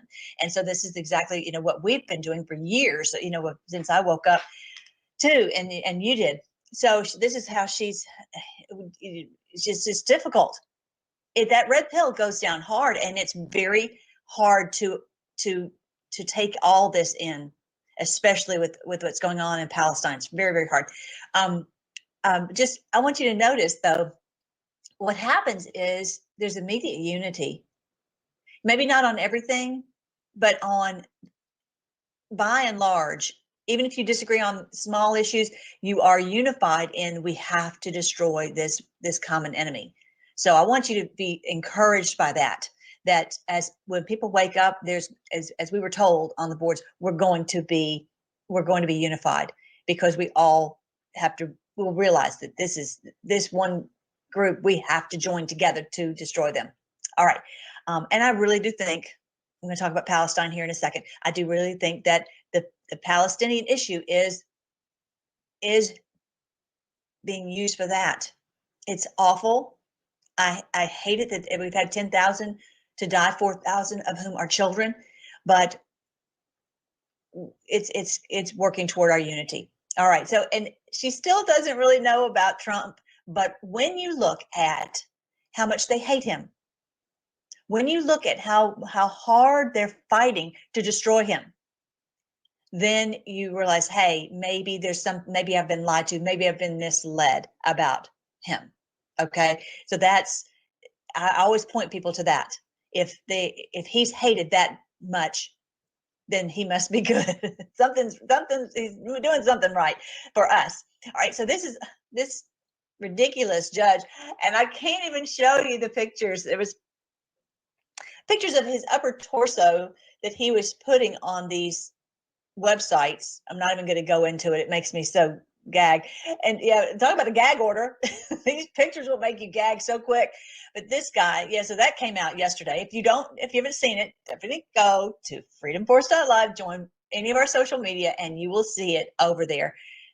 Not the pictures, but whatever. You'll see the story about it. Disgusting. All these people are they're so disgusting. What is the deal? They're all the same weird vibe, weird, creepy people. Anyway, so look at what he says. President Trump is trying to speak on the stand, and this is what he said: I'm not here to hear what President Trump has to say. Okay.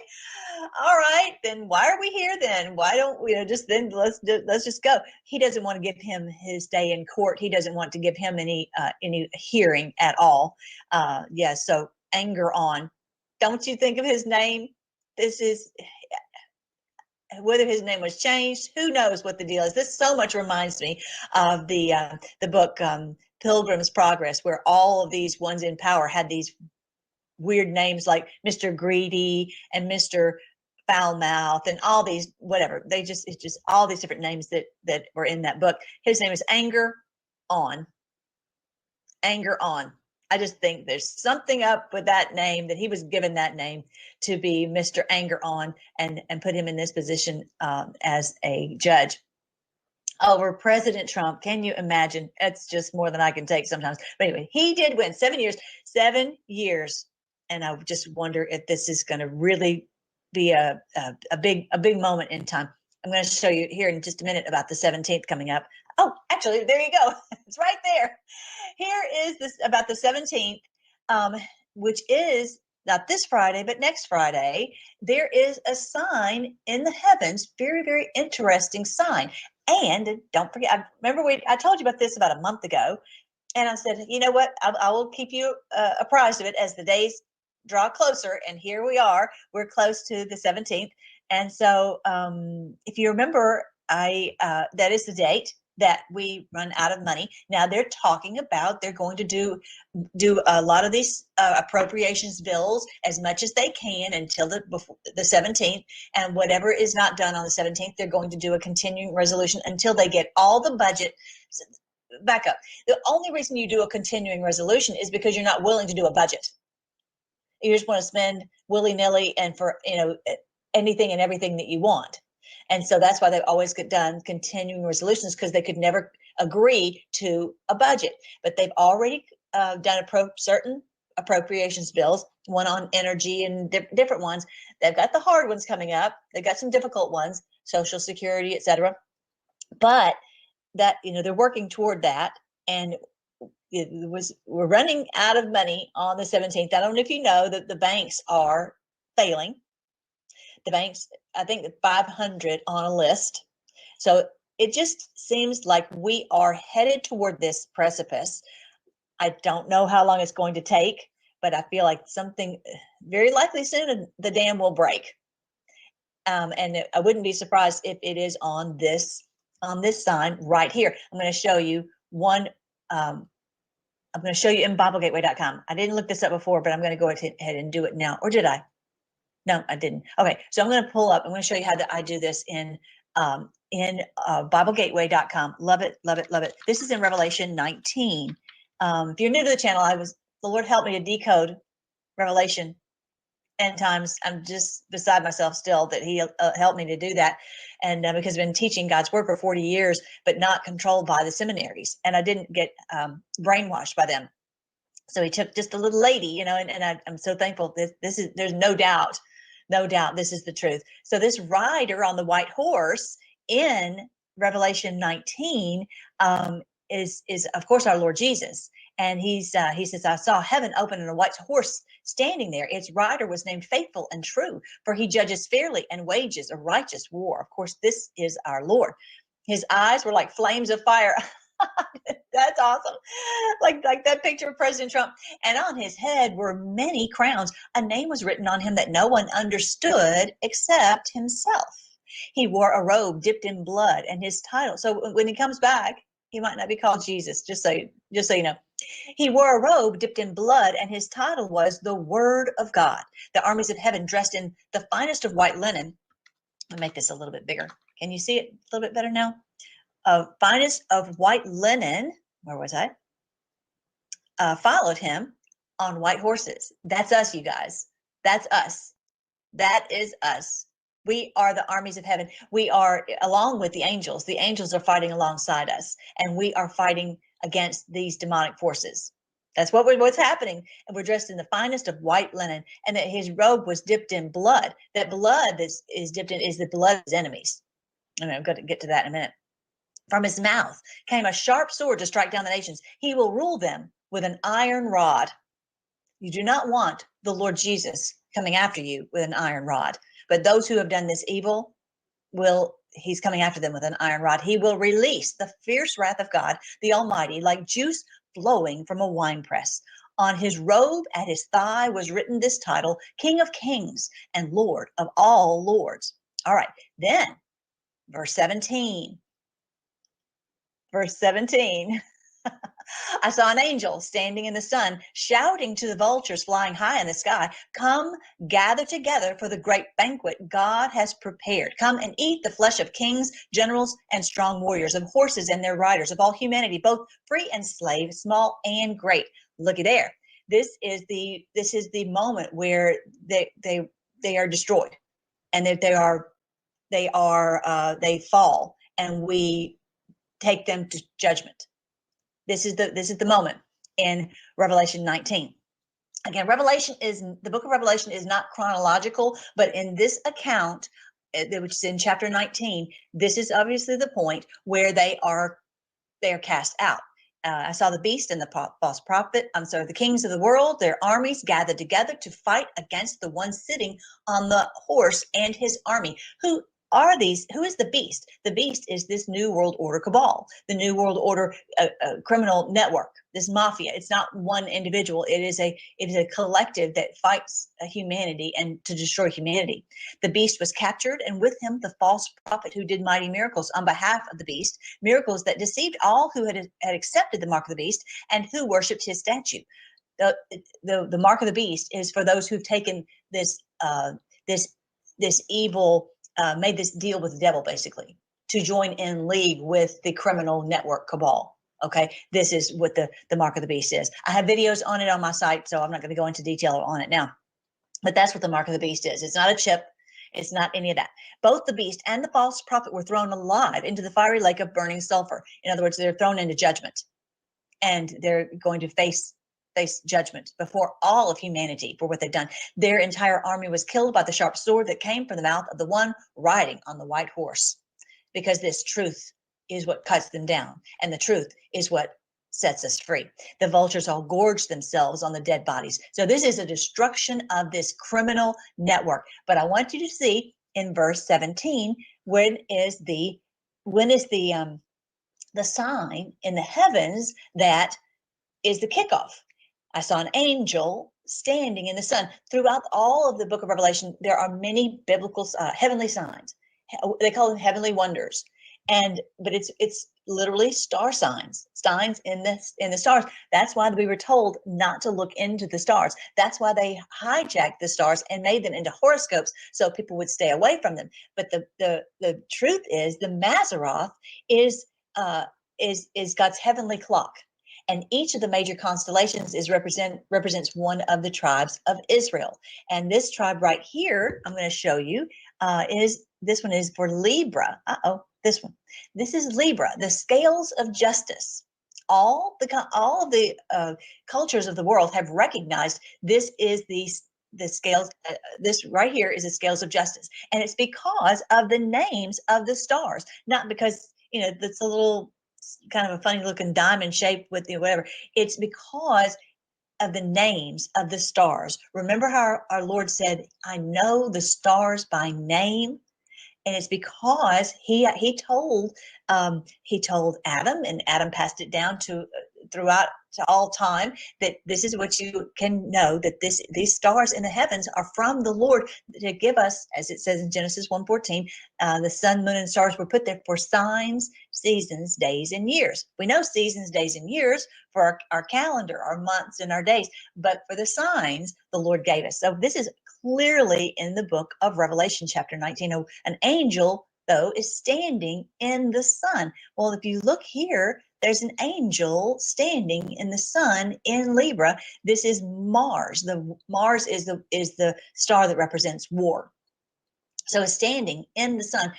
It's not extremely rare. There's another instance where there's an angel or a messenger angel, because Mars does these loops. And if you go on my biblical astronomy playlist, I'll go into all this and how they do these loops. You can also go on the Stellarium Bible app and you can see that there. But anyway, so Mars is standing in the sun on the 17th. There's another one happening, like I said, in 6 months, I think in April 8th, I think. Anyway, so coming up, but it's not common for this to happen. And I feel like right at the 7-year mark of the sign of the Son of Man. If you're not familiar with that, let me go ahead and show that to you. This is on the main page of freedomforce.live. When you go to freedomforce.live and you scroll down, you will see this sign of the Son of Man. Our Lord Jesus told us to watch for the sign of the Son of Man. And that was the kickoff to the Great Awakening and to Armageddon. And it actually began on the day President Trump was elected. Seriously, Jupiter entered into her womb on the day President Trump was elected. And so that is now 7 years ago. It could be counting 7 years to the September 23rd, 2017, which would be next year, 2024. We'll have to wait and see. It's hard to know. But I just wanted you to see this angel standing in the sun. There is one happening on the day that we're running out of money. And I just don't see any financially how the financial markets can make it another year. We will see. All right, so President Trump is leading in all the 5 battleground states. How awesome is that? Of course, that doesn't take into account all the cheating that they could do. And I'm not even really going to get into the election from yesterday because I know there was a lot of cheating. And I will soon have information for you from Mike Lindell on how what happened with the WMD. So just stay tuned on that. But yeah, so he is winning in Pennsylvania and Georgia and Arizona, Michigan, and Nevada, which is not. It's not shocking to us, but they are flipping out because they realize they can't overcome that with cheating. All right, so I want you to see this. This is about the children in Palestine. They are fighting so hard. This is actually Jewish children, precious children, and they are fighting hard to try to rescue their friends who are Muslims who are in Gaza. They want everyone, and their parents. So these are the true Jews, not the fake Jews who run Israel. Unfortunately, that's the case. Revelation 3:9 says there are those who say they are Jews, but they are not. They are the synagogue of Satan. And anyone who would go in and kill innocent children, they've killed 4,000 children. They're not a true Jew. No way. No way. So anyway, I wanted you to see this. And, they want to live side by side, just like we do in our country. So check it out.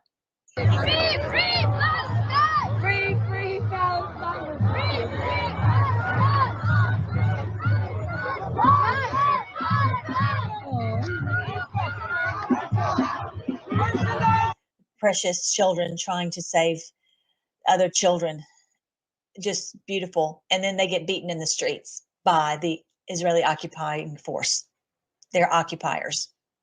Okay, as I talked about that on my most recent video, so check out that. Again, go to freedomforce.live and you can see all of the links here for the social media for the video channels. You can see the most recent videos. All right, so then this woman is a Jewish woman who is she is saying she's an anti-Zionist Jew. I want you to hear what she has to say because she realizes that a 2-state solution will not work. It will not work. She says everyone needs to live side by side with freedom for all. Check it out. This Jew. Israel says it's the state for Jews. Well, let's start with the fact that 1, not all Jews live there, and 2, the majority of its citizens are not Jewish. I used to be a two-state solution. That was always my thing. I believe it's impossible now. I believe there has to be a 1 state for all of its people with equal rights. Period. I've been there. It's an apartheid system. I was allowed to use one road, but other people weren't. I was allowed to have water while other people weren't. Not right. I was there was in 2017. I went to El Khalil, which everyone else calls Hebron. I refuse to call it that. I was in Ramallah. I went to the Kalandia checkpoint. I see what happens. I went to the Waldorf Hotel. This has been a lifelong resistance for me. It's something that I chose to do since I was 16 years old when I saw this cannot be. So yes, I know the intricacies, and when people say it's complicated and no, don't get involved, it's too challenging. No, it's not. It's very easy. It's very simple. You don't have to go to Nablus the way I did. You don't have to go to Karam the way that I did. I wasn't allowed into Gaza, so I didn't go, but in those areas, it was, Hebron, my God, Khalil, it was crazy, ludicrous. It's insane. How can our tax dollars pay for this? colonialist and imperialist. They're all colonial settler countries, and this is why they stand together. For settlers that are from New Jersey. They're from New Jersey. They're from New York. Well, obviously our governments are not listening to us now, but I'll tell you one thing. I'm not contributing to any political campaign of anyone that does not come out in favor of the Palestinian people. I will not. There you go. Me too. No, if anyone is not supporting the Palestinian people, I will not support them either. No way. And they, how can they judge rightly on anyone? How would they not just as soon put us in a FEMA camp and say that we're terrorists and put us in FEMA camps? I don't trust anyone who is not looking at this and understanding that this is completely unfair for the Palestinian people of what's going on. So this is what's happening. Dr. Alice Rothschild talks about the lack over there. Check it out. Ambulance, you're in labor, you cannot communicate with anyone. Hospitals can't communicate with each other. They can't pump water into the system. There is almost no water at all that's clean. That means you can't wash your sterile instruments. You can't wash wounds. There's a lack of antibiotics. People are dying of infection. I mean, it goes on and on and on. If you think about not having water, not having electricity, and also not having food, there's now a serious risk of starvation. The average Gazan is living on 2 pieces of bread a day and spending hours searching for water. And people are starting to drink agricultural water. So we're seeing an uptick in diarrheal diseases, respiratory infections, chickenpox. You know, this is a humanitarian and health catastrophe that is basically being live streamed in front of our eyes. It's awful. It's awful. And that's why so many of the people who are watching this are rising up. And that's why there are marches all over the world, because this is against civilians. This is against children. As I said, 4,000 children have been massacred sent by the Israeli occupying force. And now they've divided Palestine into 2, because what they want, if you haven't seen this, they want to create a canal through the northern part of Gaza. And that's what they're going to. That's what their plan is and has been. Just search it up on Wikipedia. You'll see the Ben Gurion Canal. So this is why they're doing this.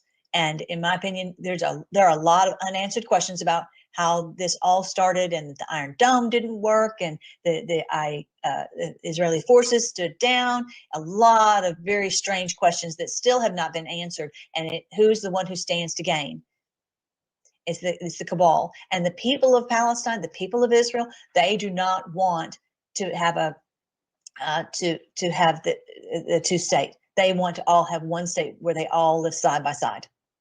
And that would mean going back and restoring to people what has been stolen from them from all these years. So this is the truth of what's going on. And if someone is in an official in a political position and they don't understand this, then they really, in my opinion, don't deserve to be in a position of authority, because they need to understand human rights. This is a crime against humanity. This is a crime against the Geneva Conventions, the Law of War Manual. This is what's happening. And it just goes on and on and on and on and on. And the people are sitting ducks. This is not a war. This is a massacre.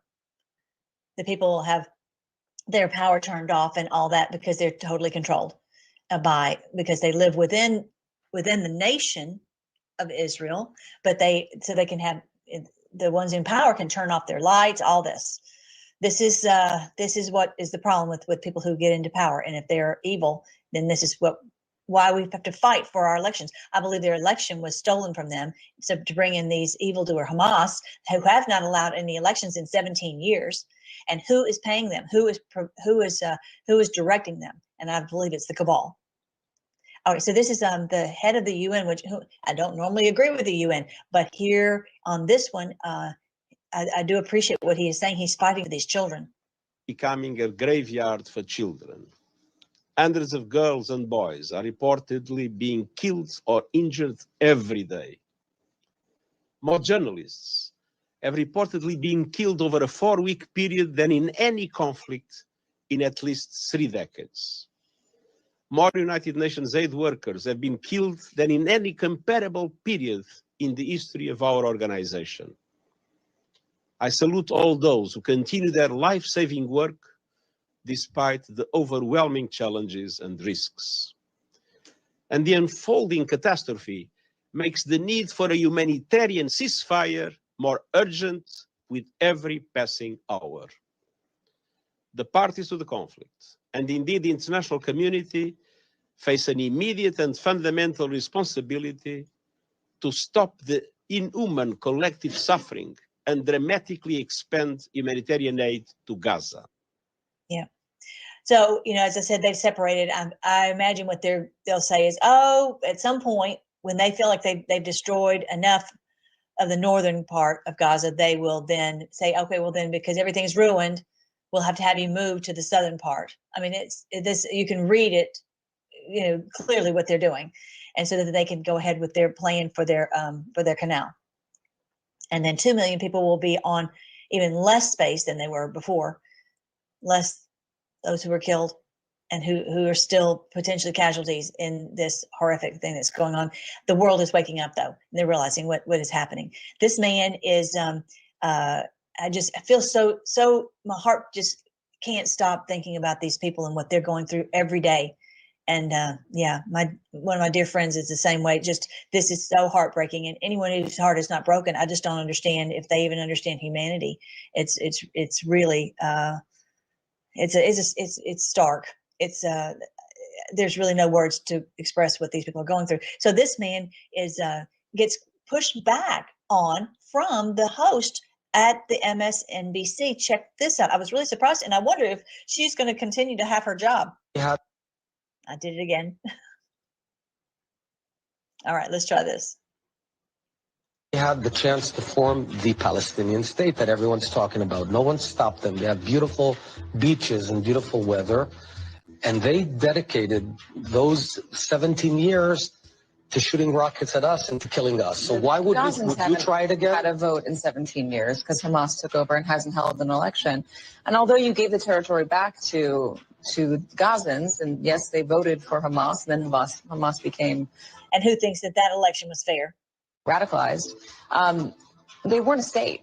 It wasn't like you handed over statehood to, there was no we actually did. It was theirs to decide. It wasn't connected with the West Bank. But that's beside the point. We're talking about Gaza. The West Bank is the West Bank and Gaza is Gaza. They got everything they wanted. Would you try that again? Would you?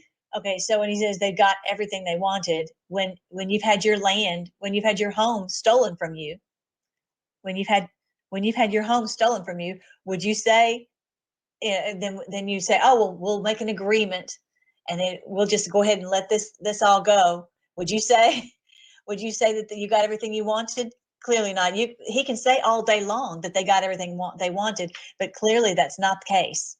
It's clearly not the case. And you know, they're such slippery liars.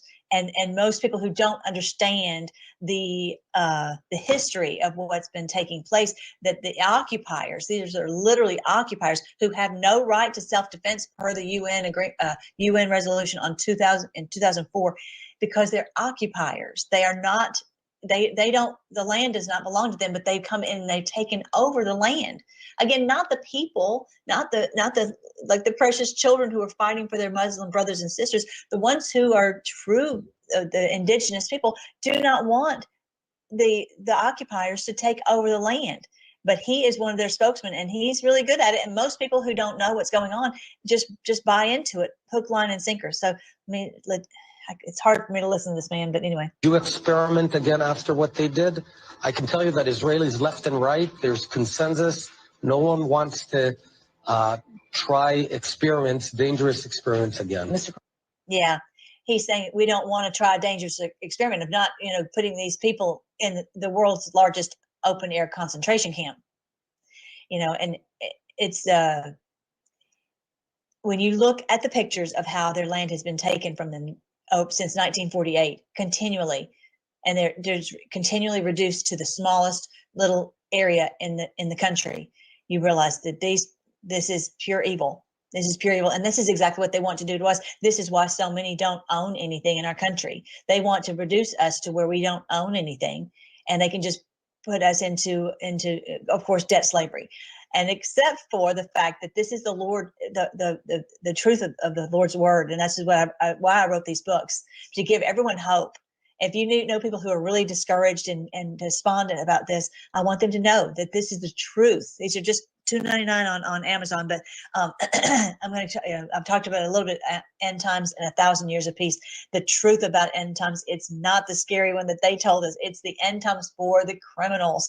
And I go into all about the 666 and the mark of the beast and who's the harlot and all these things and the two witnesses, all that. I go into decoding all of that, and not like we were told, not like we were told at all. And it all makes sense now, doesn't it, you guys? Those of you who have read it. And actually, when you go to freedomforce.live, you can go to the audiobooks. I have 2 of the audiobooks done. I actually have a friend who is recording the one in Spanish. We have it in Spanish too. I don't know if I had told you guys that, but we have it in Spanish too. Yeah, and in German.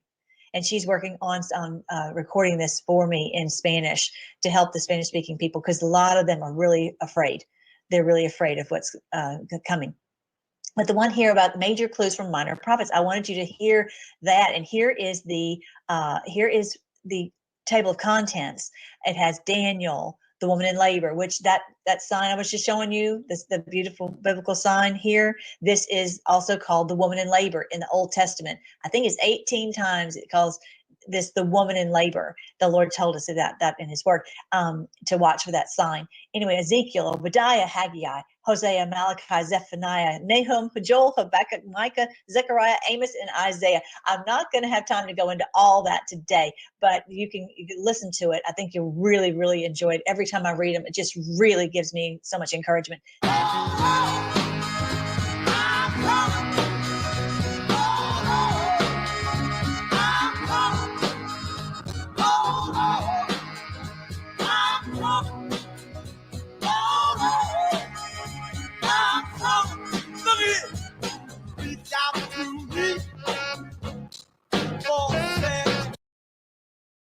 The framework to understand the book of Revelation. And then I'm going to show you some of the things that the minor prophet said. First of all, we would have tribulation. This is the timeline. Tribulation, which we know all that the horsemen have done. They've done the devastation of our finances, the devastation of our health, which is the black horse. I'm sorry, the green horse is the health. The red horse is the war. The black horse is the financial devastation. And then the white horse is the fake leaders. They pretend like they're good leaders, and they're not. And so they've come out for years, thousands of years, and they've just done war after war after war, after health devastation after health devastation, after financial devastation, just stealing from us. This is not something that just happened. Those horsemen have been riding for a long, long time. And so we would, when we saw that sign of the Son of Man, also called the woman in labor, we would wake up and we'd realize who our enemy is. And that's what's happened. We weren't ready. The reason the Lord kept this truth from us was because we were not ready to fight. And we had to all get ready. Collective humanity had to be ready to fight. The puzzle pieces had to all be in place so that we would all be ready to destroy them. This is the day we're living in. The Lord told us that it was going to be an age, which is 2,000 years. And when did our Lord Jesus leave? 2,000 years ago. This is no doubt. We're living in the day when this is happening, no doubt about it. So we've had this great awakening. You see people all over the world who are in this fight. Not only Brighteon, not only us here, but I mean, just people all over the world are rising up. And for the Palestinians, they're rising up against the leaders. They're really understanding what's going on. And yes, they still continue to steal elections, but everybody knows it now. Everybody realizes what's going on. And then we would fight this. This is what the Battle of Armageddon is. We're fighting this Battle of Armageddon, which I believe is during that last week, that 7-year period. It's a biblical week is a 7-year period. And so we're fighting this battle. That's what I was saying before, the 7-year period. We're fighting this battle. All right. So, and to destroy them and to cast them into the abyss. That, just like I was reading to you from that, on that sign, that potentially could be, the 17th. I don't know, but it's just funny how I'm just throwing this out there. And then we have the millennial reign of Christ, where for 1,000 years we're going to have peace and health and wealth. The book of Jasher even says that our lives will begin to extend until they reach 1,000 years. Seriously.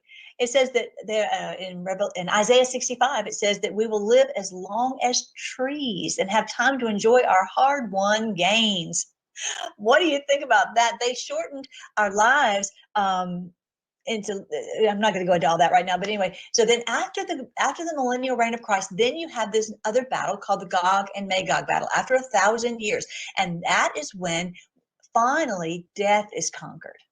That is when Satan comes out to try to destroy humanity one more time, but then he is destroyed forever. And then we have no more death, no more sorrow, and no more crying. This is called the Gog and Magog battle. And that's when heaven and earth merge, when we have the new bodies. And that's really what the verse in 1 Thessalonians 4:16 and 17, where it says, for the Lord himself will descend from heaven with a shout, with the voice of an archangel, and those who are alive and remain will be caught up together with them in the clouds to meet the Lord in the air, and thus we will always be with the Lord. That's Isaiah 1 Thessalonians 4:16 and 17.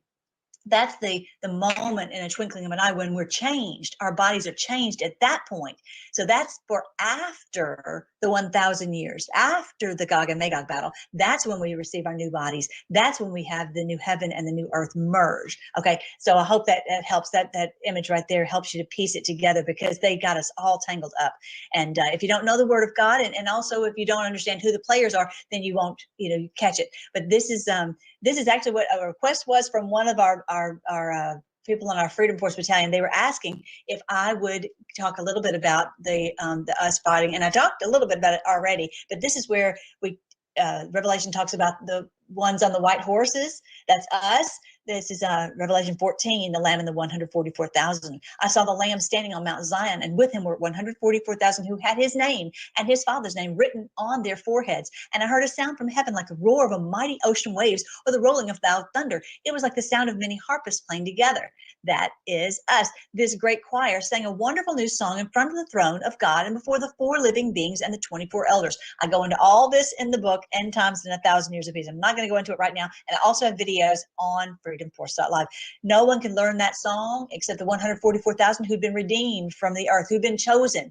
We have a song to sing that we're like, we've been in this battle.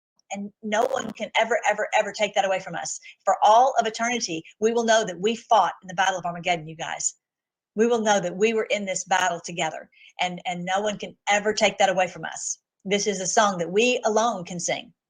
They have kept themselves as pure as virgins, following the Lamb wherever he goes. This is what we're doing every day. Lord, what do you want us to do in the battle? Where do you want us to fight? What do you want us to say? They've been purchased from among the people on the earth as a special offering to God and the Lamb. They've told no lies. They're without blame. In other words, we are truth tellers. That's what it's talking about in Revelation 14. Even if you don't have a white horse, even if you don't have a horse. All right. So then this is from the book of Amos, chapter this is Zechariah. Sorry, Zechariah. Look at this. Flee from Babylon in the land of the north, for I've scattered you to the 4 winds. Come away, people of Zion. Zion is truly the city of God. They've hijacked the name. It's truly the biblical name for the city of God. You who were exiled in Babylon. After a period of glory, the Lord of heaven's army sent me against the nations who plundered you. For he said, anyone who harms you harms my most precious possession. I will raise my fist to crush them, and their own slaves will plunder them. Then you will know that then you will know that the Lord of heaven's armies has sent me to you. This is what we're seeing. They're being crushed. They're being crushed, and they will soon be crushed for all the world to see.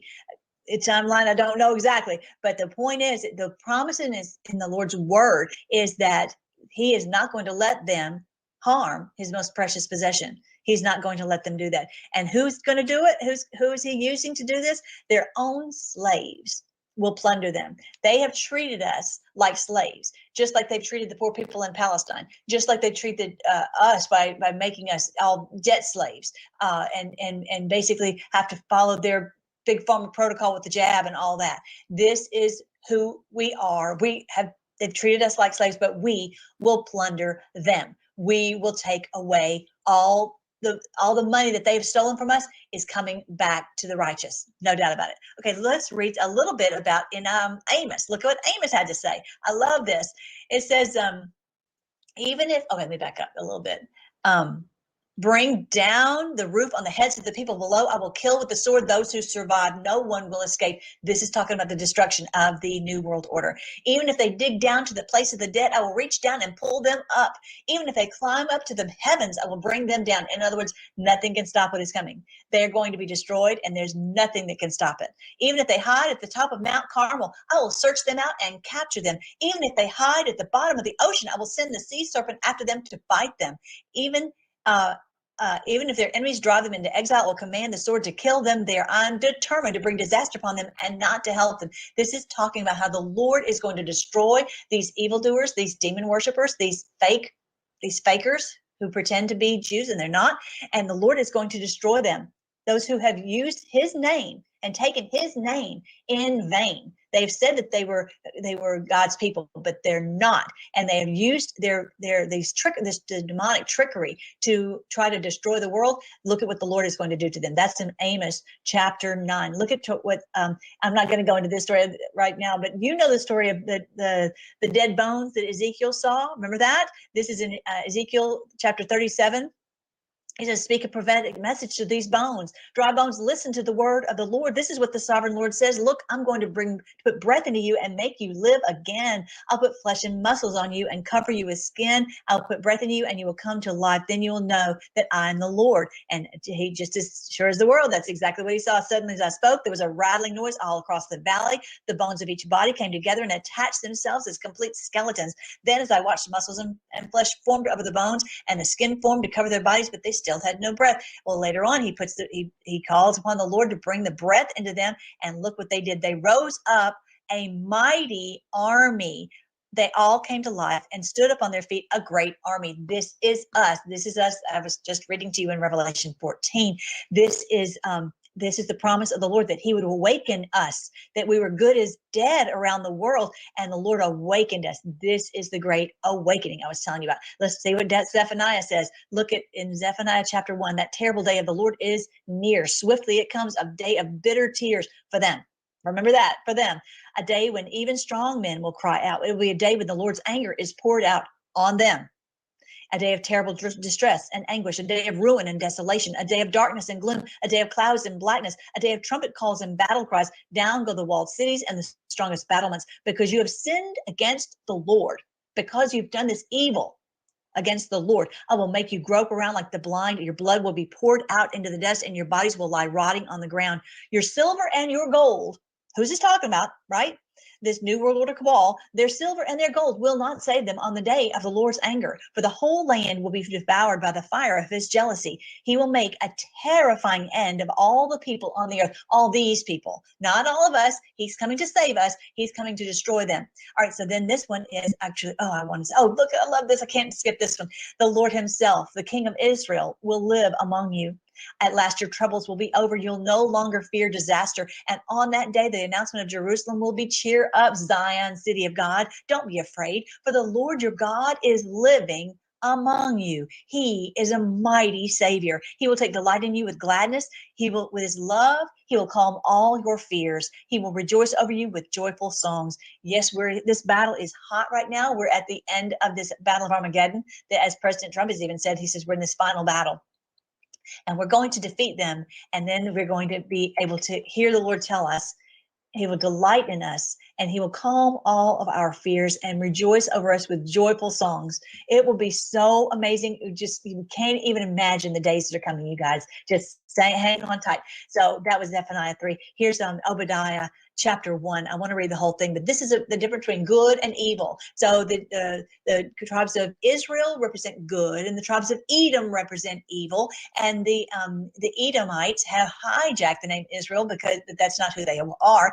But look here, it says on verse 21, it's only one chapter in the book of Obadiah, and look at the last verse of Obadiah. Those who have been rescued will go up to Mount Zion and Jerusalem to rule over the mountains of Edom. We're going to rule over these evildoers, and the Lord himself will be king.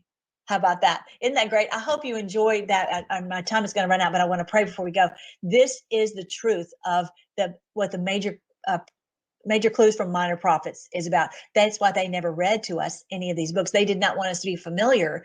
That in the seminaries, they said, just stay away from those. Those are old ancient history. It's about whatever. That's not really important. Just stick in the book of John or whatever. When I love the book of John, but they're not telling the whole counsel of God. And this is why I'm so thankful to have been able to decode these minor prophets. They told us of this day that we are experiencing this awakening, and that we would end up fighting this battle, and that we would end up destroying them.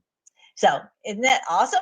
I'm so thankful. I'm so thankful to being able to decode that and share that with you guys. So if you want to listen to it, you can, like I said, listen to the audiobook. It's on Audible and on freedomforce.live.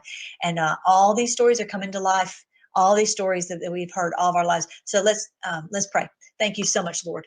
We praise you that this is the great day that we're going to defeat our enemies. Thank you that you've awakened us, and your word is true, and nothing can stop what is coming because you have ordained this. No doubt this is the awakening. No doubt this is Armageddon, and no doubt, just like you promised, these even if they go to the depths of the sea, you will send the sea serpent to bite them. You will not allow them to get away. Not one of them will escape, and they will not escape judgment. Thank you for these signs in the heavens. Thank you for the hope that you give us. I pray for everyone in this battle. I pray for Bradion. I pray for everyone who's fighting hard. I pray you protect them. I pray you would give them the words to say, show them where they can share truth, where they can post information to help people wake up, and touch the hearts of the people who are still asleep so they can wake up. So we'll all join in defeating these evildoers together. And we just praise you and thank you for your promises. And we can't wait for everyone to know that you are the King of the world. And your great name we pray, Jesus. Amen. I love you guys. Oh, my time's out. I got to run. I will see you next Wednesday, 10 a.m. Central on Bradion.tv.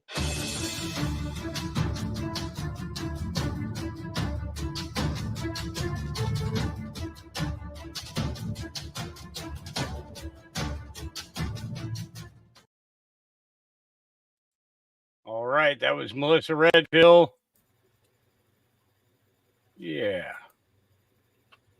Man, I agree with so much what she said. And you know, it's kind of weird, Hawk. Just a couple of nights ago, I spoke of the very same thing that she was talking about there about the Hebrews being in the Gaza Strip, and that's where they, in my opinion, that's where they made their own little jail for the Hebrews. Yep. Is the Gaza Strip. Yeah, pretty much. So I'm looking to see. Trump still is. Oh, wait a second. Is he coming? Hold on, he's coming. You know, I think he plays that song at the end of each one of his rallies for a very special purpose. Yeah. Yeah, I really like to play it, but we have to, copyrights and everything else. In about 90 seconds, it wears off. And then, I forget who, I saw it somewhere. It was sort of the perfect. Don Jr. And Joe Biden turns into a Roomba.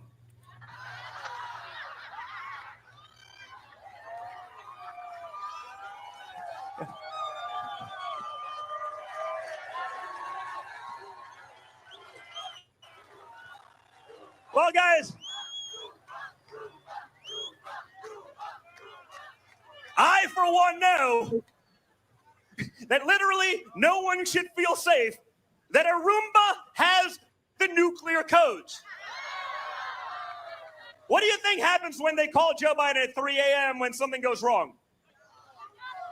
No, they don't. And you know how they don't? Because on October 7th, when a terrorist organization flew paragliders with machine guns into a daytime concert, murdering and killing innocent women, children in Israel, we didn't get a response from him till after lunch. No, but think about that. Think about that. They couldn't bother to respond because, they couldn't even probably wake him up. He wasn't present, and he's not. Again, none of it matters because Joe Biden, for the Democrats, has actually been effective pushing the radical leftist agenda. And that's what it is today, folks. There are no more Democrats in power. There are radical Marxist communists. They would jail each and every one of you. They're not pretending about it anymore because they're doing that to your grandmother who may have walked in between the velvet ropes taking a selfie on January 6th. It never ends, right? Anyone and anything in their way, they will destroy. They will lock up their political opposition. They are functioning like the communist dictators so many of the great people of Hialeah escaped from. When I talk to guys like my friend Jorge, when Jorge Masvidal did this, we did this in 20. We went around. His story, if he gave you the longer form version, is so incredible with his father and escaping. And so many of the people in this very theater right now understand what it means. There's a reason that the boats only go one way, folks. Okay? Despite what Bernie Sanders tells you, it's not so good. He's telling you the great virtues of communism and socialism, you know, from one of his 4 vacation homes, right? It's a little different. But everyone in this room right now understands exactly what we're fighting for. They understand exactly what's at stake. And that's why we need to end the nonsense, you know, the dog catcher debate going on down the road, like, you know. No, but that's the problem. The Republicans are guilty of this stuff too, right? You know why that's continuing? Not because they have a chance. You can see that just by looking at this room, looking at this area, but because there's a couple billionaires that gave more money to a super PAC, and the consultants who are all part of the DC swamp will take about 60 to 75% of that money into their own pockets by running the ad, by hiring their marketing team to come up with another brochure. It never ends.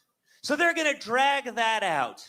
They're going to burn all that money that we could be using to defeat the sickness, the depravity that is today's Democrat, Marxist, Communist Party. Guys, we need to end this nonsense, and we need to save our country because it's not going to save itself. Our leaders have failed us for decades.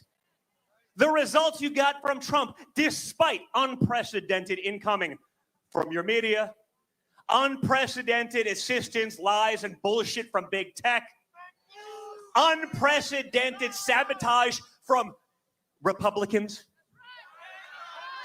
You got results because you had someone that can actually deliver, someone who'd actually done it, someone who's actually signed the front of a paycheck, not just been a taker. We can do that again, guys, but we cannot do it without each and every one of you calling out the nonsense, calling out the bullshit, talking to your friends, and fighting like you've never fought before. Because, guys, there is a point of no return, and they're hoping they get there. They're hoping they demoralize you so badly that you think there's no chance, that you believe that you don't believe your lying eyes, right? You go to the grocery store. No, it's all good. No, I saw this. Did you guys see the last week in the New York Times? Paul Krugman, Nobel laureate economist, right? He won a Nobel Prize in economics, and he says, no. He shows a nice, beautiful graph. It shows inflation coming down. The problem is there's an asterisk. Inflation, he says, is going great if you do not include a couple of things. Everything, yeah. Inflation is going along perfectly if you don't include housing, energy, food, and transportation. Hey, if you don't include literally everything that you need to survive. Things are going great, folks. You can get transgender surgeries like 50% off. Everything else you're paying like 3x. That, minor details. But that's what they're doing. They changed the way they record the statistics. They changed the methodologies they did to make it look great because they think that you're just going to blindly follow their nonsense. But we get it. We see it. As much propaganda as they run and create, they can't fool us anymore because we're on to their lies and we see it. It's not going to stop them. It's not going to stop them, guys. Only you can stop them. Only you can put an end to it. But I see you. You guys will. Because we love freedom. We love our country. We love God. We love our Constitution. And we are going to fight for our children and the next generation. Thank you, Hialeah. God bless you all. Thank you.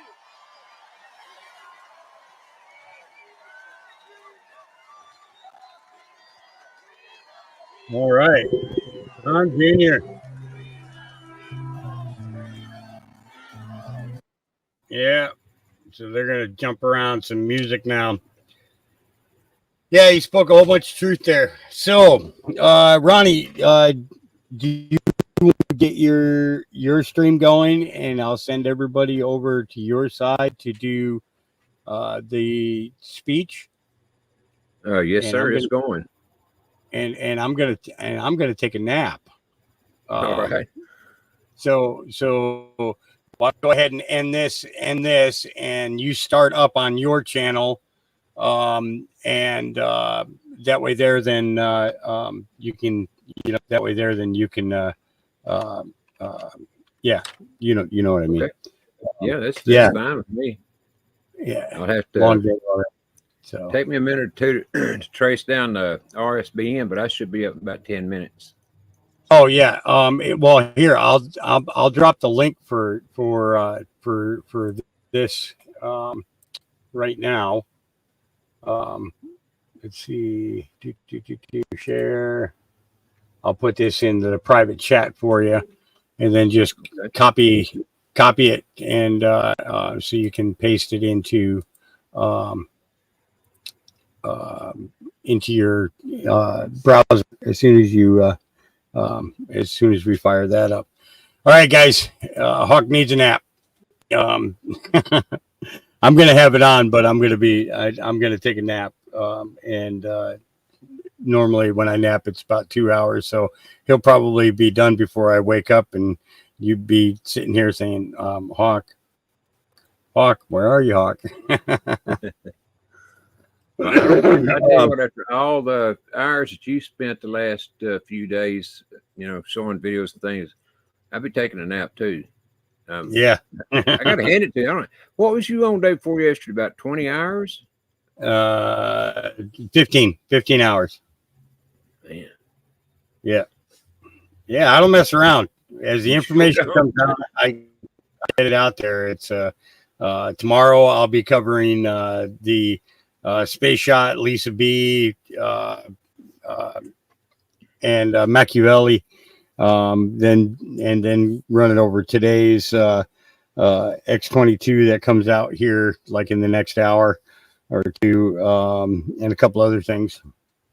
Yeah, it's a lot of content, but it needs to be done, so it really does.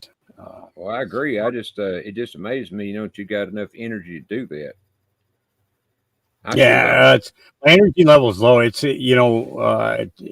I've been pretty much on like a ramen noodles diet for a while. Every once in a while, somebody will come into the farm and bring something else with them.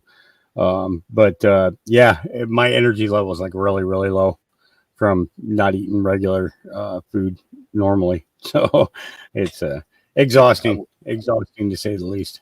So I would think so. All right, guys. I will catch you guys tomorrow. Ronnie, we talk backstage for a minute before after I shut this down. And folks, thanks for joining me today. You got a lot of good information. It was good seeing more information in regards to the trafficking and everything. We saw a lot of good information in regards to that. People getting busted. That it was like huge for me today. That was probably the highlight of the entire day. Was watching that guy get busted and that girl get rescued. That was definitely 100% shows me that that God is working and that God's people are working as well. So with that, folks, I'm going to go get a nap. I will catch you again tomorrow. And make sure if you haven't, somebody please drop Ronnie's channel in the chat so that everybody can bounce right over to there. I'd like to see Ronnie get up to as many viewers as we had today. That'd be awesome. And we will catch you guys again tomorrow. God loves you. Jesus loves you. I love you. Peace.